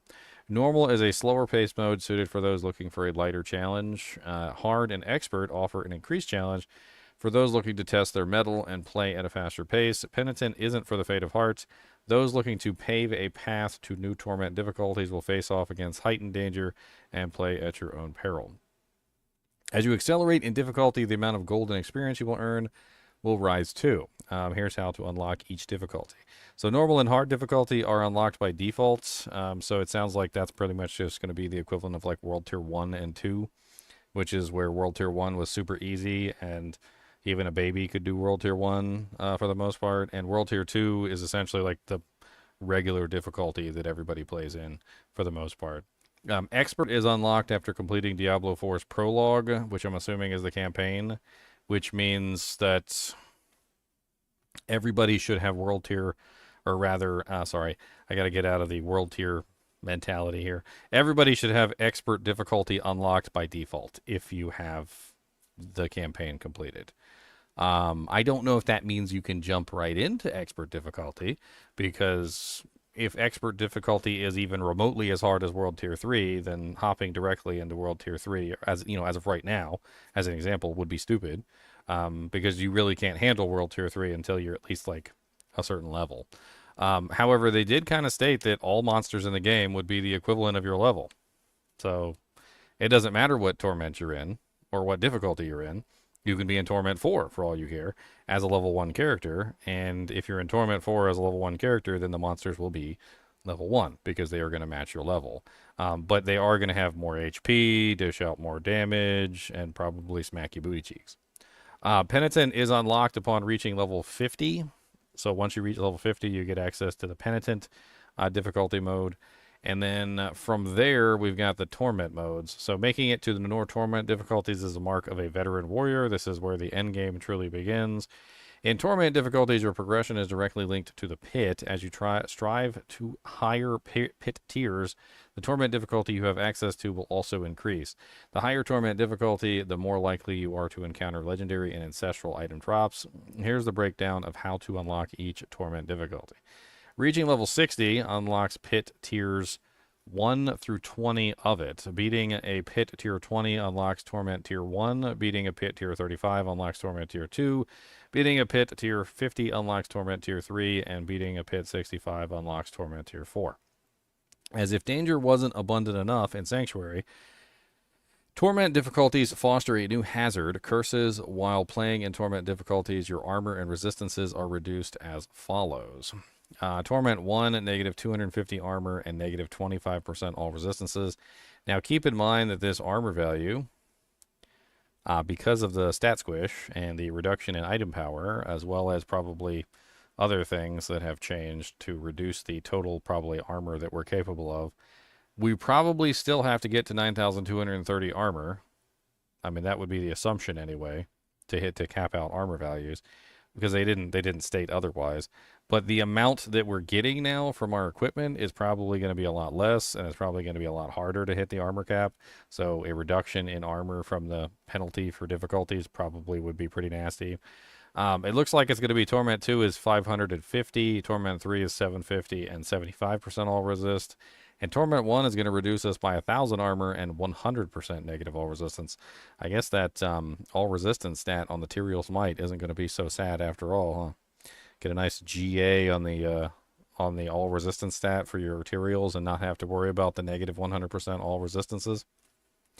By adding more difficulty and separating them out in this way, players are now have increasing choice in how they engage with risk and reward style of Diablo 4 going forward. Monsters will no longer have their levels displayed and will scale to the difficulty you're playing on. So they're basically, like I said, they're just going to be the same level as you. I'm a little bit worried about adding in like 18,000 difficulties because, and even one of the developers during the thing made a comment about like, hey, we don't want to add like 20 different difficulties.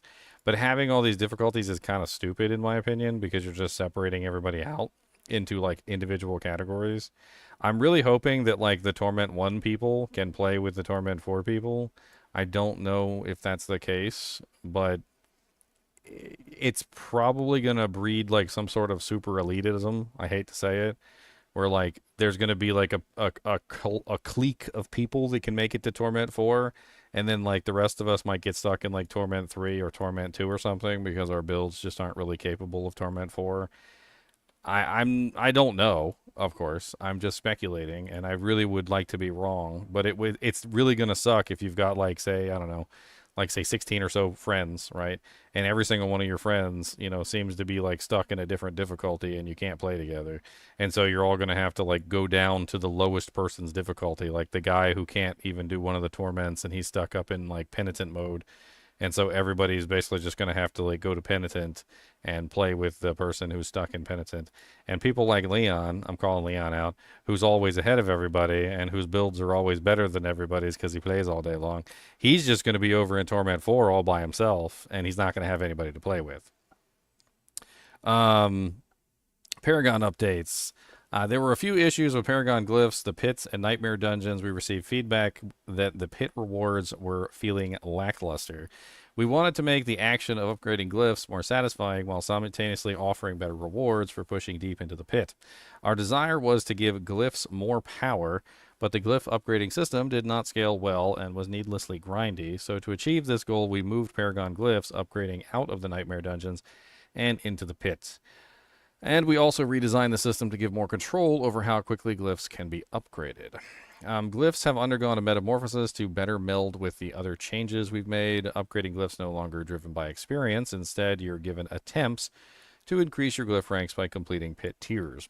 3 attempts to upgrade your glyph's rank are rewarded for successfully completing an Artificer's Mastery and a bonus attempt for not dying. This is identical to Diablo 3 in basically every way. I remember Diablo 3's gem system, and it was exactly the same, and you got an additional attempt for not dying. It's literally identical. Each upgrade attempt can be used to increase your any glyph that isn't already at max level. The chance to upgrade your glyph is based on the level of the glyph and the tier of the pit you complete. For example, completing a pit that is 10 tiers higher than your glyph's rank guarantees an upgrade rank. Completing a pit tier that is significantly higher than your glyph's current rank grants bonus upgrade ranks per attempt.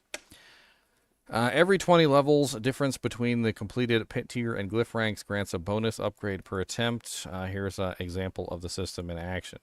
3 deathless pit tier 30 runs would take a glyph all the way up to rank 19, rapidly unlocking the additional radius size increase.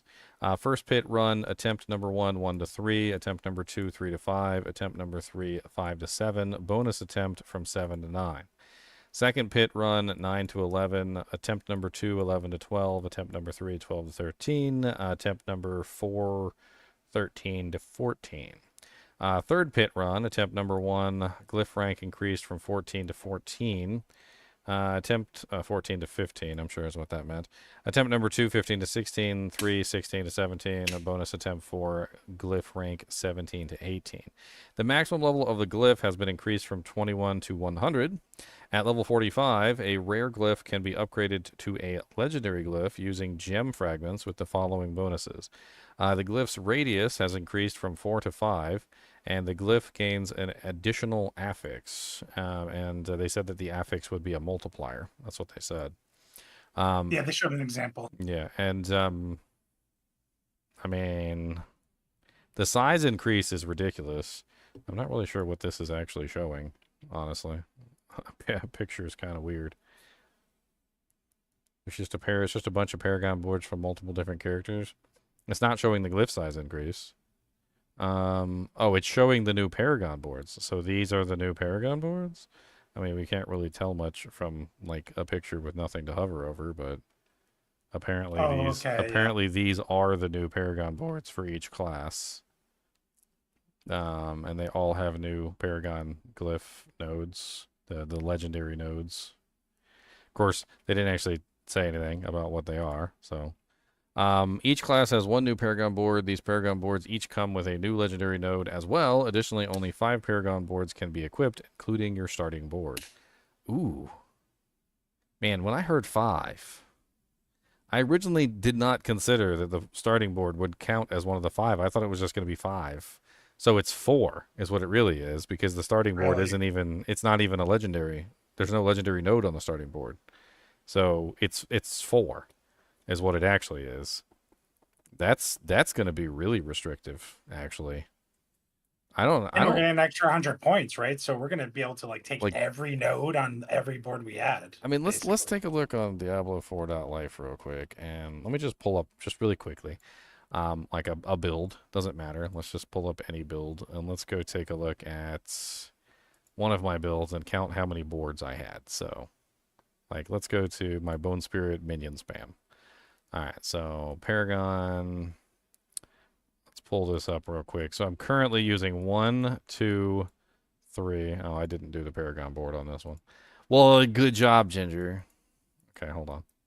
Let me pick a different one. Let's do my Oculus Isadora's. I'm pretty sure I fully did the Paragon board on this one. Okay. All right, so I've got 1 board, 2 boards, 3 boards, 4 boards, 5 boards, 6 boards, 7 boards. I'm using 7 boards on this particular build. So, as an example, you would go boop, up, no board there, boop, up, no board there. And also, since board number 1 counts, we're basically, that's what we're stuck with. So we went from running 7 boards to running 5 boards, and that includes, of course, this starter board, which has no Paragon glyph on it, or the legendary power node. That's going to be a pretty big change between what we have had and what we have. I mean, as you can see, I'm currently at 191 out of 225 Paragon points, which means that we're going up. What did they say? 300 max? 300. Yes, you're going to get another 100 points. But didn't they say 200 to 300? Yeah, so it's 225, not 200. Correct. So that means it's 325? No, because I don't think they're counting in the ones that you're getting through the additional bonuses. The renown. Yes. The renown. Because look, they're not counting it here either. We get 25 additional points through the renown and all the other additional bonuses. So it might not be 300. It might be 325. Which in that case we're looking at, what is that? Just as what I have right now, let's assume it's 325. So 325 minus 191. That means with only the 5 boards that we currently have active, there's going to be a 134 Paragon point difference between what we have now and what we had before. So you're going to be looking at these boards is all you're going to have access to, but now you're going to get 134 extra Paragon points to spend in these boards. Basically going to max every board. Every single board is probably just going to be almost completely maxed out at that point, with everything that you could possibly grab from all of the boards. Ugh. God, holy Jesus. Sometimes this is going to be redesigned further. This basically this invalidates all current build guides. I know that much. Any build guide that was being utilized today with the Paragon boards all set up, they're going to have to be redone. Oh yeah. All of them. And then we're getting a new Paragon board too, so you're going to be enticed with a Paragon board that you might not be able to actually use. Item quality rework. We felt that sacred and ancestral items lost their specialness and flair due to how common they became. These changes transform ancestral items into mighty endgame weapons worth the chase. Ancestral unique sword, 800 item power. Ancestral items start dropping in Torment 1, so you're not going to get access to ancestral items until you get to Torment 1, which is after level 50, from what it said. Because wasn't it Penitent didn't even unlock until level 50? So you're not going to be able to get access to any ancestral items until after you get access to World Tier Torment 1, which is after level 50. So it's probably 60. yeah, it's probably not going to be until you hit like level 60 is when you're actually going to start grinding out ancestral items. Ancestral items will always drop at 800 item power, the highest possible. So the maximum, now I understand. Okay, so this picture has helped me understand. So 750 is the highest item power you can get from a normal item. The 800 is going to be a guaranteed item power for the ancestrals. So the ancestrals are going to always be better than normal items. But until you actually get to the point where you can start accessing ancestral items, we're all going to be using normal equipment, basically.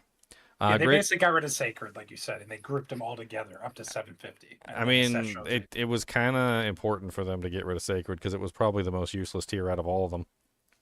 I mean, I feel like you were using normal items until you got to World Tier 3, and then you used normal items in World Tier 3 until like you got to World Tier 4 and maybe put on a couple Sacred items, usually the weapon, and then as soon as you got to World Tier 4, you took all the Sacreds off and threw them away and grabbed ancestral equipment. So, I mean, it just simplifies it, I guess.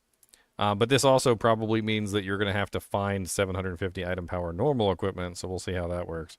They did also say that ancestral items will always come with at least one greater affix. So when you find an ancestral item, it's going to be like a big thing, right? It's going to be a big upgrade because you're going to be going from a regular version of that item to an ancestral version of that item, which is going to make a pretty big difference in your character's power level. Because not only are you going to be getting a 50 item power upgrade minimum from the regular items to the new ones, but you're also going to get a guaranteed greater affix on a unique that you might have already been using.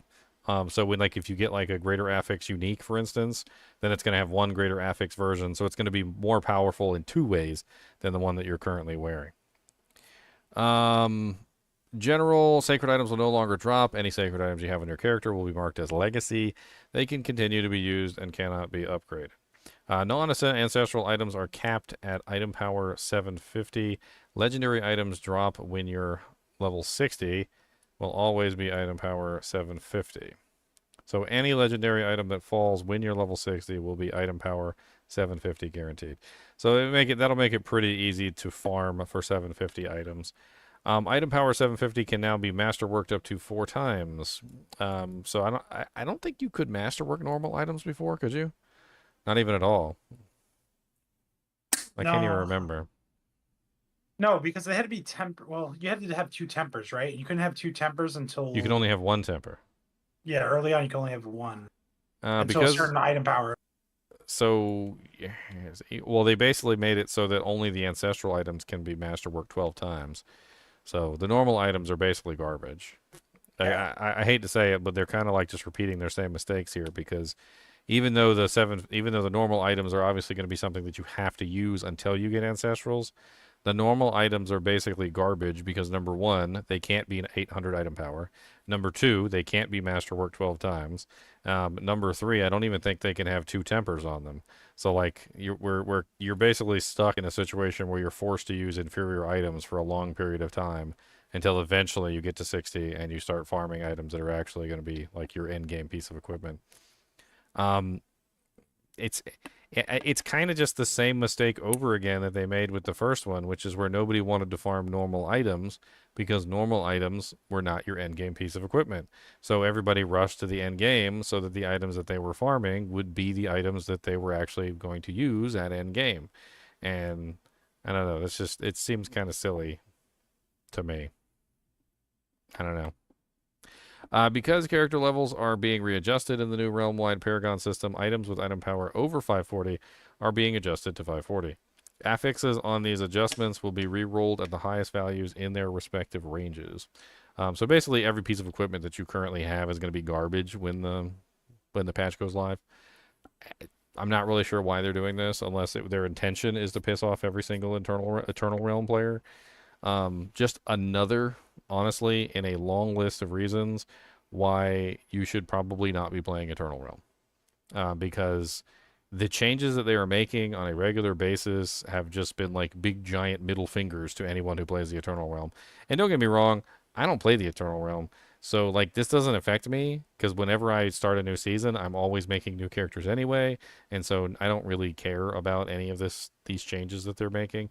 But for those of you guys who actually do play the Eternal Realm, I kind of feel for you because this is like, what is this, like the fourth time in like the past couple patches, like season wise, that your characters have just been legicified like over and over and over again. And God help you if you came back every single patch and like reground out all your equipment, because this is just another in a long line of regrinds.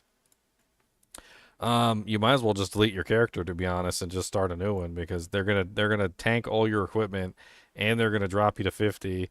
And you may, like, I don't even know if that's gonna even work. Like if your characters are gonna even be functional. I guess you're gonna find out. New classes, skills, and passives, one for each class. So martial experts in the Sanctuary have developed new techniques to vanquish darkness. Now you must learn them for yourself. Each of these skills uncovers a new direction to take your class build. The Barbarian got the Mighty Throw Mastery, Weapon Mastery skill, 12-second cooldown. Hurl your weapon, dealing 60% damage upon impact, sticking to the ground. While in the ground, the weapon pulses for 20% weapon damage every 4 seconds. It's got some buffs too. So enhanced Mighty Throw while thrown weapon is out, gain 25% increased attack speed. Fighter's Mighty Throw, swapping weapons near any of your thrown weapons, creates an additional pulse. Each extra pulse generates 3% of your maximum life as barrier for 5 seconds. So this is obviously going to be tying together with a walking arsenal build. So like, obviously if you're constantly swapping your weapons back and forth with a walking arsenal build, you're going to get tons of pulses, and those pulses are going to give you lots of barrier, and they're going to do lots of damage. And so like they're trying to feed into the walking arsenal builds in general. Warrior's Mighty Throw. Mighty Throw's impact deals 200% increased damage and stuns enemies for 2 seconds. Now I kind of want to take a second here and just kind of like talk about the animation. It seems kind of clunky. Like, I think they could do some refining on the animation. I'm not sure what it is about like the throwing of the item, but like when he throws it and like it spins in the air like 18 times or whatever, and then it finally lands, it just doesn't look like it would actually be that impactful with the way that he's throwing it. Like, I feel like they'd be better off with almost like a Thor throw, that goes in like a straight line, instead of like this spinny weird thing that they're doing. Like, I don't know what the hell that is. That's just a critique on my part. Druid Stone Burst, Earth Core skill. Gather stones beneath your enemies that detonate and deal 80% weapon damage. This is a channeling skill. Channeling deals 20% weapon damage and increases the size of the affected area up to 400% increase after 1 second. Enhanced Stone Burst. Stone Burst final explosion damage is increased by 25% times in the initial radius. While channeling Stone Burst in 2 seconds after that, and gains 30% increased attack speed. Raging Stone Burst. Stone Burst costs 66% times more spirit, and its final explosion deals 50% more damage. I'm not entirely sure. Channeling skills are not really well loved by the community, to be perfectly honest.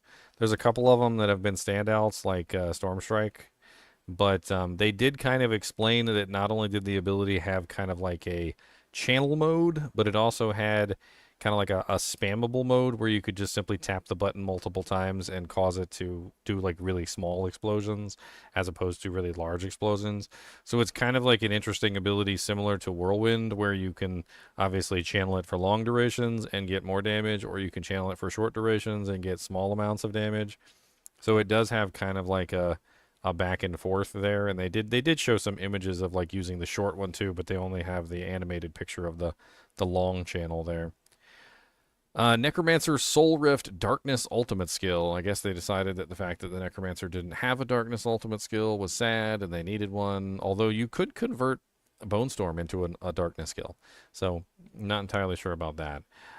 This one is a 50-second cooldown. Corrupt nearby enemies for 8 seconds, dealing 65% weapon damage per second. Every 0.25 seconds, Rip out and absorb the soul of an enemy, generating 2 essence and granting a barrier for 2% of your maximum life for 5 seconds.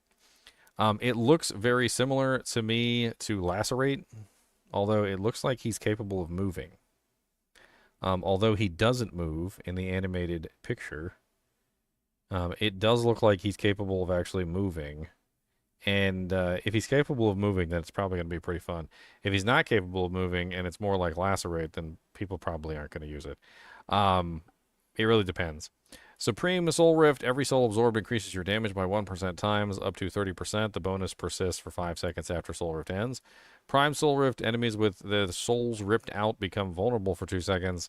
Damaging enemies affected by Soul Rift has a 5% chance for their souls to be ripped out and absorbed. You know, if I rip out the soul of a monster, I would assume that the monster would be dead. How do they keep moving without a soul? I have a soul and I keep moving, so... I mean, I don't have a soul and I keep moving, so... I guess that answers that question. Maybe they're all gingers. That's the answer. Rogue Dance of Knives. Cutthroat agility skill. 6 charges with a 1-second charge time in between the cooldown. While channeling, gain a 20% increased movement speed and 10% dodge chance and launch knives at nearby enemies, dealing 42% weapon damage. Sounds like something that you would set up with like a 100% dodge build. Enhanced Dance of Knives. Moving 30 meters while channeling Dance of Knives grants 4 charges. Methodical Dance of Knives. When you stop channeling Dance of Knives, you drop 12 stun grenades, each dealing 20% weapon damage. The channel duration determines how many are dropped. Disciplined Dance of Knives.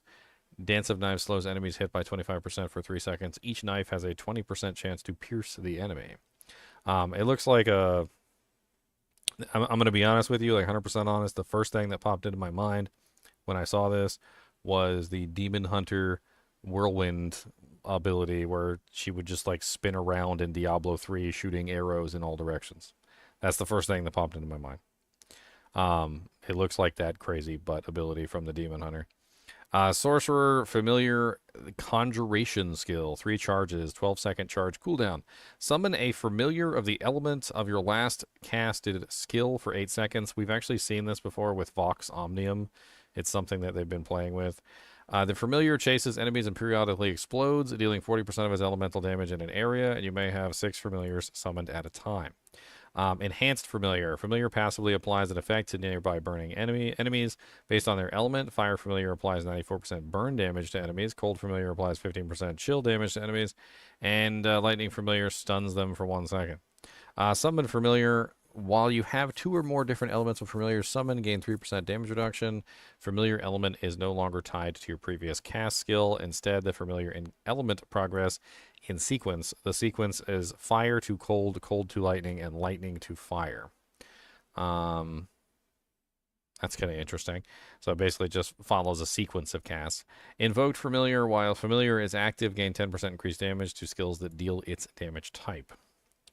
5 new passives for each class. They talked about the passives. So the passives are pretty powerful ways to enhance your characters, and obviously these are not no slouches. Barbarian is getting Belligerence. Damaging an enemy with a basic skill increases your damage by 3, 6, and 9% for 4 seconds. A big boof to basic builds and also other builds as well. But in general, anybody that's doing like a full basic build is probably going to take 3 ranks in that. That is an easy 9% increase in damage for your basic damage, and also could potentially give you a nice 9% increase for your other abilities too. Heavy Hitter, your ultimate skills deal up to 45% more damage. Warpath, after overpowering, you deal 4% increased damage for 4 seconds, which can be really nice for some of those really fun overpower builds. Irrepressible, casting a weapon mastery skill fortifies you for 10% of your maximum life. I don't think they know what they did with that one because... with the new unique that they added, the third blade, and being able to turn your weapon mastery skill into a core skill, you can basically just get unlimited fortify with that. So that's just going to handle all your fortify pretty much forever. And you just take that and then never have to worry about fortify again. Barbed Carapace, key passive. For every 25 fury you spend, you gain 10% thorns for 8 seconds, up to 100 for 20%. Casting a skill with a cooldown grants you an unhindered for 5 seconds, and during this time, you deal 100% of your thorns as physical damage to close enemies every second. So the Barbarian got a very interesting thorns passive, so a lot of you people who are really thorny, I know that's a corny joke, Yeah, you guys are going to be really excited about this one. This looks like a really strong one for Thorns builds.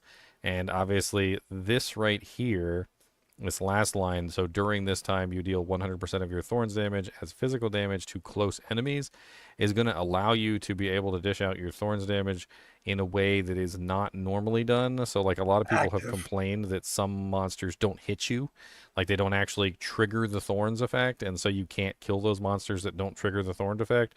Well, this is going to make it so that you can kill the monsters that don't trigger the Thorn effect. You're going to be able to apply your damage, your Thorn damage, as an active damage to basically nearby monsters, and be able to kill those monsters that are like not hitting you or not triggering your Thorns in some way.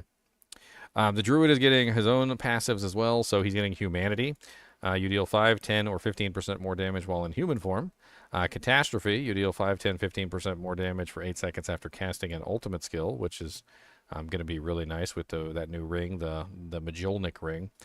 Feral Aptitude, you deal 3% times increased damage while healthy and 3% times increased damage while above 100% movement speed. These bonuses can stack.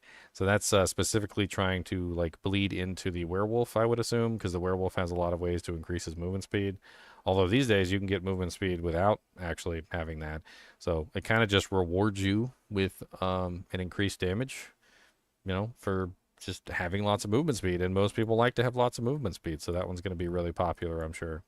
Backlash, you deal 4 times increased damage for 5 seconds after casting a defensive skill. That will be probably really powerful for the Flesh Render build, although other ones will probably get good use out of it as well.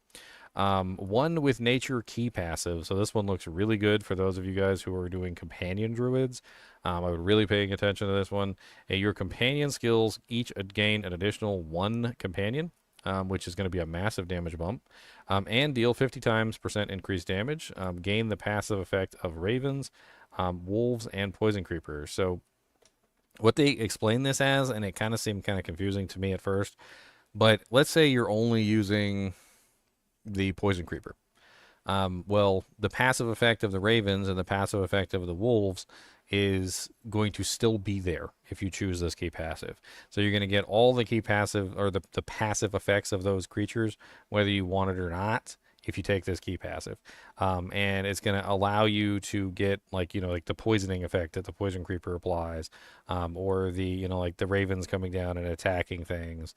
It could be an interesting way to build this, although I'm not entirely sure why you wouldn't put all of your companions on your bar, because the thing is that with this build, especially with the shepherd aspect, the more companions you have, the more damage you get.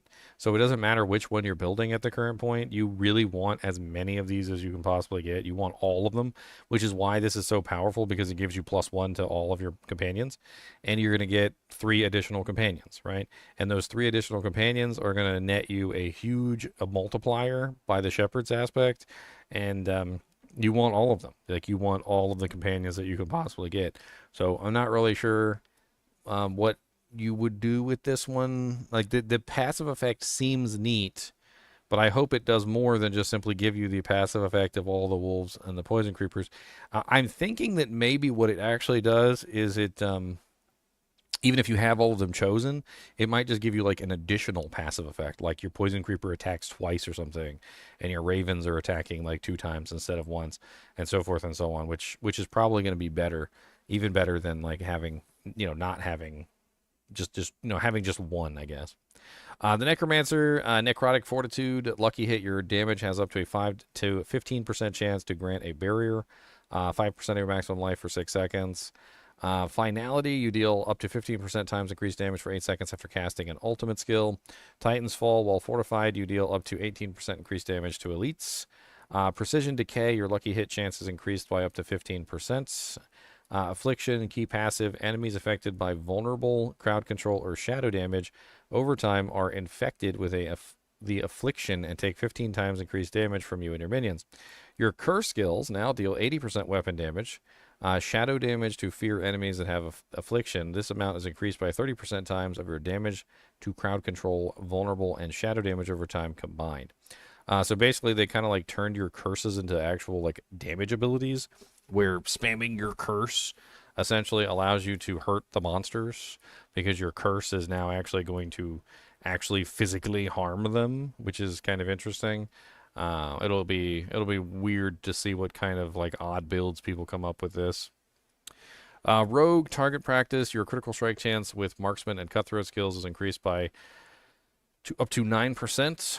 Balestra gain up to 12% increased damage for 4 seconds after using evade. Evasive after dodging an attack gain 6% damage reduction for 4 seconds, which sounds ridiculous, especially since you can set up like 100% dodge. Onto Dawn, your ultimate skills deal up to 45 times increased damage. Alchemicals admixture key passive. Dealing 3 different types of non-physical damage increases the potency of your imbuements by 40% for 5 seconds, and this potency is further increased by 20% of the total amount of your bonus damage to poison, shadow, and cold. So basically giving a key passive for the rogues to use if they want to spam all 3 imbuements, which is pretty fun.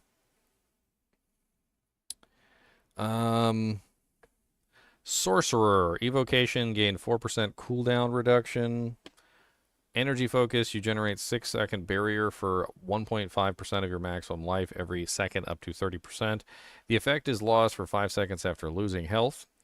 Okay. Dampen layer, you gain 6% damage reduction while you have an active barrier. Elemental synergies, your frost, shock, and pyromancy damage is increased by up to 3% times for each skill you have equipped of that type. Elemental enlightenment key passive. Casting any skill grants 1 stack of enlightenment or grants 15 of your previous cast skill with a different element. After gaining 100 stacks, you become enlightened. You can no longer gain stacks and lose 10 stacks per second. While enlightened, your bonus damage with fire, lightning, and cold are equal to them combined, and you gain 25% times increased damage, 45% mana regeneration, and 20% increased attack speed. Rune words, a new source of power. Outside of 2.0, rune words are a feature that can only be accessed if you have the Vessel of Hatred expansion. Rune words are a way to take your character's power to a new level by creating your own abilities. There are 2 types of runes that you'll find in Sanctuary: ritual and invocation. Runes of ritual specify actions that you must take to trigger them, and runes of invocation grant a powerful effect when you meet said trigger. Let's take the back rune, Bach, rune of ritual as an example. Its condition is for your character to move 5 meters. So link with a rune of invocation as equipment only, travel 5 meters. And then there's the Jaw rune of invocation. Its effect is replace your next evade with the sorcerer's teleport ability, 2-second cooldown. So you would have to move 5 meters, and then you would get a free teleport. Runes work off a resource system called Offering, which is generated by runes of ritual upon meeting their listed condition. Runes of invocation consume this offering to activate their effects, and the more demanding of a requirement, the more offering the rune of ritual will generate. On the inverse, the offering requirement to activate a rune of invocation scales with the strength of its effect. You may generate more offering than is required to activate your rune of invocation, and this is where another mechanic, overflow, comes into play. Many runes of invocation apply a bonus to their effects when more offering than requires is generated, cranking them up a notch briefly. To make a rune word, you must socket a rune of ritual and a rune of invocation into an item containing 2 sockets, such as leg, chest, and 2-handed weapon slots. The helm slot has also received an additional socket and can now be used to house a rune word. Any rune of ritual is compatible with any rune of invocation. Runes come in 3 rarities: magic, rare, and legendary. The higher a rune's rarity, the more potent its effect will be. Here's an example of how 2 runes formed into rune words would function. Let's use the back rune of ritual as an example. While equipped, every 5 meters your character moves will generate 50 offering. And we'll pair it again with the Jaw rune of invocation, which has an effect of replacing your next evade with sorcerer's teleport on a 2-second cooldown, requiring 500 offering. Having both Bach and Jaw runes equipped in an item you're wearing, the Bach Jaw rune word, it also means that every time your character travels 5 meters, they will generate 50 offering. Once they have generated at least 500 offering, their next evade is replaced with a sorceress's teleport. Rune words can give you access to skills from other classes. They can also do things like temporarily increase your movement speed, skills, and more. There are 17 runes of ritual and 28 runes of invocation available, with a multitude of ways to pair them. The sky's the limit. Here are the tooltips for all 45 runes.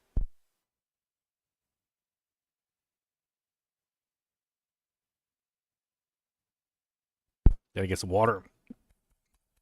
Ooh, yeah. Before we go reading off all 45 runes, let's go.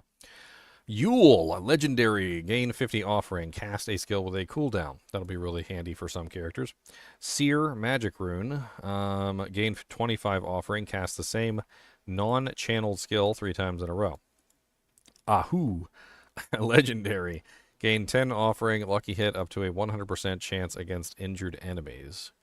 So just like, that's weird. Neo, is it in the Matrix? Gain 300 offering. Deal damage after not taking any within 5 seconds. Resets if invulnerable. Tam, legendary. Gain 25 offering. Cast a non-channeled core skill. Zol, legendary. Gain 150 offering. Evoke power from another class.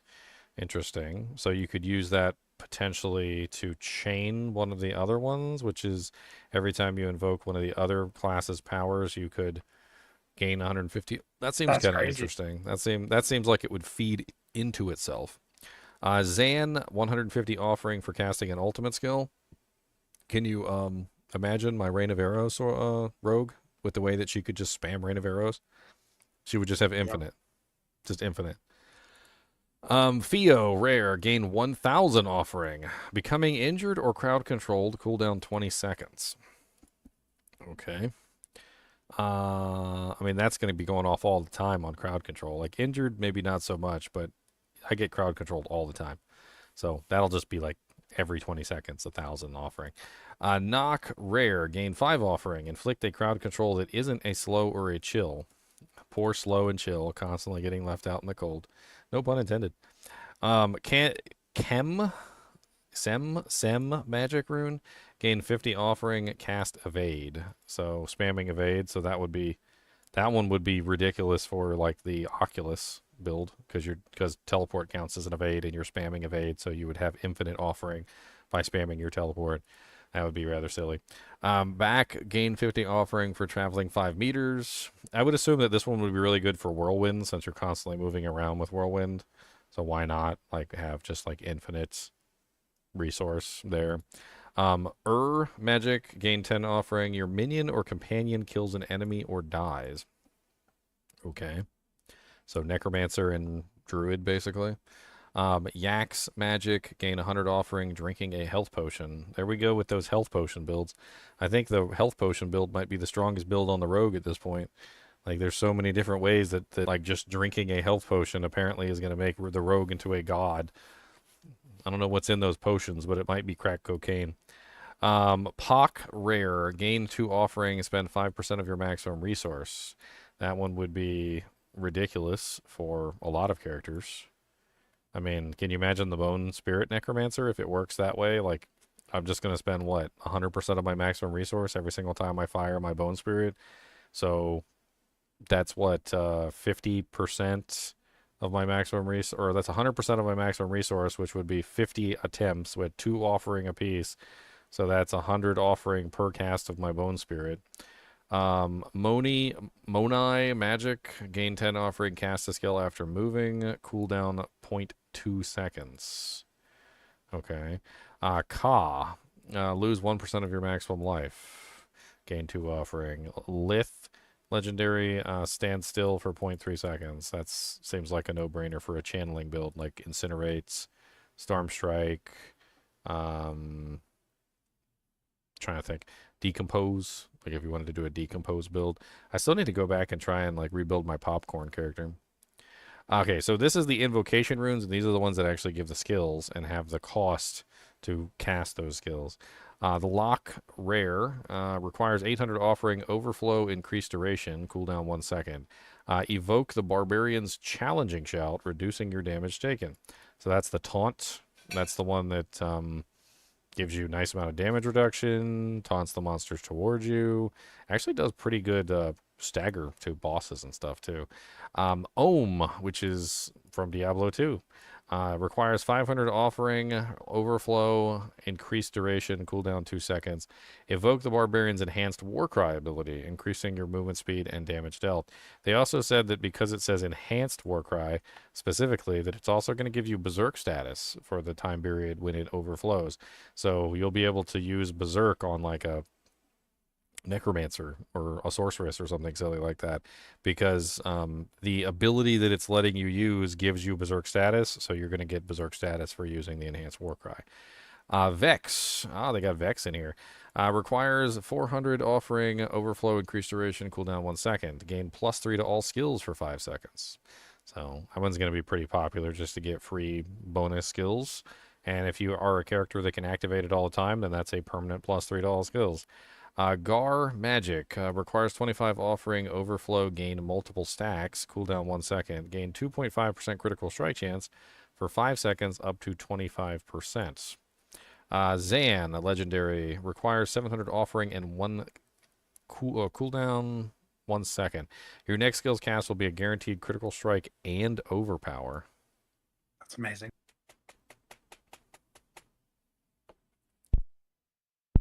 Wouldn't that interact very strongly with Banished Lords, since Banished Lords gives you a multiplier for something being a crit and an overpower?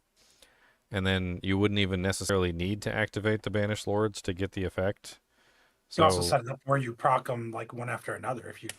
So yeah, you could, like, this would open up a whole new realm of like overpower, like free overpowers from Banished Lords.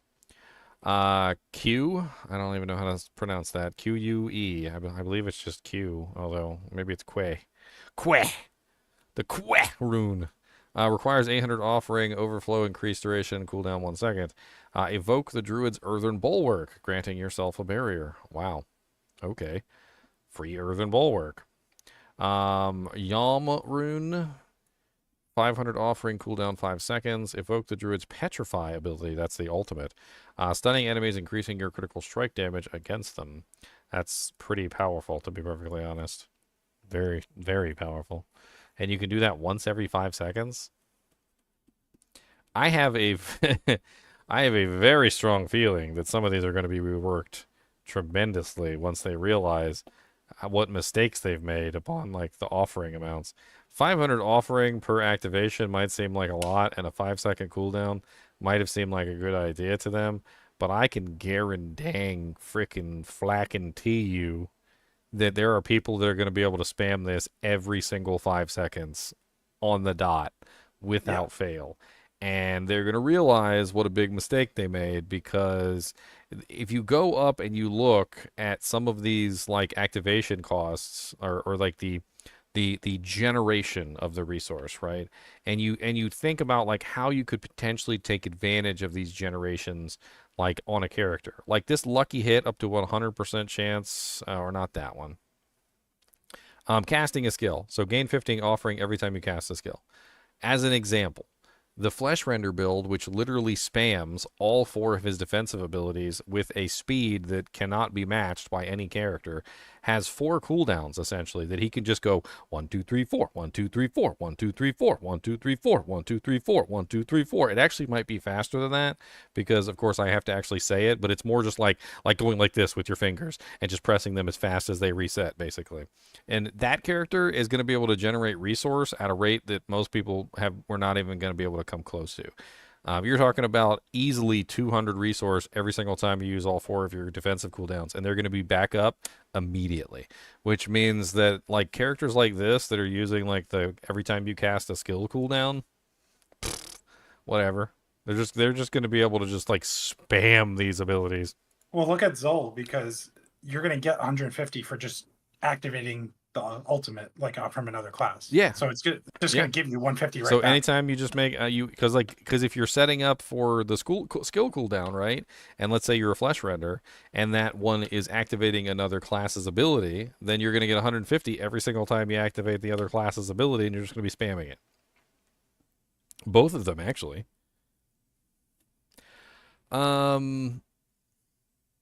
EOM. Required 100 offering. Reduce your active cooldowns by 0.25 seconds. Overflow. Further reduce cooldowns on overflow. So, all of them. Sounds like another way the Flesh Render build just became more powerful. Lum Magic Rune. Requires offering increased resource restored. Cooldown 1 second. Restore 1 primary resource. It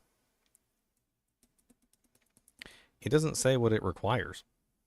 It just says requires offering. So just what, 1 point? So you get 1 primary resource every time you restore 1. It is a magic rarity, so I assume it's not going to be that powerful. That's probably why it doesn't have a huge requirement. Well, it says overflow increased resource restored though. So like, let's take an example. So let's assume you were using one of these ones that gives you like a massive amount of resource, like Theo the Rare, which gives you 1,000 resource, right, every 20 seconds. That means that, like, what is this one going to give me? 1,000 resource back when it triggers? That'd be crazy. It seems a lot more powerful than it states, and that one might be something you might want to keep your eyeballs on.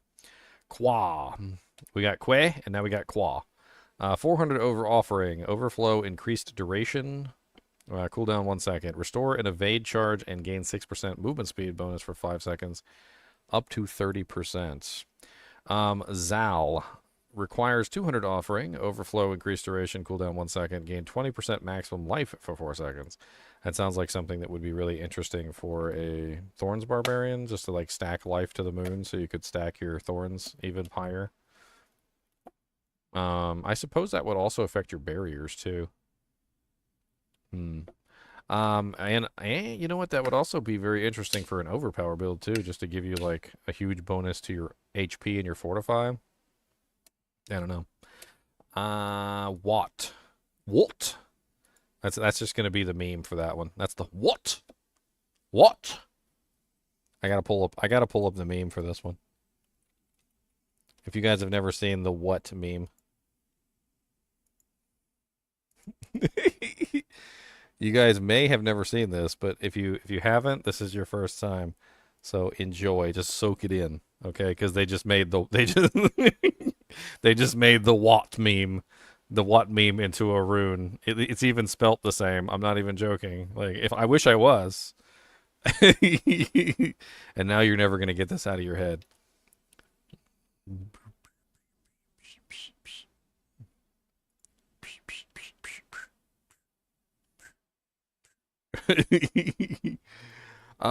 What? Invoke Necromancer's Horrid Decrepify, slowing enemies, reducing their damage, and letting you execute them. So Horrid Decrepify gives you a chance of execution. It also slows down the enemy and reduces the amount of damage that they dish out. It's actually going to be probably a really popular one because it looks like it's not even going to be that hard to activate. 100 offering for a 1 second cooldown. According to like some of the other ones that were requiring like 500 and 800 offerings, that seems like it's going to be pretty easy. Teb requires 100 offering, 1 second. Invoke the Necromancer's Abhorrent Iron Maiden, counterattacking damage from enemies and healing you when they die. So it looks like you could literally get both curses. You could just have both curses on any character that you want, which is really cool because in Diablo 2, a lot of the characters would build the Necromancer curses into their, their setups. Like, they would have the amplified damage, or they would have some decrepify or lower res or something like that, right? And it was just always nice for them to have alternate, options for their builds. So that's pretty cool. There's no Q in that one. How do you even say that? I don't even know. Axe. I'm just gonna say axe. Requires 400 offering, cooldown 1 second. Your next non-basic skill cast spends all your primary resource to deal up to 100% increased damage.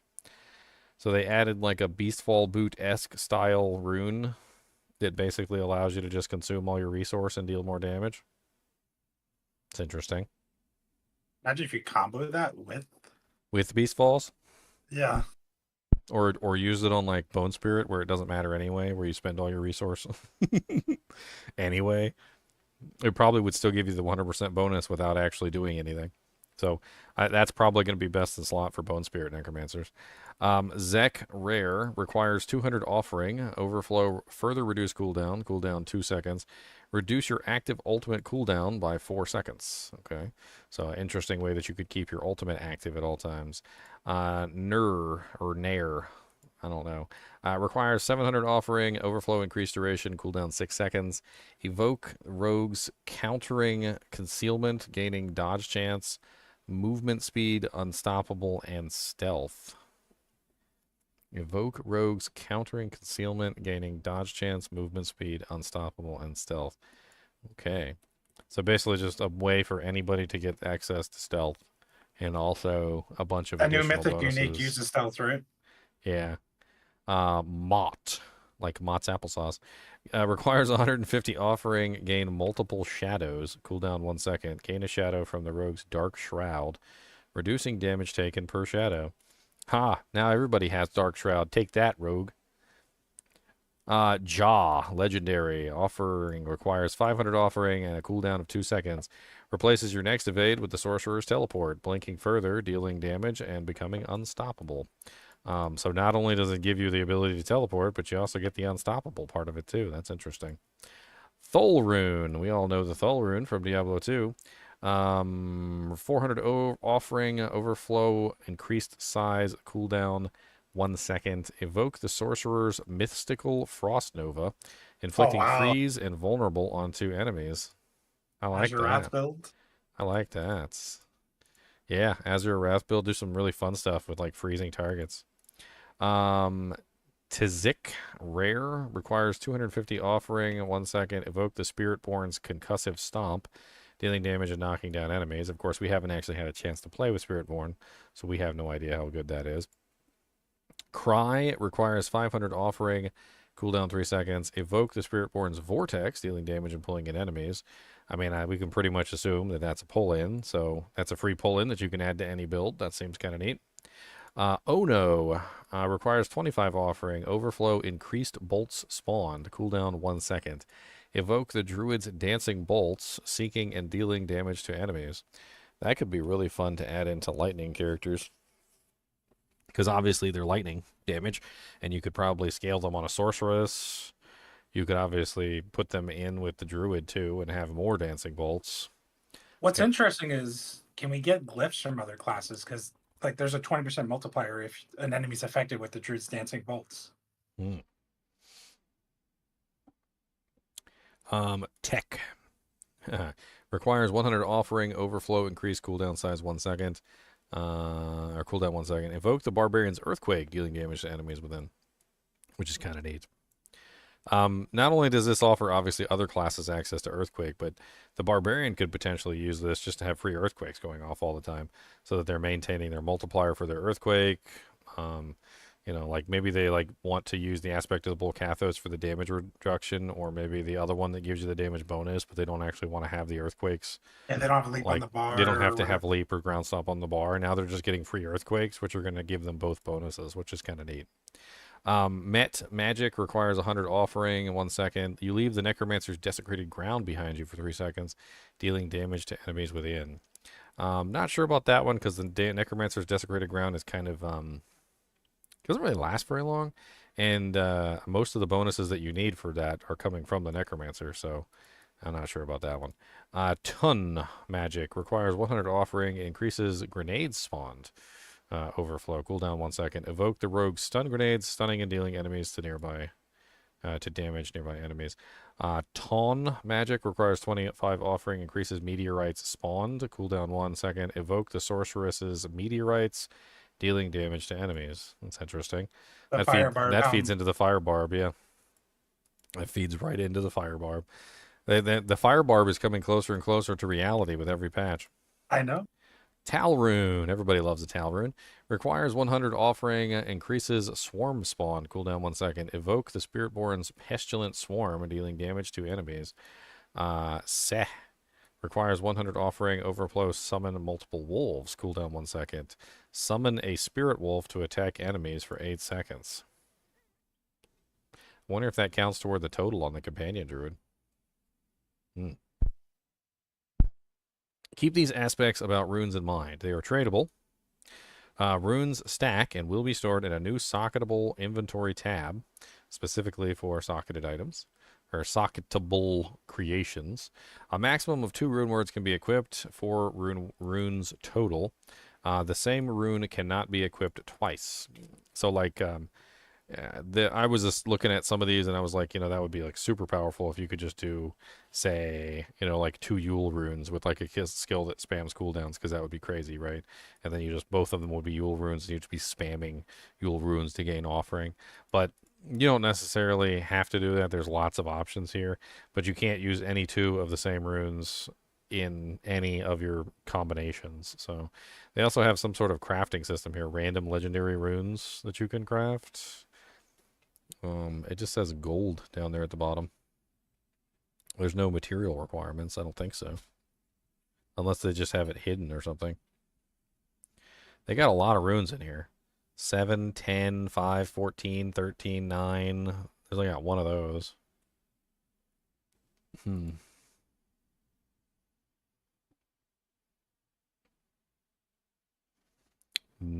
mythic uniques. 100% chance to grant a random rune of legendary quality. She's got the new unique ring on.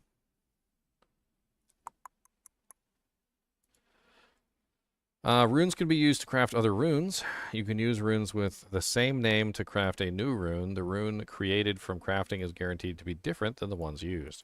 When non-legendary runes are used to craft, there is a chance to create a rune of the next highest rarity. Runes can also be used to craft mythics at the jeweler. Each one requires 1 resplendent spark, 10 legendary runes of a specific name, 10 rare runes of a specific name, and 10 magic runes of a specific name to craft. Wow. So you need 10 of the same rune of all 3 tiers, so 30 runes total, plus 1 resplendent spark. Let's see how easy that is to obtain. How to obtain runes during PTR. Runes of any rarity can be acquired throughout Sanctuary as monster drop. For testing during PTR, 2 caches containing each rune can be acquired from the PTR boost NPC located in Zarvanzet through a dialogue option. To give you enough time to experience everything the 2.0 PTR has to offer, runes will not be available in PTR until September 6th. We cannot wait to see the formidable rune combinations you come up with during PTR. Wander boldly with Party Finder. Party Finder is here to help you locate the right allies. This new feature allows you to find wanderers of a similar metal within Sanctuary. Go far, go together. The Party Finder gives you the ability to list the type of party you're looking for, set what game, type, or activity you'd like to run, or where you'd like to play, and add preferences for both casual and completionist players alike. You can use Party Finder to list or find a party for multiple activities within Sanctuary, from slaying through Nightmare Dungeons, selecting wings to compete Dark Citadel, and finding other players to share materials to summon endgame bosses, to completing your Codex of Power. The Party Finder can be accessed in a variety of ways, with quick access via the map, in-game menu, or through a preset action on your emote wheel. Features offered for testing. We will have servers for PTR for the largest regions, North America, Europe, and Korea, Japan, South America, and Australia.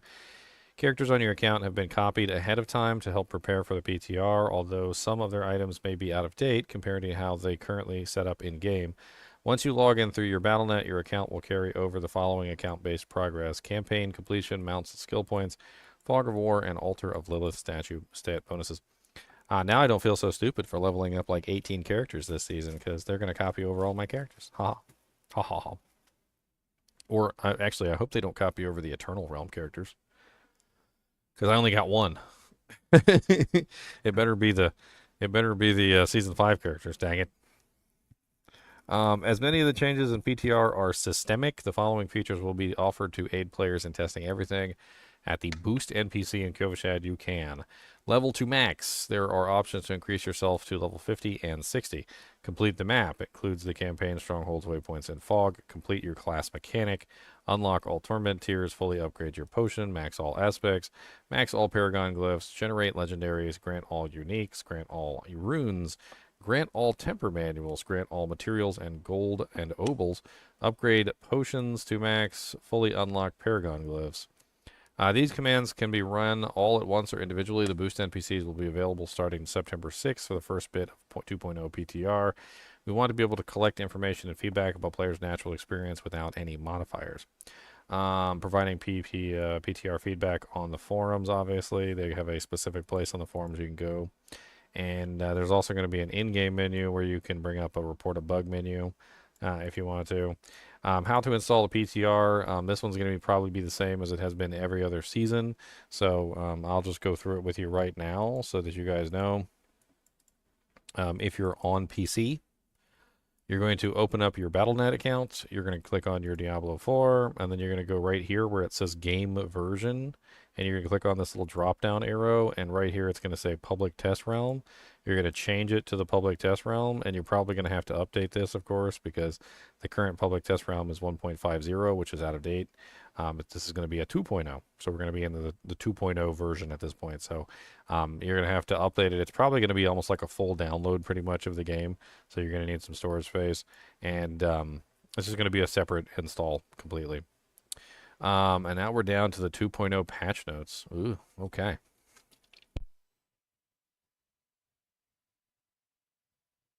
Man, all that, and we only just got to the patch notes? So there's 11 mythic uniques total, by the way. Okay, game updates. Players may now enable hybrid targeting, a new feature that allows for proximity selection of interactables to be used when mouse movement is disabled.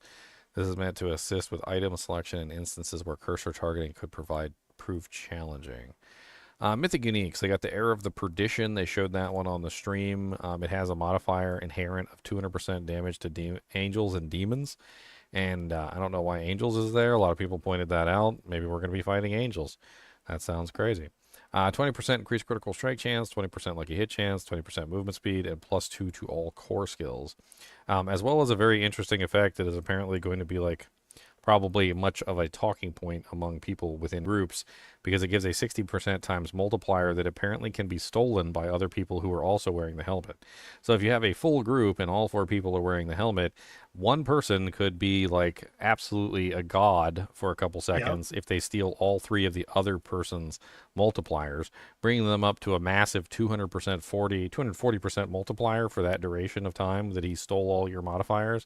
So basically you would be passing back and forth this multiplier between each other, and obviously you could have anywhere between like a 0% multiplier if yours gets stolen, all the way up to a 240% multiplier if you manage to steal everybody else's. And honestly, it seems like a really fun item that if everybody was, everybody puts on this item and you just agree that you go into the dungeon together and just have fun, and you just like one person's just like, oh my god, I just hit for like 8 trillion damage. And they're like, yeah, well, I'm hitting for 2. Thanks for stealing my buff, John. And it's like, it's silly stuff like that, right? And it could be kind of interesting seeing the buff like just pass back and forth between each other, and people getting excited when they get like all 4 buffs at the same time. Could be kind of crazy. Shroud of False Death, mythic unique chest armor. They really had to give it something crazy to make it compete with Tyrael's, and it does. It has +1 to all passives, which is going to be ridiculous. There's a lot of Next one's passives, interesting. and they added more. So just having +1 to all passives sounds kind of insane, to be perfectly honest, especially if you're one of those crazy builds that scales everything based on like tons of other stuff. Oh, wow. Thank you for the raid, hazel-eyed chick. I really appreciate it. Sorry, I was having trouble reading it there. I've been spending too much time on these patch notes. It's already been going like 5 hours. I really appreciate the raid. Thank you. Thank you. Is that Chunky? Oh, that's Chucky. Okay. I'm going to put some emotes up too. How about that? I'm going to put up some chonkers. That's what you guys get. Some chonks. There, look. See, I put up chonk and chinchillas. This one could be crazy depending on the build, especially if you need like lots of passives in the build. I also think that like similarly to what me and Leon have been doing this season, where we've been playing around with Nature's Fury, which gives you like the ability to apply all of the scaling multipliers to something, having access to +1 to all of your passives on something that scales on everything could potentially be insane. I'm not exactly 100% sure, but Yeah, that's insane. It looks insane. 111 to all stats, 222 to maximum life, and they're making jokes here. 1, 2, 3. 333% damage on the next attack after entering stealth. So this would go along with that new rune that lets you like gain stealth as well. And 11.1% resource generation. I'm not really sure what they're doing here, but it looks silly. They've also got, if you haven't attacked in the last 2 seconds, gain stealth and 40% movement speed. So basically, you're just going to get the ability to just like get stealth anytime you want to. And if you utilize this with that other one that gives you stealth randomly, you get some pretty interesting little damage bumps there. 333% extra damage every single time you like enter stealth and then come back out, which is going to happen all the time if you're using that new rune. Not entirely sure about this one. I guess we'll have to test it out and see. And it's going to be like a case-by-case basis. Like, what is your build? Do the passives actually do like much for you? And like, you know, whether or not your character is going to get like as much benefit from having those passives. Necromancer sounds like a really crazy one with this because there's a lot of passives on Necromancer that I like. Druid too sounds absolutely insane. So does Barbarian, come to think of it. I don't know. That one's going to be fun to play with. Shattered Vow, Mythic Unique Polearm. Affixes inherent 400% damage to healthy enemies. Of course, they had to add a polearm because that's the Spiritborn's weapon, right? Yep. So they and had everyone can use that now. Yeah, so they had to add one specifically for the Spiritborn. 400% damage to healthy enemies, 444 to maximum life. I don't know why these numbers seem weird. Like, did that... 29.6% attack speed while berserking, 440.4% damage over time, lucky hit up to 44.4% chance to become berserking. So you can get free berserking on any class. On any class, that's interesting. And then you can combine that with the rune as well. Druid can do this because Druid can use polearm. This is going to be a very interesting item. What's better than eating Mandarin? I don't know. Tempering, new recipes added. So they added the new recipe Sharpen Finesse basic skill damage. That's interesting. Core skill damage and ultimate skill damage. Elemental Surge tempering recipe split into 2 recipes. Elemental Surge Night lucky hit chance to deal cold damage, poison damage, shadow. Day physical fire and lightning. Interesting. Of course, they did that because they're trying to like reduce the total number in each one, right, to at least 4. Yeah. And yeah, that makes sense. Eating Amanda out? Wow. Why does your rubber ducky have a knife? Skill tree. All classes' skill trees have been updated to create new connections between nodes. Barbarian, active skill, mighty throw, weapon mastery, 12 seconds cooldown. We already went over this earlier, but it looks interesting. Like, I don't see any reason why people wouldn't be interested in playing around with this one. I like throwing abilities. Although you think that in the thumbnail they would have thrown it farther than directly in front of themselves. Yeah. Passives, Barb Carapace. That was the one with the thorns. That was really nice.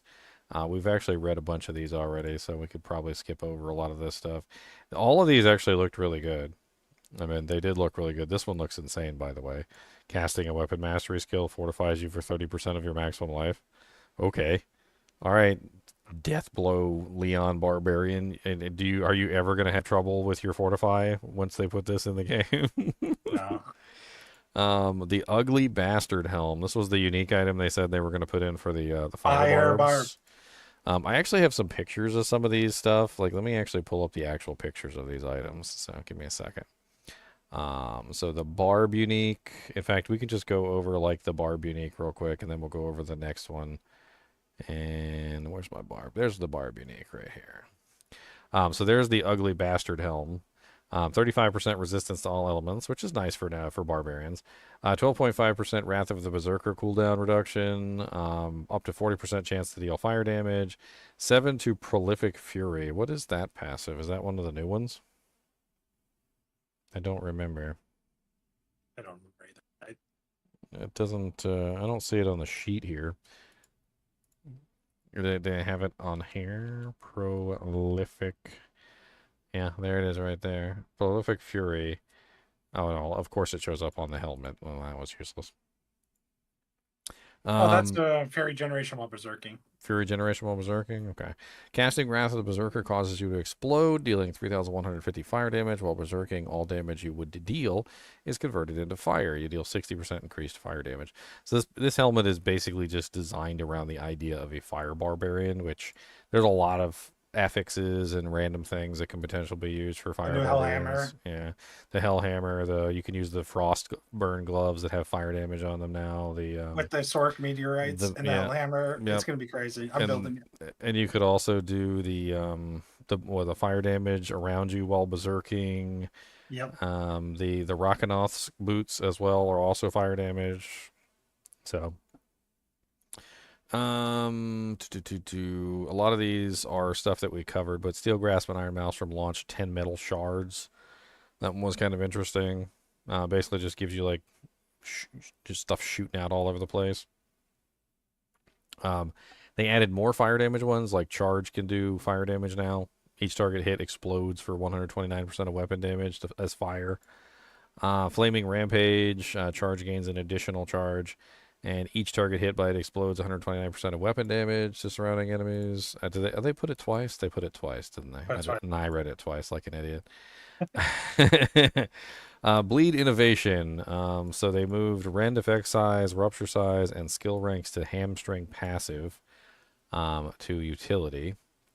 They also more Barbarian Breach skill ranks to expose vulnerability passive to bleed augments, or from bleed augments. Skill ranks to pressure point and kick vulnerable duration. Okay. Brute Innovation is now hammer size of the ancients. So they basically moved, like I can kind of sum this up without actually reading all of these. They moved a lot of the duration and sizes into the utility category and some of them into their own specific, like, tempering manuals, because they're trying to keep the number of tempering things in each one to like 3 basically.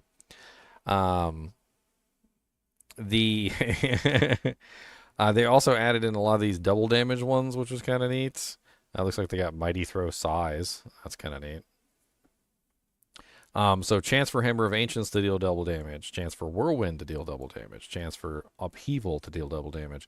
Chance for Double Swing to hit twice. So a lot of new ones there for just basically trying to make interesting builds that you didn't really have access to before. Oh, baby. Chance for Kick to deal double damage? What are they doing? For those of you who don't know, my Barbarian was already kicking for like 700 million damage, like pre-patch. So, I mean, obviously the stat squish and everything, blah, blah, blah. But this is Sparta build, just got a buff. Ground Stomp twice, Leap twice, Charge twice. Mighty Throw for hit twice. Steel Grasp double damage. Death Blow double damage. Okay, Leon, with your Death Blow build. Iron Maelstrom chance to hit twice. Paragon Board. Legendary Node. Force of Nature. They talked about this one. It was your Earthquakes have up to a 75% chance to spawn Dust Devils every second. That deals 180% weapon damage. Earthquake damage is increased by 30% of your damage versus close bonus, up to a maximum of 150. So basically is a way for you to combine Earthquakes and Dust Devils together. It's going to be crazy. Rare nodes, Squall, 10% Dust Devil damage. Catalyst, 45% Earthquake damage. Alloyed, 45% Earthquake damage. Raw Power, 10% physical damage. Denial, 3% resistance to all elements. And Tenacity, 4% life. Druid. Okay. You guys are cracking me up in chat, and I'm trying to be serious reading patch notes. Active skill, Stone Burst, Earth Core skill, 30 Spirit cost. So this is that new skill that we went over earlier, which is the one that's a channeling skill. The longer you channel it, the bigger the explosion. It's got some interesting effects. It'll be neat to see how that pans out. The new key passive, One with Nature, looks absolutely amazing for companion druids, and just ridiculous. Humanity gives you extra damage while you're in human form, so a nice little buff there for people who didn't transform into different forms. Calamity is interesting because it definitely combines together with the ultimate spam that a lot of druids like to do. And then we have this one right here, which gives you like a buff based on your movement speed. So as long as you have movement speed above 100%, which isn't really that hard to do, you get an extra bonus. So they're rewarding you for being fast. And that's kind of like the whole thing with the werewolf is you just have really high speed, right? Backlash, you deal 4% times increased damage for 5 seconds after casting a defensive skill. That one's going to be really good too, because honestly, like I don't think I've built a single druid that didn't have at least one defensive skill on the bar, if not multiple. Unique item, Stone of Veeman, which is specifically set up for the new channeling skill. So it's going to give you the ability to have some pretty crazy channeling damage. There's also a new aspect for the channeling skill too, which has this weird effect. They were talking about it, which is as long as you have, what is it, at least above 75 spirit. Yeah, it's right here. It casts at maximum size as long as you have 75 spirit when you cast it. So having maximum spirit, you can just get maximum size without having to worry about the channeling stuff. Shred gains a 4th attack that hits all surrounding enemies. That's kind of neat. Turns Shred into an AoE attack. That's cool. Deals 60% increased damage and knocks down enemies. While Grizzly Rage's active skills that critically strike apply rabies, and your poison damage is increased by 90% times. Interesting. So you don't actually have to cast it, which is one of my biggest complaints about rabies, because casting it is just painful. Stormcrow's aspects, Ravens now deal lightning damage, which is increased by 50% times. Ravens active deals its full damage in half time, and enemies inside it are stunned. This is actually going to be pretty cool for companion druids, because you can scale a lot of stuff based on basically effects being storm based. I'm assuming this also makes the Ravens into storm skills, which means that you can scale them based on like Thunderstruck and things like that, which is going to be nice. Aspect of Shattered Defenses, offensive aspect, Stone Burst causes enemies to take 30 to 50% increased damage from your other skills for 5 seconds. Stone Burst Spirit skill cost is reduced by 10. Tempering recipes, so we get Storm Strike, chance to hit twice, Lightning Storm, chance to deal double damage, Cataclysm, chance to deal double damage. Paragon Board, Untamed, casting a companion skill grants 4 ranks to all companion skills for 5 seconds. That sounds insane. Rare. I think Companion Druid might just be the most powerful Druid in the game at this point with all the buffs that they got. The key passive, the bonus ranks, the freaking Storm Crows, the extra wolves that they're giving you, the Shepherd's aspect. I don't even know. Dude, Druid starter. How about that? Okay. Apex, 25% companion damage, 6.5% damage reduction from elites. Ferocity, 2.5% companion cooldown reduction. 5% lucky hit, resistance to all elements, 10% vulnerable damage and critical strike damage, and 50% crowd control damage with maximum life. The Necromancer. The Necromancer got a new ultimate skill. The ultimate skill is called Soul Rift, and it seems to be revolving around pulling souls from the enemies around you and absorbing them, giving you additional bonuses, like, for instance, increasing your damage by 1% up to 30% for each soul that you rip out of the enemies. You can also make them vulnerable while their soul has left their body. There's some interesting things there. They also added this Affliction key passive, which basically turns your curses into weapons. Have you ever wanted to curse an enemy and hope that they would just die from the curse? Well, now's your chance, because Affliction will allow you to curse your enemy, and you could watch the blood boil from their very body as you curse the life out of them. Titan's Fall, while you fortified, you deal 18% increased damage to elites. Precision Decay, your lucky hit is increased by 15%. It's kind of nice that they got this, because I think, like, I don't know if every class has it, but just about every class, it feels like, has some sort of lucky hit bonus in the passives, and Necromancer didn't, and it just didn't really feel very good. So now you have a lucky hit bonus if you're trying to do a lucky hit build. Finality, you deal 15% times increased damage for 8 seconds after casting an ultimate skill. Necrotic Fortitude, lucky hit up to a 15% chance to grant yourself a barrier for 5% of your maximum life for 6 seconds. And then they made a new unique item called the Unmaker Unique Helm, which again I can bring up the picture of. The Unmaker. The Unmaker Unique Helm, 17.5% damage reduction while you have a barrier, 20% resource regeneration, plus 4 to Soul Rift, Necromancer only, which Did they have Soul Rift listed in one of the new ones? I don't remember Soul Rift. And then +3 to Imperfectly Balanced, which is the one that gives you additional damage based on your core skill. So you get like extra damage, but you lose like it costs more resource basically. So more damage, but more resource. Soul Rift's duration is increased by 0.5 seconds for every 30 essence you spend while it's active, up to 8 seconds. Soul Rift deals 200% of its shadow damage per second to surrounding enemies for every 30 essence you gain while it's active. So kind of like a interesting build there that might revolve around a basic skill. Because it says Shard of Verithiel sounds like it would work really well with this. So for every 30 essence you spend while it's active, you increase the duration. And then for every 30 essence you gain while it's active, you deal damage to the surrounding enemies. So a Shard of Verithiel basic build sounds insane for that. Yeah. Because you would be spending and building, or spending and building at the same time, which would just give you a long duration and also give you massive amounts of damage. So sounds perfect. Your popcorn.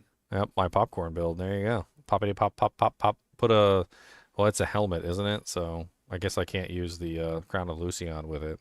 But yeah, Shard of Verithiel.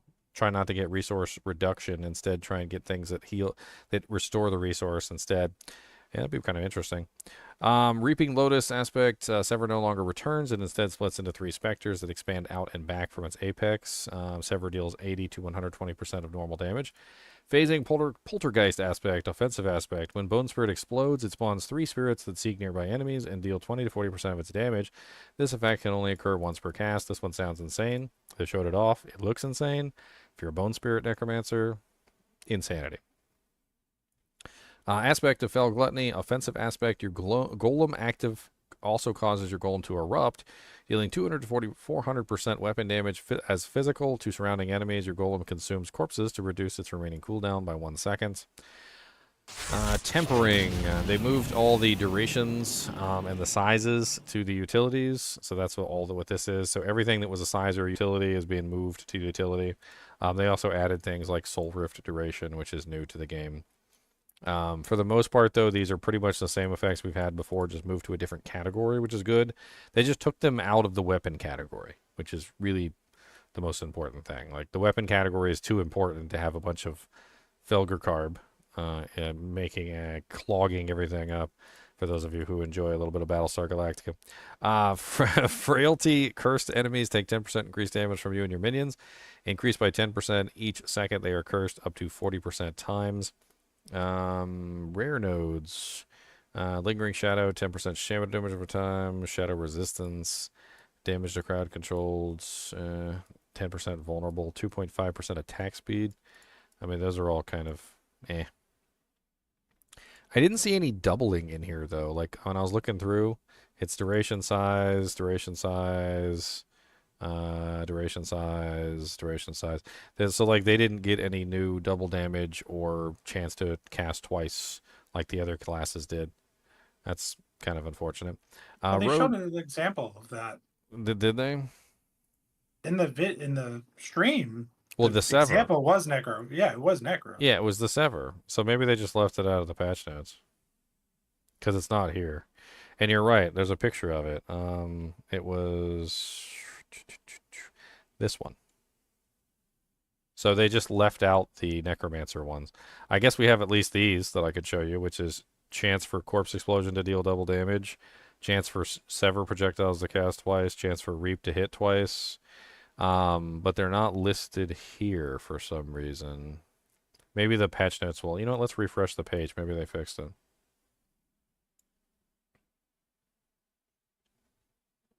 No. So they're just missing. So that's probably what it is. The Necromancer ones are just missing. So, okay. And moving on. Rogue. Dance of Knives. So the Rogue got a newest skill called Dance of Knives, which basically is like a movement slash. It's almost like the Rogue's own version of Whirlwind, except it looks better because it's got AoE attacks. Well, it drops grenades too if you wanted to. You could do that. There was an animation of it. I don't think they have it here. but it looked kind of interesting. I think people are going to enjoy the way that it attacks and moves at the same time. People like Whirlwind for the same reason. I mean, the rogues basically got their own version of Whirlwind, so. Alchemical Admixture. This one looks really neat. It's a key passive, dealing 3 different types of damage and non-physical damage. Increases the potency of your imbuement skills by 40% for 5 seconds. This potency further increases by 20% of the total amount of your bonus damage for poison, shadow, and cold. So basically, it just gives you a way, like if you're, I've done this many times, used like all 3 imbuments. It's a way to get like a massive amount of damage for using all of the imbuments at once.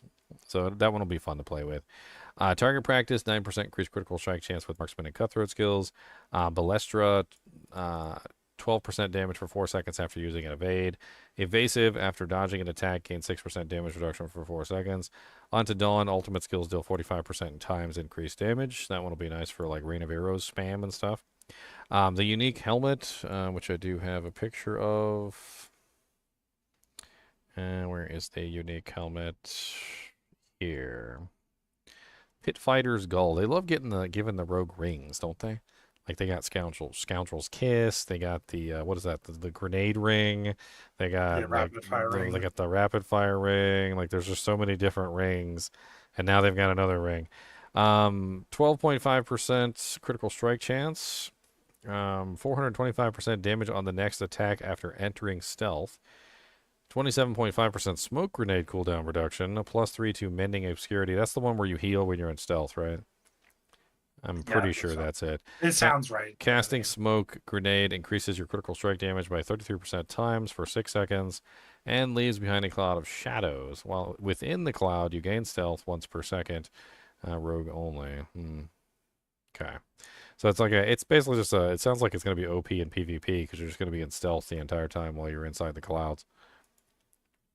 Legendary aspects. Aspect of the poisonous clouds. Offensive aspect. When entering stealth, create a cloud that generates 780% weapon damage, poison over 6 seconds. Obviously, that's to go along with, obviously, the new unique item, which puts you into stealth all the time. So that means you're going to get, like, a free stealth pop, Poison like, cloud. once every second. Because you can only go into stealth once per second. So as long as you're in the cloud, you're going to get a 780% weapon damage, poison damage pump over 6 seconds, once every second, which is going to stack obviously 6 times for a total of a lot of damage, I'm assuming, especially if you're set up for poison damage with like Bane and Tracker and you got like the poison passives and whatnot. Aspect of splintering shards, offensive aspect, lucky hit up to 100% chance when hitting or killing a frozen enemy to create an ice splinter that fires away from them, dealing 25 to 50% of weapon damage, cold damage, and chilling for 20 to 30%. This one seems really interesting, especially if you're set up for one of those crazy builds like I used to do with the like freeze everything with the frosties and like using the icy alchemist aspect and whatnot. You can basically freeze everything on the screen. So it could be a very interesting way to scale that damage further. I'm a little bit worried about this part that says fires away from them, because that means it's not going to be very effective versus bosses, though.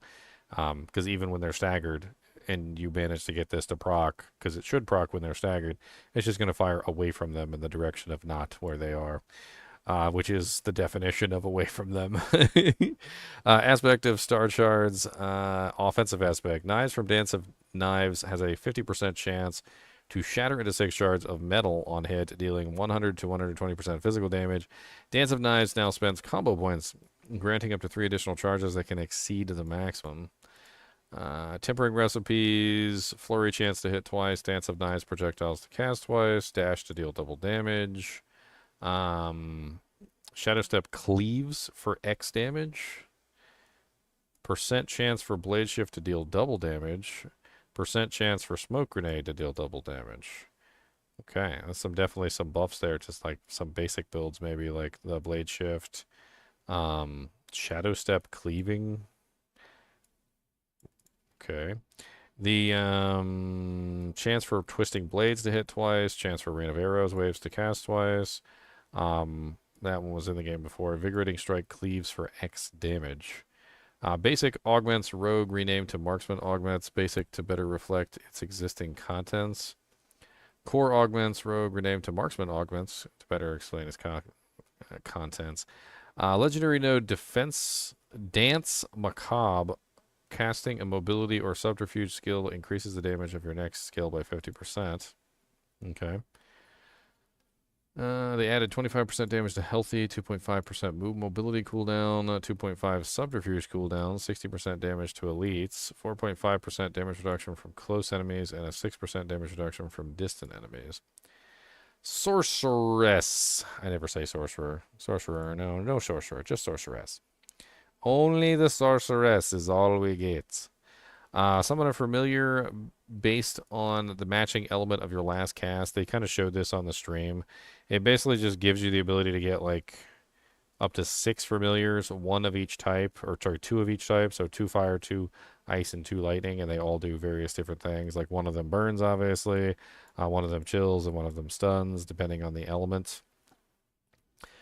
Seems like honestly a big buff to the Fractured Winterglass Sorceress, which I think a lot of people have already recognized that the Fractured Winterglass Sorceress is really powerful this season, but giving them an additional conjuration on top of everything else is just going to help them scale their damage even more, which is kind of crazy.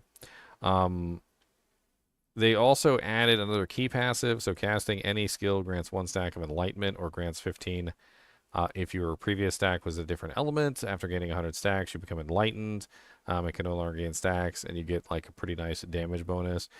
It's a damage bonus of your fire, lightning, and cold, all of them combined, essentially. And you get 25% increased damage, 45% mana regeneration, and 20% increased attack speed. Now, this is kind of crazy because, as we discovered like in several seasons, the non-physical damage actually counts as all 3. So, like, say, for instance, I had like 500% non-physical damage. 500% non-physical damage is actually equivalent to all 3 as 500. So that's actually 500, 1,000, 1,500. So that's 1,500 total. So you could very easily, with this, stack a lot of non-physical damage modifiers from pretty much every source that you could get them from. And then when you trigger this, whammo, like massive amounts of damage pumping out of you. So I guess we'll see how that goes. Evocation, reduce all cooldowns by 4, 8, or 12%. Energy Focus, generate a 6-second barrier for 1.5 of your maximum life every second up to 30%. This effect is lost for 5 seconds after losing health. It's kind of an interesting barrier situation. If you can keep your barrier up all the time, basically, and as long as you don't lose any health because you have your barrier active, you're just going to keep getting more barrier. So not terrible. Dampen Layer, you gain 6% damage reduction while you have an active barrier. Again, another way that they're trying to give the barrier thing to the sorceresses. Elemental Synergies, your Frost Shock and Pyromancy skills deal 3% increased damage for each skill you have equipped of their type. And then we have the new unique gloves, which I do have a picture of. They're called Sidhaze Bindings. 75% non-physical damage, which again applies to all 3. 55% familiar explosion size, 27.5% chance for familiars to hit twice, and +4 to familiar skills itself. Casting a familiar now summons all 3 elemental variants at once. Familiar's duration is increased by 50% times, and its cooldown is reduced by 2 seconds, but its maximum charges are reduced by 1. So it looks pretty good. We also have Aspect of Charge Flash, Offensive Aspect. After Charge Bolts hits 50 enemies 50 times, which, let me just tell you, 50 sounds like a large number. It sounds like a large number. It is not. It is not. I can hit a monster 50 times with Charge Bolt like that, okay? Your next 3 casts of Charged Bolts become waves that pierce and deal 240% weapon damage, critical shock damage. This one sounds absolutely insane for my Charge Bolt Sorceress. I ran a Charge Bolt Sorceress all this season, and it was really fun. I had a lot, and I loved it. It was amazing. And just another aspect that could potentially make that build even better sounds really cool. But honestly, 50 times is not really that hard to obtain. And depending on how much damage this does and how big the wave is, could be really interesting. Aspect of Elemental Constellation, offensive aspect, casting Pyromancy, Shock, or Frost skills conjures a matching elemental dagger around you that pierces through enemies, dealing 70% weapon damage after 3 seconds. The damage is increases by 100% per matching elemental skill you cast. Aspect of Overheating. After channeling Incinerate for 2 seconds, it deals 70% weapon damage, critical fire damage per second for 5 seconds. Casting Incinerate refreshes and maintains this bonus. It looks like they got Incinerate double damage, Firewall double damage, Meteors double damage, Frozen Augments, Blizzard double damage, Ice Spike double damage. Wow, okay, that's an Ice Spike build thing there. Deep Freeze double damage. We also have Sorcerer, Innovation, Utility Recipe, Frost Nova Size, Blizzard Size, and Teleport Nova Size. Sorry, I've been reading for a long time. I need some more water. Paragon board, legendary node, fundamental release. Each fire, lightning, and cold attack you make against the enemy increases the damage it takes up to you from attacks by 10% per element up to 30% times. They also added vulnerable node, non-physical damage node, which is going to be really key for a lot of these builds. 5% damage reduction from burning enemies, 5% damage reduction from vulnerable enemies, 10% damage to burning enemies, and 6.5% damage over time reduction. Alrighty.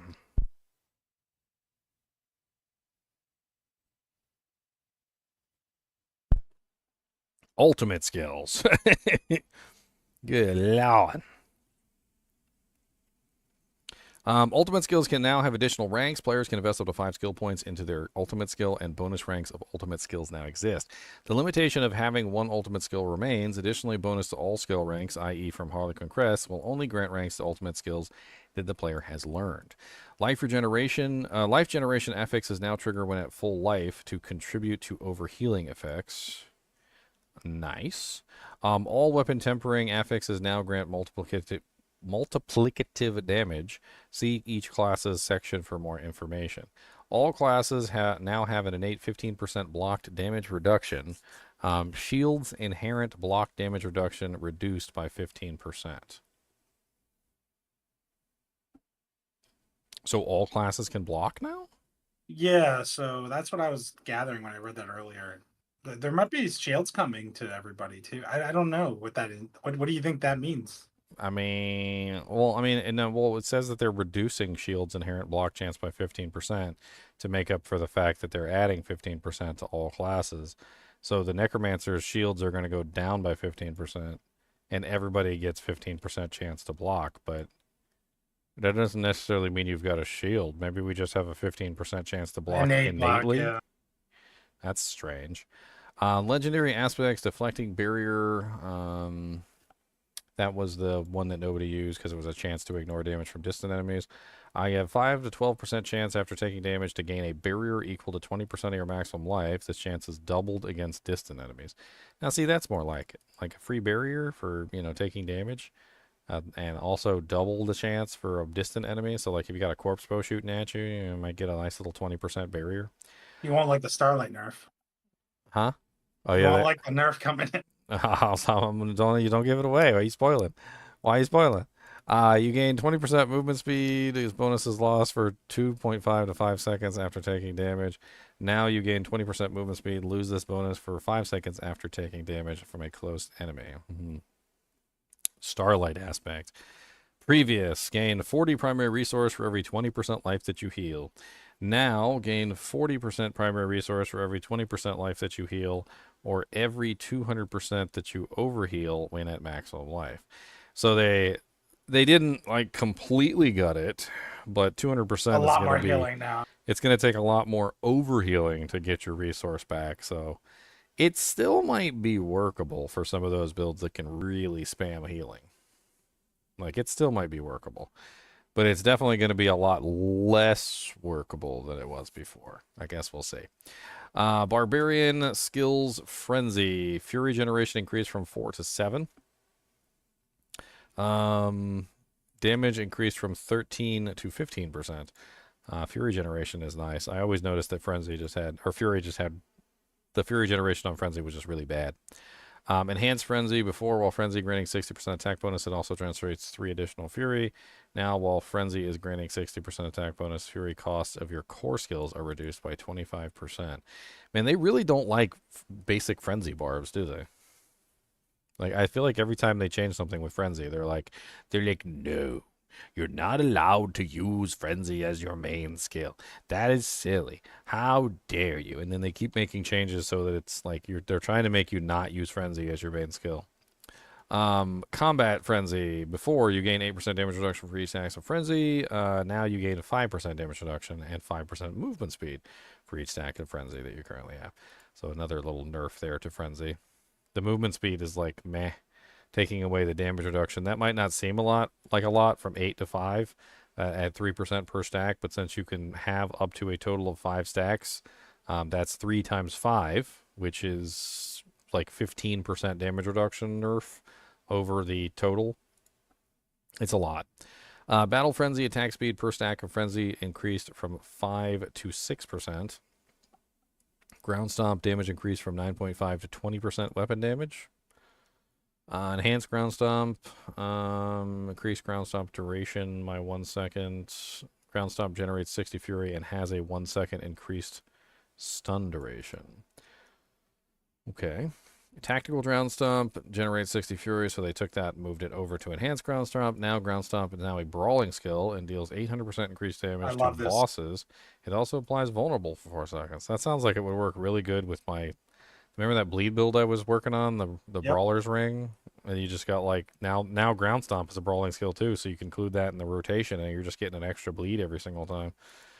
And it also does way more damage too, so you could do like a brawling bleed build. That sounds like fun. Nothing with the secret cow level yet, player 2.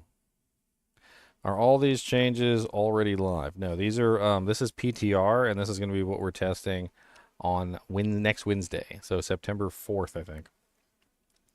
I think it's 4th. Yeah, September 4th. Passives hamstring your bleeding effects now slow enemies by 20%. Now your bleeding effects have a 15% chance to slow healthy and injured enemies by 70% each time they deal damage. That's better. That's better-ish. Because now it's not just your bleeding effects slow healthy enemies. Now you have a chance to make the enemies slow no matter what, whether they're healthy or injured. And they... each time you deal damage... Actually, I don't know. That might actually be worse. Why do they have it out for poor hamstring? They already nerfed it one time before, remember? Slaying Strike, damage to injured enemies reduced from 8 to 5. Unconstrained, before Berserking's maximum duration was increased by 5 seconds and its damage bonus to 60. Now Berserking's damage bonus is increased to 60% while below 65% life, and you are now always Berserk and gain 25% physical damage reduction bonus.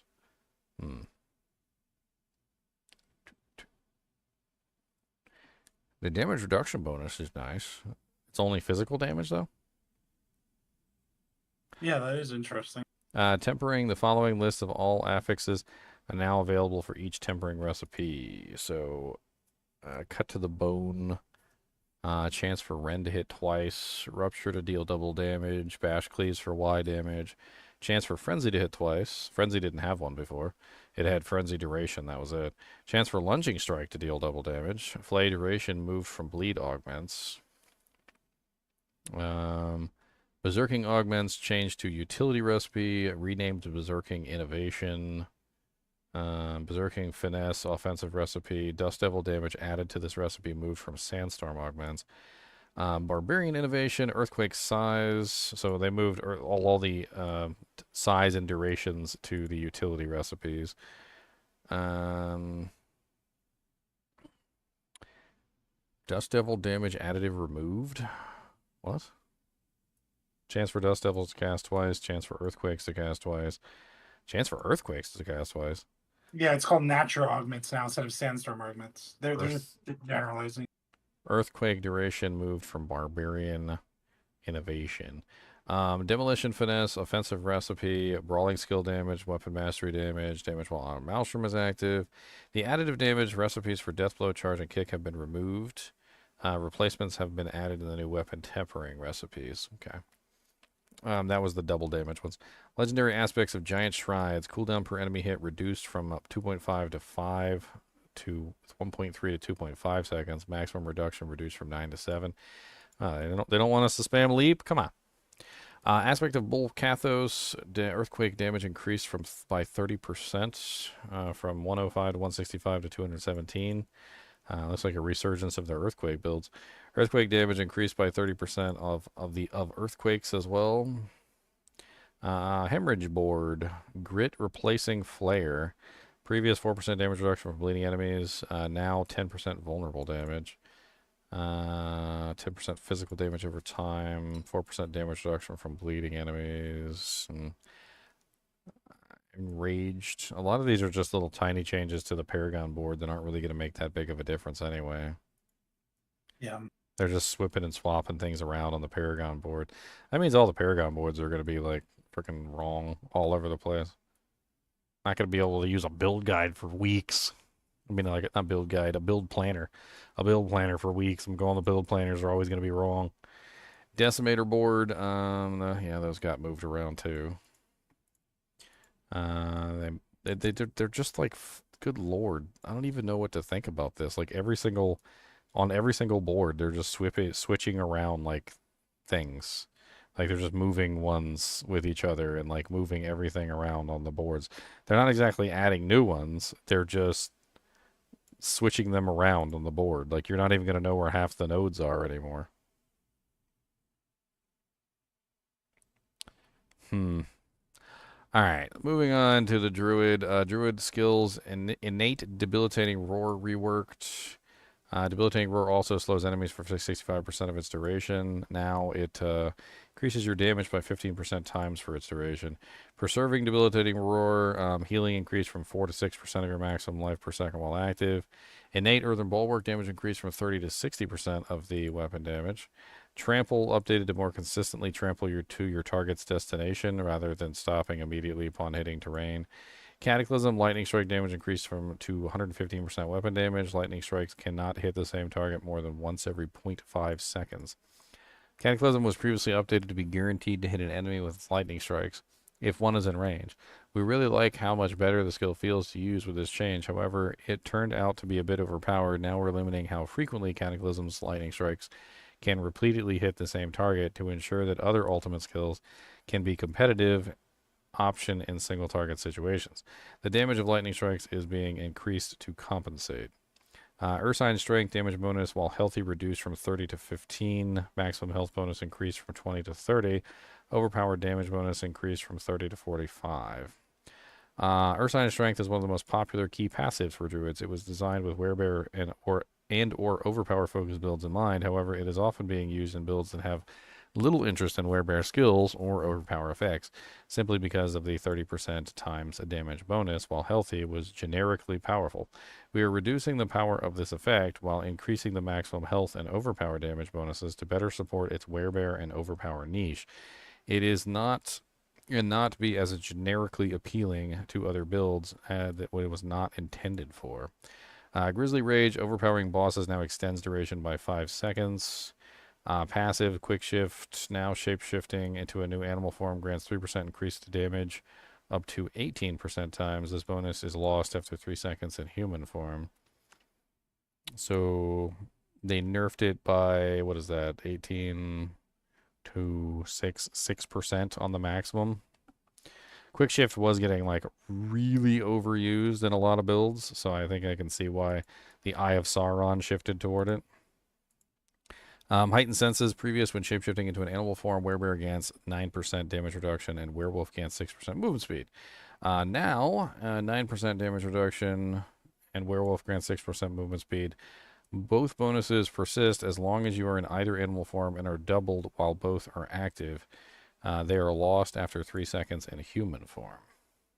So they added an additional line here to make it so that if you transform back to human form for more than 3 seconds, you're going to lose the effect. Bestial Rampage, after being a werewolf for 2 seconds, gain 30% increased attack speed for 15 seconds. After being a werebear, gain 50% increased attack speed for 15 seconds. Now, when shapeshifting, werebear grants 30% times increased damage, and werewolf grants 20% bonus attack speed. Both bonuses persist as long as you're in either form, but are lost after 3 seconds in human form. I guess they're tired of people combining together werewolf, werebear, and human bonuses all together in the same character. Yeah, it seems like it. Flesh render, damage increased from 300% to 400% of weapon damage. Damage increased per 100 willpower increased from 30 to 50 times. Did flesh render need a buff? Like, I saw a couple builds with flesh render this season, and they were bumping. Like, bumping more. Now it's going to be bumping even more. Dolmen Stone, boulders that are rotating in your hurricane now knock enemies back less to allow you to more consistently hit enemies with multiple boulders. Boulders now more consistently hit enemies that are within your melee range. Yeah, I always thought that was weird about this skill, how the boulders were kind of outside of your melee range, and if you were in melee range, you weren't hitting them with the boulders. That was kind of weird. Wild Heart Hunger previous, when you shapeshift into a werewolf or werebear, you gain the Wild Heart, which stacks up to a 60 times multiplier. Shapeshifting into a new animal form now increases the value of your bestial rampage bonuses by 5% up to 50% plus. This bonus decays as 2% per second. So they turned it from a generic 60 times multiplier into a bestial rampage specific item. That's interesting. But you know what that does mean? That means it's a buff for the companion druid, because the companion druid has that aspect which doubles the bonus for bestial rampage onto the companions, which means that if I can increase my rampage bonus by 50% and then double it, that's an additional 100 times multiplier for my little minions. That sounds absolutely insane. Hunter's Zenith, previous, gain a bonus when you kill the shapeshifting skill with a shapeshifting skill. Werewolf, your next ultimate skill. Yeah, this is the one that I can never really work this into a build. I don't know why.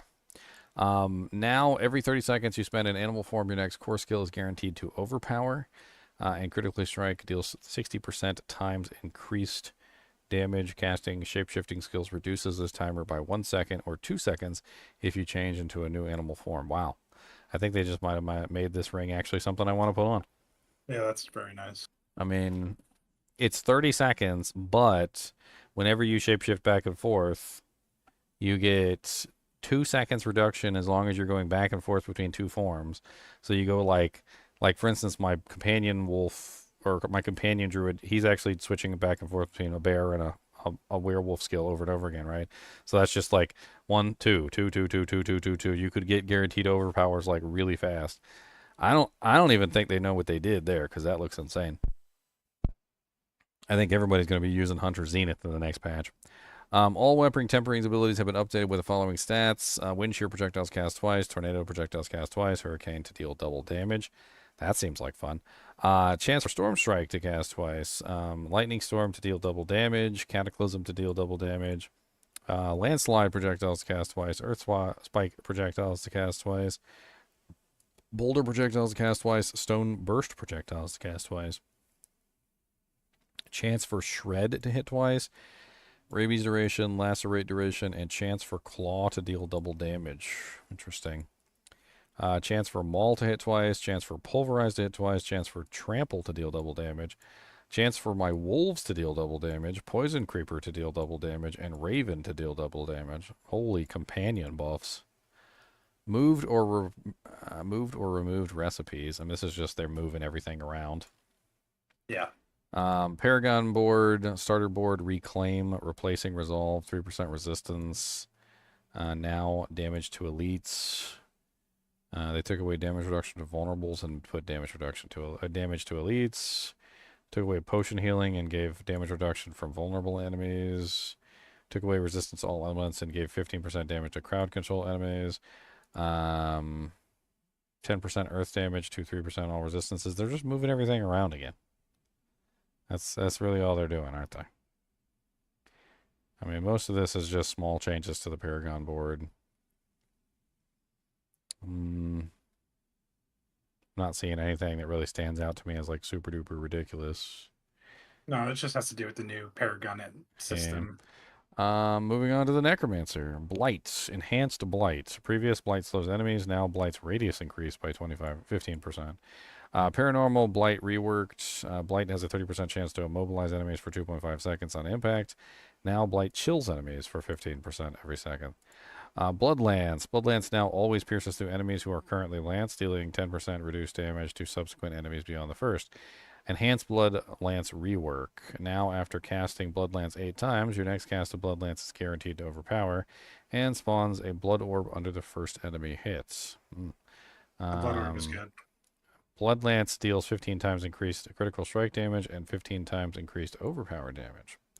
Blood Wave. Casting Blood Wave now grants 20% damage reduction for 15 seconds. Blood Orb spawned increased from 3 to 6. Passives Transfusion, cooldown for spawning a Blood Orb reduced from 4 to 2. Death's Approach, movement speed increased from 12 to 15%. Aspect of the Cursed Aura, tooltip update to clarify the curses are not cast, and so the curses would not benefit from tempering. Title Aspect, additional Blood Waves now deal 100 to 120% normal damage instead of dealing 50 to 30% reduced damage. And the unique item, the Mortar Crux got a change. Okay. I was actually looking at making a Mortar Crux this season, but I guess I'll wait until next season. Inherent damage was increased by 50%, but it's 100% Macabre and Corpse damage now instead of flat. They left the intelligence the same. Chance for Corpse Explosion to deal double damage. So they added that new tempering aspect to the Mortar Crux, so that seems pretty OP. Hued Flesh also grants a barrier for 8 to 10% maximum life for 4 seconds. That's interesting. And they still have the 5 ranks of Hued Flesh. You know, I tested the Hued Flesh passive, and the Hued Flesh passive was always kind of underwhelming because it wasn't really a very high percentage. But when I tested it with like 3 ranks in it and with like a 5 rank Mortar Crux, I was creating so many corpses that I could never run out. Like, I was literally holding down the Corpse Explosion button and could not run out of corpses, even if I tried. And there were just so many corpses all over the place. Like, they were just multiplying like crazy. This passive right here is so amazing that if you utilize this properly with a build that is corpse-based, you could potentially just, you know, like never run out of corpses ever and just hold down the button forever. And then, of course, the entire ability of Mortar Crux is to give you, like, a bunch of little minions and stuff. It's kind of neat. Black River, 180 intelligence affix has been replaced with 50% chance for corpse explosions to deal double damage. Okay. That makes sense because Black River is a corpse explosion item, but intelligence is also what you need to scale your damage. So I don't know if maybe something else could have been replaced, but Black River does have a lot of things on it that are like passive bonuses, and I guess that was probably the only thing on there that made sense to remove given all of the crazy things that are on that weapon. They got Bone Spirit chance to deal double damage. Oh my god. Dude, I was already like, I didn't even min-max my Bone Spirit Necromancer. You know, he was hitting for like 800 million easy. Yeah. Like, and it was double, so it was like 800 million twice. Can you imagine if I threw a 1.6 billion out twice? I mean, granted, they're lowering all the damage, and of course, we're going to have to see what kind of damage they output. But supposedly, the monster's HP is being reduced, and our damage is being reduced. So, like, everything should still equal out to the same. So even though I'm using numbers that don't exist anymore, like, we know what the number means when you deal 800 million damage, right? So when I say I'm doing 1.6 billion damage per, like, Bone Spirit, I mean, imagine, if you will, that, you know, like, on a Necromancer that's fully set up, like, dishing out damage to the monsters that he's going to be fighting. It'd be insane. Bone Splinter projectiles cast twice, Bone Spear projectiles cast twice, Bone Storm to deal double damage. I always wanted to make like a Bone Storm build, just like a whole build around Bone Storm itself, like nothing else. Just like try and do like a crazy Bone Storm build using like Lidless and maybe some other things. I bet you there's a whole build there. Blood Surge to deal twice, Blood Lance to hit twice, Hemorrhage to hit twice, Blood Wave to deal double damage. Blight projectiles to cast twice, Decompose to deal double damage. My popcorn build comes back to life, Leon. The popcorn build. Soul Rift to deal double damage, and Affliction to deal double damage. And then we also have Sever projectiles cast twice, Reap to hit twice, Corpse Explosion to deal double damage. So I guess this was all down here instead of up there. Chance for Army of the Dead to deal double damage, Skeleton Mages to cast twice, Warriors to hit twice, and Golem to hit twice. Interesting. This one right here could be really interesting because if you apply this with the Reapers, the Reapers, of course, have the ability to hit twice to make corpses, and they make tons and tons of corpses. You could use that to get like infinite corpses.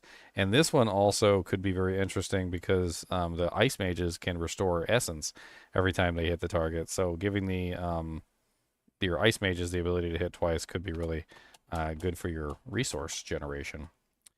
And then we got a bunch of Paragon board changes. These Paragon board changes are just small and rather inconsequential. I haven't really seen anything in here that was like too crazy. I'm skimming them, but for the most part, it's really just them moving around like one thing to another board here and there. There are little tiny bonuses, so it doesn't really matter all that much. Enhanced Blade Shift. While Blade Shift is active, you gain 20% movement speed. While Blade Shift is active, you gain 20% movement speed. Moving through enemies refreshes its duration. Fundamental Blade Shift. Moving through enemies while Blade Shift is active refreshes its duration after moving. Okay, so they move the refresh duration to the other one. Now casting a skill that isn't Blade Shift empowers your next Blade Shift to deal 100 times more damage. Okay. Blade Shift basic build incoming. Disciplined Shadow Step. Previous damage, Shadow Step stuns it for 2 seconds. Now Shadow Step deals 200% more damage. Casting Shadow Step reduces its cooldown by 3 seconds. Concealment now grants the new Unhindered bonus. Subverting Concealment. The skill that breaks concealment always makes enemies vulnerable for 6 seconds. Skill that breaks concealment always has a critical strike and makes enemies vulnerable for 6 seconds. Okay. Countering Concealment. Casting Concealment grants 10% dodge chance and increases the movement speed bonus to 60% plus for 5 seconds. Prime Shadow Clone. You are now unstoppable for 5 seconds after casting Shadow Clone. Now you gain stealth and unstoppable for 5 seconds after casting Shadow Clone. Death Trap baseline. If Death Trap kills an enemy, its cooldown is reduced by 10 seconds. Supreme Death Trap. Enemies that resist Death Traps pull in are hit again for 120% of Death Traps damage. Rain of Arrows baseline. First wave knocks down enemies for 3 seconds. Supreme Rain of Arrows. The Rain of Arrows now deals 40% times increased damage to crowd-controlled enemies, which is really easy to do. Tooltip now states, gain a bonus based on the weapons used in your attack. So Weapon Mastery is going to specifically say that, you know, like you're going to get that bonus as long as you're using that specific weapon.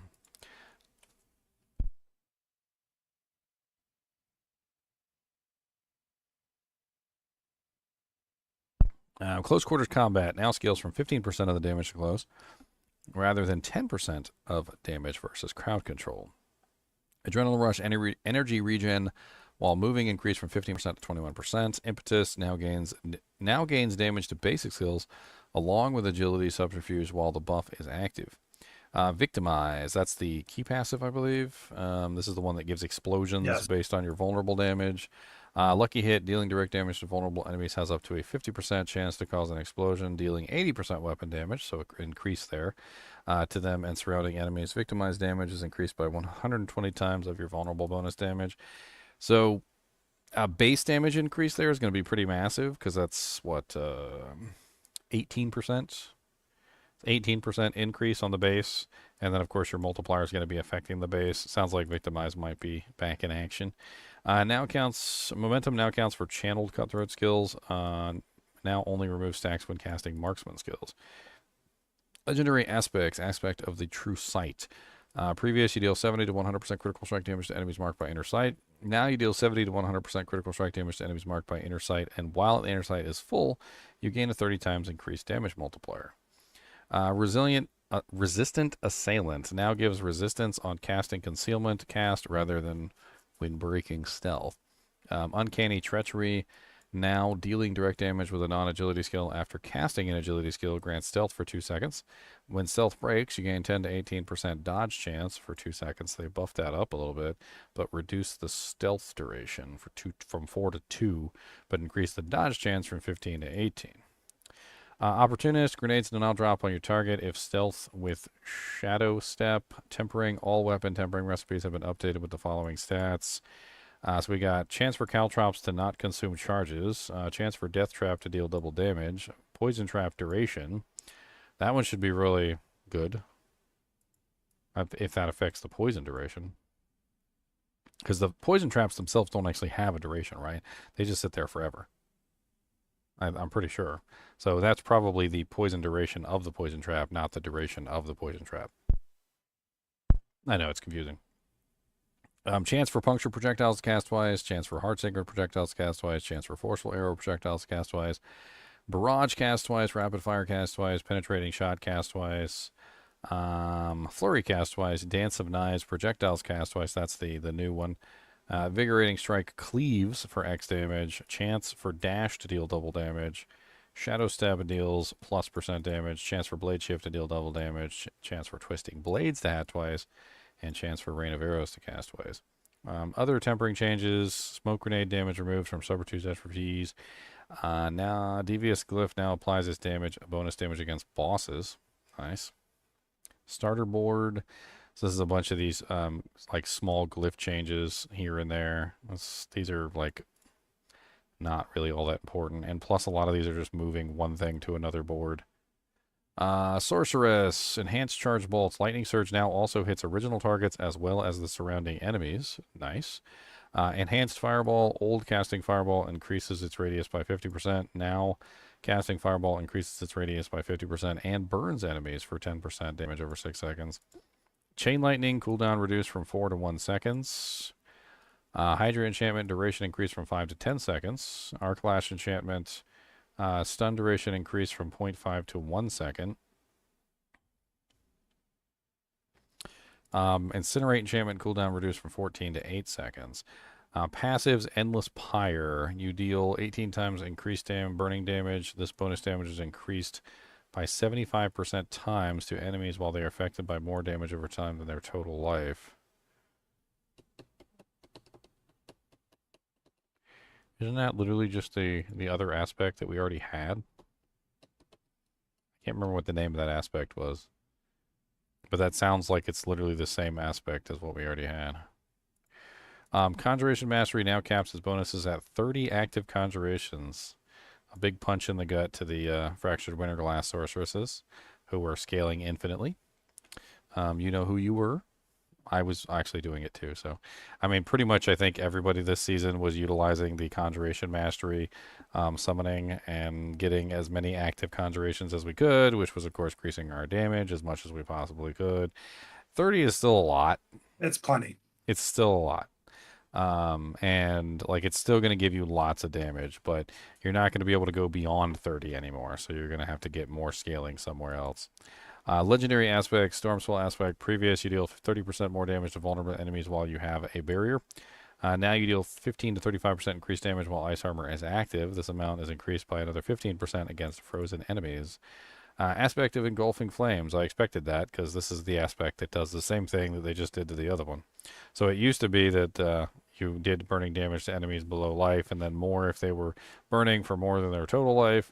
Now you deal 6% times increased damage to them for each second they remain burning, up to 30% times after 5 seconds. Additionally, you deal 10 to 30% increased burning damage to enemies below 50% life. It sounds to me like they just took the aspect of the Engulfing Flames and they swapped it for Endless Pyre, and now Endless Pyre has been swapped to where aspect of Engulfing Flames are. That's what it looks like to me. It looks like they just did a swoopy swap. They just did the swoopy swoop. That's the universal symbol for swoopy swap, or something else dirty if you have a dirty mind. Aspect of Armageddon now drops for meteorites. Meteorites from the aspect of Armageddon and aspect of Shattered Stars now more consistently land on or around the enemies near the casted target. Unique item, Talrash's Iridescent Loop. Previous, for each type of elemental damage you deal, you gain 10 to 15% increased damage for 4 seconds, up to 60%. Dealing elemental damage refreshes all bonuses. Now, casting a Pyromancy, Shock, or Frost skill increases your damage by 10 to 25% for 5 seconds, stacking once per element. Casting again refreshes all bonuses if the previous skill was a different element. So, they took out 4, so you can't do 4 anymore. You have to actually cast it now. And then on top of that, since it's linked specifically to the Pyromancy, Shock, or Frost tag, that means that you actually have to use a Pyromancy, Frost, or Shock tagged skill. Not just simply do Frost damage, not just simply do Fire damage, not just simply do Shock damage. So you're going to have to actually have a skill. Like, for instance, for Shock, Teleport will still work. For Frost, maybe if you're using like Frost Nova or Ice Spears or like Ice Blades. Pyromancy, it's going to have to be something like Hydras, or like you won't be able to use the Fire Bolt enchantment anymore, most likely. Don't eat reptiles, they're full of salmonella and you could die. Yes. Axial Conduits.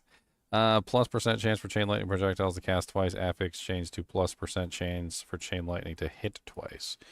Gloves of the Illuminator effect reworded but functionally unchanged. Okay. I don't need to read it then. Temporary. All weapon recipes have been updated with the following stats. Chance for Firebolt projectiles to cast twice. Fireball projectiles to cast twice. Meteor to do double damage. Incinerate to do double damage. Firewall to do double damage. Meteors to do double damage. Frozen augments, Blizzard to do double damage, Ice Spikes to do double damage, Deep Freeze to do double damage, Frostbolt cast twice, Frozen Orb cast twice, Ice Shards cast twice. Casted Hydras have +X heads. Chance for second Ice Blades to win cast. Chance for second Ice Blades. That's been duplicated. I bet you that's probably supposed to be something else, like I would assume Lightning Spear, because I don't see Lightning Spear on here. No. So that's probably supposed to be Lightning Spear to cast twice. I'm not really sure why you would want double casts of these abilities, though, when there's a cap on the total number of abilities. Like, so you're just reaching your cap faster, but, I mean, it doesn't really give you any real benefit for the most part. They might want to rethink these. Chance for a Familiar to hit twice. See, that's more interesting. Shock augments discharge. Chance for Teleport to hit twice. Oh, wow. The Oculus build just got a big buff. That looks insane. Chance for Arc Lash to swipe twice. Chance for Charge Bolts projectiles to cast twice. Chance for Spark projectiles to cast twice. Chain Lightning to hit twice. And chance for Ball Lightning projectiles to cast twice. Other tempering updates. Incinerate size. So this is a bunch of the movings, which some of that could be important. But really a lot of it is just moving the size ones and the duration ones to the utility. So it's really just trying to like control the size and the durations and push them over to where they need to be. Starting board. This is a lot of the movements too, isn't it? Yeah. So this is a lot of the tempering stuff that we're just going to avoid, because this stuff is just so bland and boring. It's like little tiny bonuses here and there being replaced with other little tiny bonuses. And a lot of them are just being moved to different places. Like, see this one right here, which is 3% resistance? They changed it to elite damage, right? And then see this one that's potion damage? There's the 3% resistances, like, being moved to this spot instead.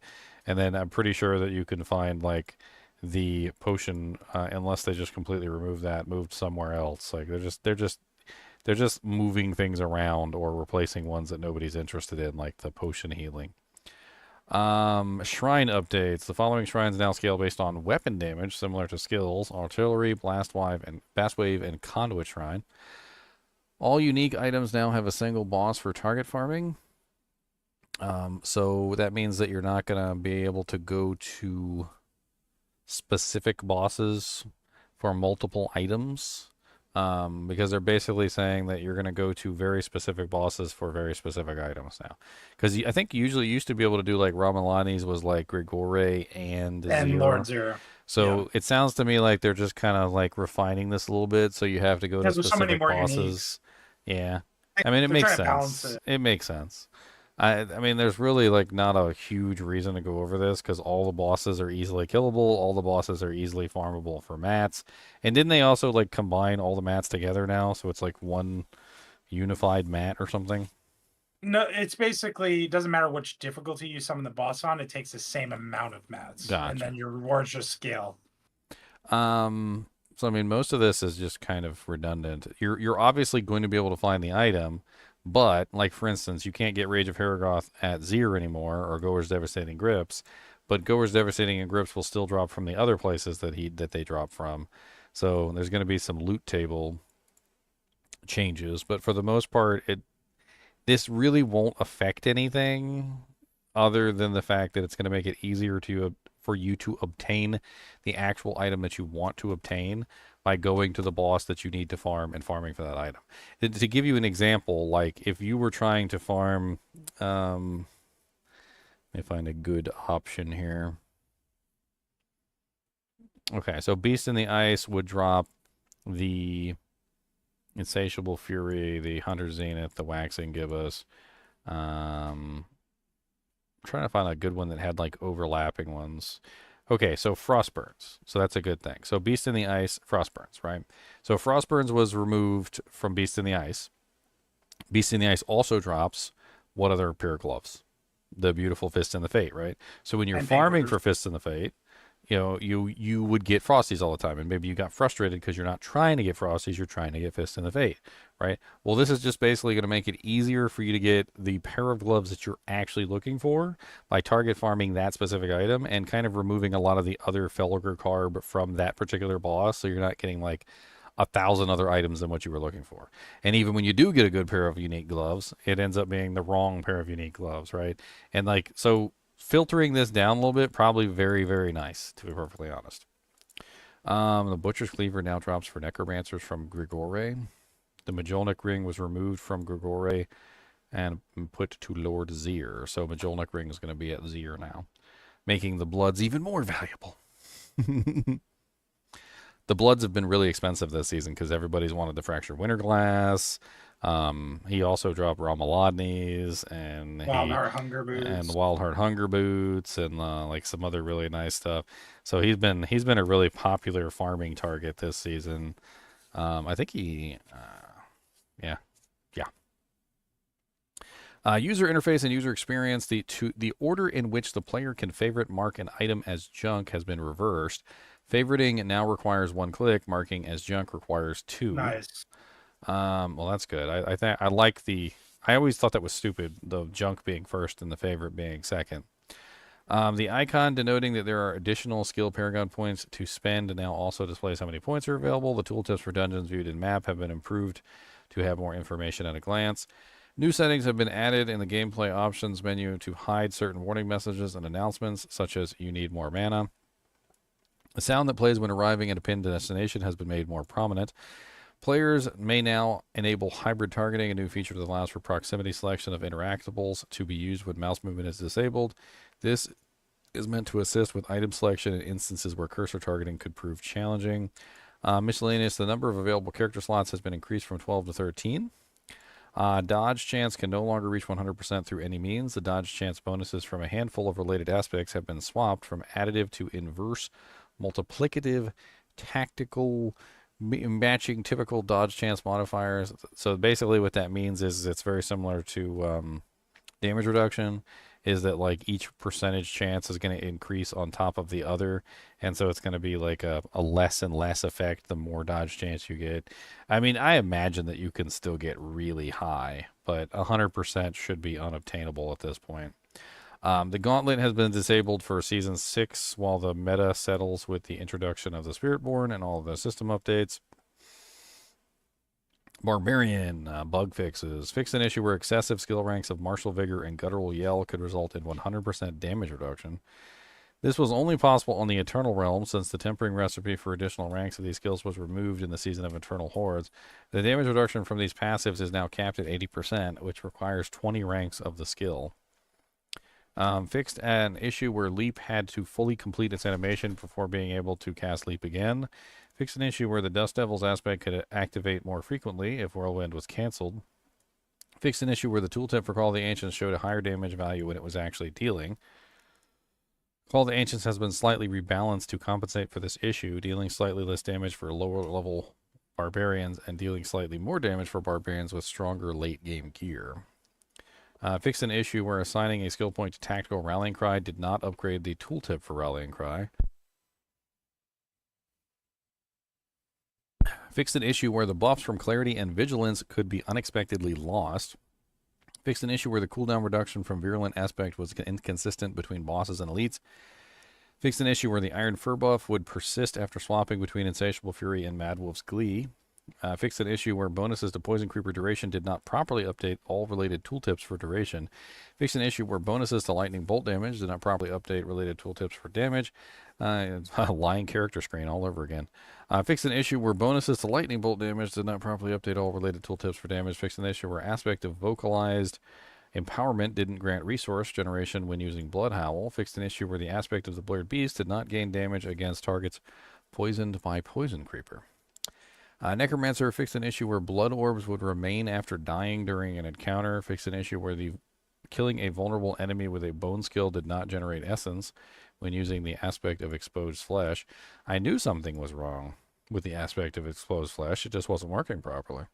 I told you, remember I told you I tested out everything and the aspect of exposed flesh seemed to be the worst out of all of them. And I guess that makes sense.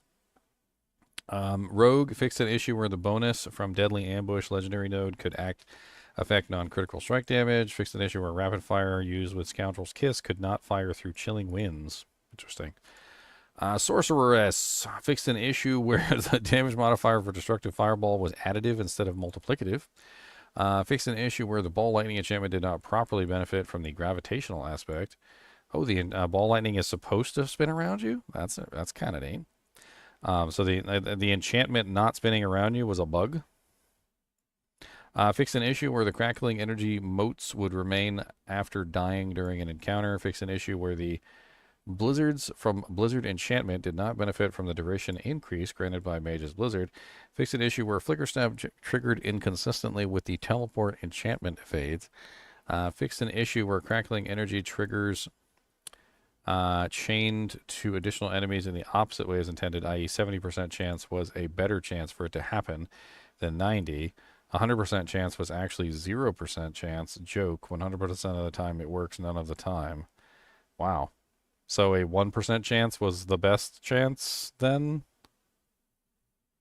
Sounds like it. I can redo that build next season. Fix an issue where active chain lightnings would not dissipate after the player died when Axial Conduit was equipped. General fixes. Fix an issue where Mythic Uniques could not drop for lower level players. Fix an issue where the damage over time from Andorel's Visage didn't trigger if an affected monster was far away from the player. Fix an issue where the aspect of the Voracious Rage did not refund all resources in expected context. Fix an issue where Yen's Blessing could be triggered by collecting volatile blood dropped by the blood boiling aspect. Fix an issue where the players would not gain the elemental resistance of Tacits of Dawning Sky when taking damage from damage over time effects. You had one job, Tacits, which was to reduce the damage. Fix an issue where the objective to slay Infernal Tormentor of Turdolra wouldn't complete if Bagel Moth, I'm just going to call him Bagel Moth, was killed too quickly. Fix an issue where quest protection for Depths of Despair could be blocked if Demotath was killed too quickly. Fix an issue where the incense could be displayed by talking to a side quest NPC. Fix an issue where enemies with post-death effects, such as bloated corpse fiends, could delay wave completion for Soul Survivor event. Fix an issue where the vampire boss affix in the pit did not appear in pits 31 and above. Fixed an issue where the following defensive and utility aspects could not be imprinted on shields: Sly Step, Prudent Heart, and Assimilation, and Concussive Strikes. Fixed an issue where an error could occur that would prevent progression in the Onyx Watchtower Stronghold. User interface and user experience. Fixed an issue where item names in the transmutation tab were inconsistent. Fixed an issue where the tooltip for ground stomp didn't display the modifiers for enhanced tactical upgrades. Fixed an issue where the blast trappers and infiltrator aspects weren't associated with the trap keyword when searching the Codex of Power. Fixed an issue where the aspect of bursting venoms and toxic alchemist aspect weren't associated with the poison keyword when searching the Codex of Power. I actually ran into that issue. Fixed an issue where the tooltips for boss summoning items were inconsistent between the inventory and summoning menu. Fixed an issue where the highlighting of Necromancer minions was inconsistent through various tooltips. Fixed an issue where aspect of Vocalize Empowered was still labeled as aspect of Echoing Fury in the Delver Challenge aspect list. Fixed an issue where the Frostburn's lucky hit to freeze was not displayed in the character stats. Fixed an issue where several aspects would not properly show up when using the keyword search filter in the Codex of Power. Fixed an issue where there wasn't a quest marker over medical notes dropped by the witch in Alcarnus. Fixed an issue where life total could display as slightly above or slightly below max health when affixes with bonuses maximum life were present. Fix an issue where the quest pin would disappear after running away from the frightened pilgrims during the Walk a Dark Path quest. Fix an issue where items could become undroppable after interacting with the stash while sitting on a chair. The chair boss returns, everybody. The frickin' chair boss, man. Various performances, stability, and visual improvements. Good lord. Why does it feel like every single time they do a patch, it's got to be like the biggest patch ever?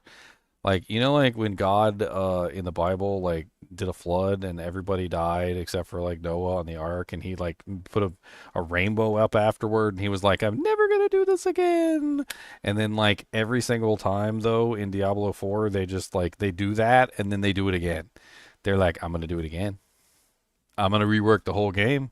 I'm going to brick all your characters. Everything you got's going to be marked Legacy. I'm doing it. I'm doing it again. You're like, don't do it. I'm doing it again. We did it. It's done again. 6 hours and 26 minutes later, boys. That's how long it took us to go over all these freaking notes. I don't really even know what to say about all these notes. We need to get into the game, and we need to test this stuff. Like, there's certain changes that, I mean, will definitely have repercussions on the game, but how can we know what the hell is going on when we have no basis for reference? They took our basis for reference, right? They took it. There's our basis for reference. They took it, and they just, like, crumpled it up into a little ball, and they rolled it up like this, like a little tinfoil thing, and then when it was in their hands, they flicked it, and, like, nobody knows where it went. That's our basis for reference at this point. It's gone. Like, so at some point or another, we got to be like, okay, well, we need to get in the game, and we need to actually test this stuff out to see what the hell's going on, because I got no basis for reference anymore. We don't know how much damage we're doing. Like, and the silly thing is they're going to copy over our characters, right? And I know how much damage I was doing in Season 5, but how much damage I was doing in Season 5 is not how much damage I'm going to be doing in Season 6, even if everything remained the same. Like, even if they didn't make any of these, like, little changes, because of the stat squish, my character's not going to be doing the same damage. So I won't know reliably, like, from any kind of point of reference, whether I'm doing good or not. I guess I'm just going to have to get in the game and test things out and play around with stuff and try and figure out, like, how my character is going to go. I mean, some of these changes look good. On paper, I'm looking at a lot of these changes, and some of them look really good. We got a lot of additional ways to make fun builds. The rune words are going to open up even more possibilities. The unique items, the new abilities, the new passives, all of that is very nice. I don't know what to make of the difficulty system. I think the difficulty system is more complicated than it was before. I don't know if if it's really better to split everybody up into multiple tiers than it was to keep everybody in the same tier so that everybody could play together. My thinking on this is it's going to be one of two ways, and we're going to have to find out which. And I kind of want to, like, talk about this for a second. So before, you had World Tier 1, World Tier 2, World Tier 3, and you had World Tier 4. And that was the only separations in difficulty that the game had. Nothing else was really there. I know they released this little, like, graphic that was made by, like, a 5-year-old with a crayon. And this is the graphic that they made. But none of this really matters in the grand scheme of things, because if you think about it from a certain perspective, the difficulties are not really like this so much as it was a matter of only these players can play together. So these players play together, right? So these players play together. Oh, it still ended up over the amount. Okay, and and then these players play together, and these players play together, and these players play together, right? But there's a separation between all these tiers, and nobody gets to play together if you're in a separate tier, right? So there's a wall. We're going to build a big wall. It's going to be the biggest wall. It's going to be the biggest wall that you've ever seen. A wall so big, you've never seen a wall like this. It's the biggest wall. And there were walls between all the tiers, right? But everybody eventually culminated on World Tier 4. So it wasn't a big deal because everybody's in World Tier 4 and we're all playing together. Now, granted, when you look at their little chart here, it makes it seem like, and it makes it like, seem as if that the people in World Tier 4 couldn't play with the people in the pit. But the truth of the matter is you could pretty much just group up and do anything together once you were in World Tier 4. So it wasn't really a matter of like a separation. But what they have now, I'm afraid, is going to be the same thing as this, except separating out the player base. And I'm afraid that that's exactly what's going to happen, is it's probably going to look something like this.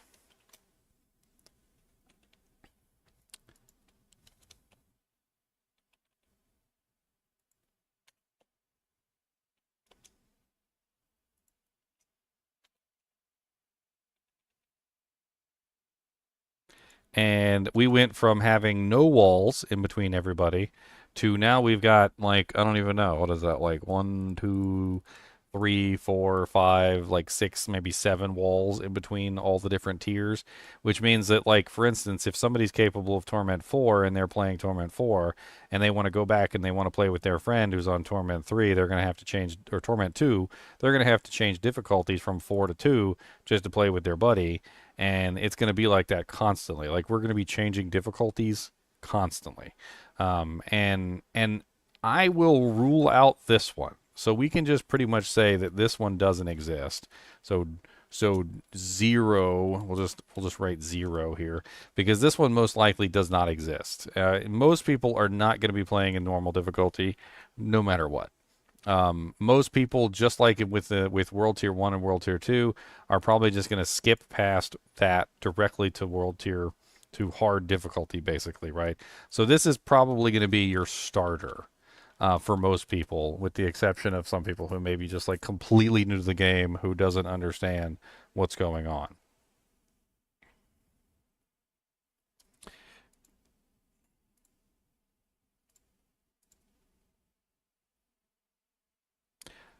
John just got a timeout. All right, John Hamilton, I'm going to tell you right now, I'm going to call you out, honestly. You are the most negative person, and you misquote me constantly. All the time you misquote me. Like, and it's not, the misquotes that you do are not even funny, because people in chat actually will read them things and actually think that people are actually saying that stuff for real. Nobody's saying that stuff. So you can just stay on timeout for a day. How about that? Now, when it comes to this kind of stuff, it's going to make it more difficult to play with your friends, which is not something that's fun. I liked this system, although nobody played in World Tier 3 because it was basically garbage. And nobody really played in World Tier 1 because it wasn't the starter, right? 2 was basically the one that everybody played in, and then they skipped past 3 as fast as they could, and they got to 4, right? But once you were in 4, you could play with everybody. Even this guy up here at Torment 2, Pit 200, he could still go back and play with the guy who was only capable of like Pit 1. No change in difficulty needed. Yeah, he's a little overpowered for his level, obviously, but it's going to be more of a pain in the butt to constantly switch difficulties all the time to play with people. I'm hoping and I'm praying that these splits in difficulty don't have walls in between them, and it's really just more of like a personal modifier that you choose, and which could be rather interesting. Because if it's a personal modifier that you choose, then that means that you could have a Torment 4 person playing together with an Expert tier person, and the Expert tier person is literally playing at Expert level. So he's playing at this level, and your Torment 4-person is playing at Torment 4 level, and that way both players are getting the experience that they want while also playing together, which is just honestly a better idea in general than like splitting out the game into 60 different difficulties. I really hope they don't bring it too far, because the more splits and the more splits you have, the more segmented your player base becomes. And you're going to get people that are going to get stuck. They're going to get stuck at Torment Tier 1. There's going to be people that are stuck at Torment Tier 2. There's going to be people that are stuck at Torment Tier 3. There's going to be people stuck at Torment Tier 4. And it's going to be stupid. Like, you're just going to have people that are just stuck at each level and that can't progress past those levels because they're just not powerful enough, or the build that they chose is stupid. And there's 1,000 different reasons.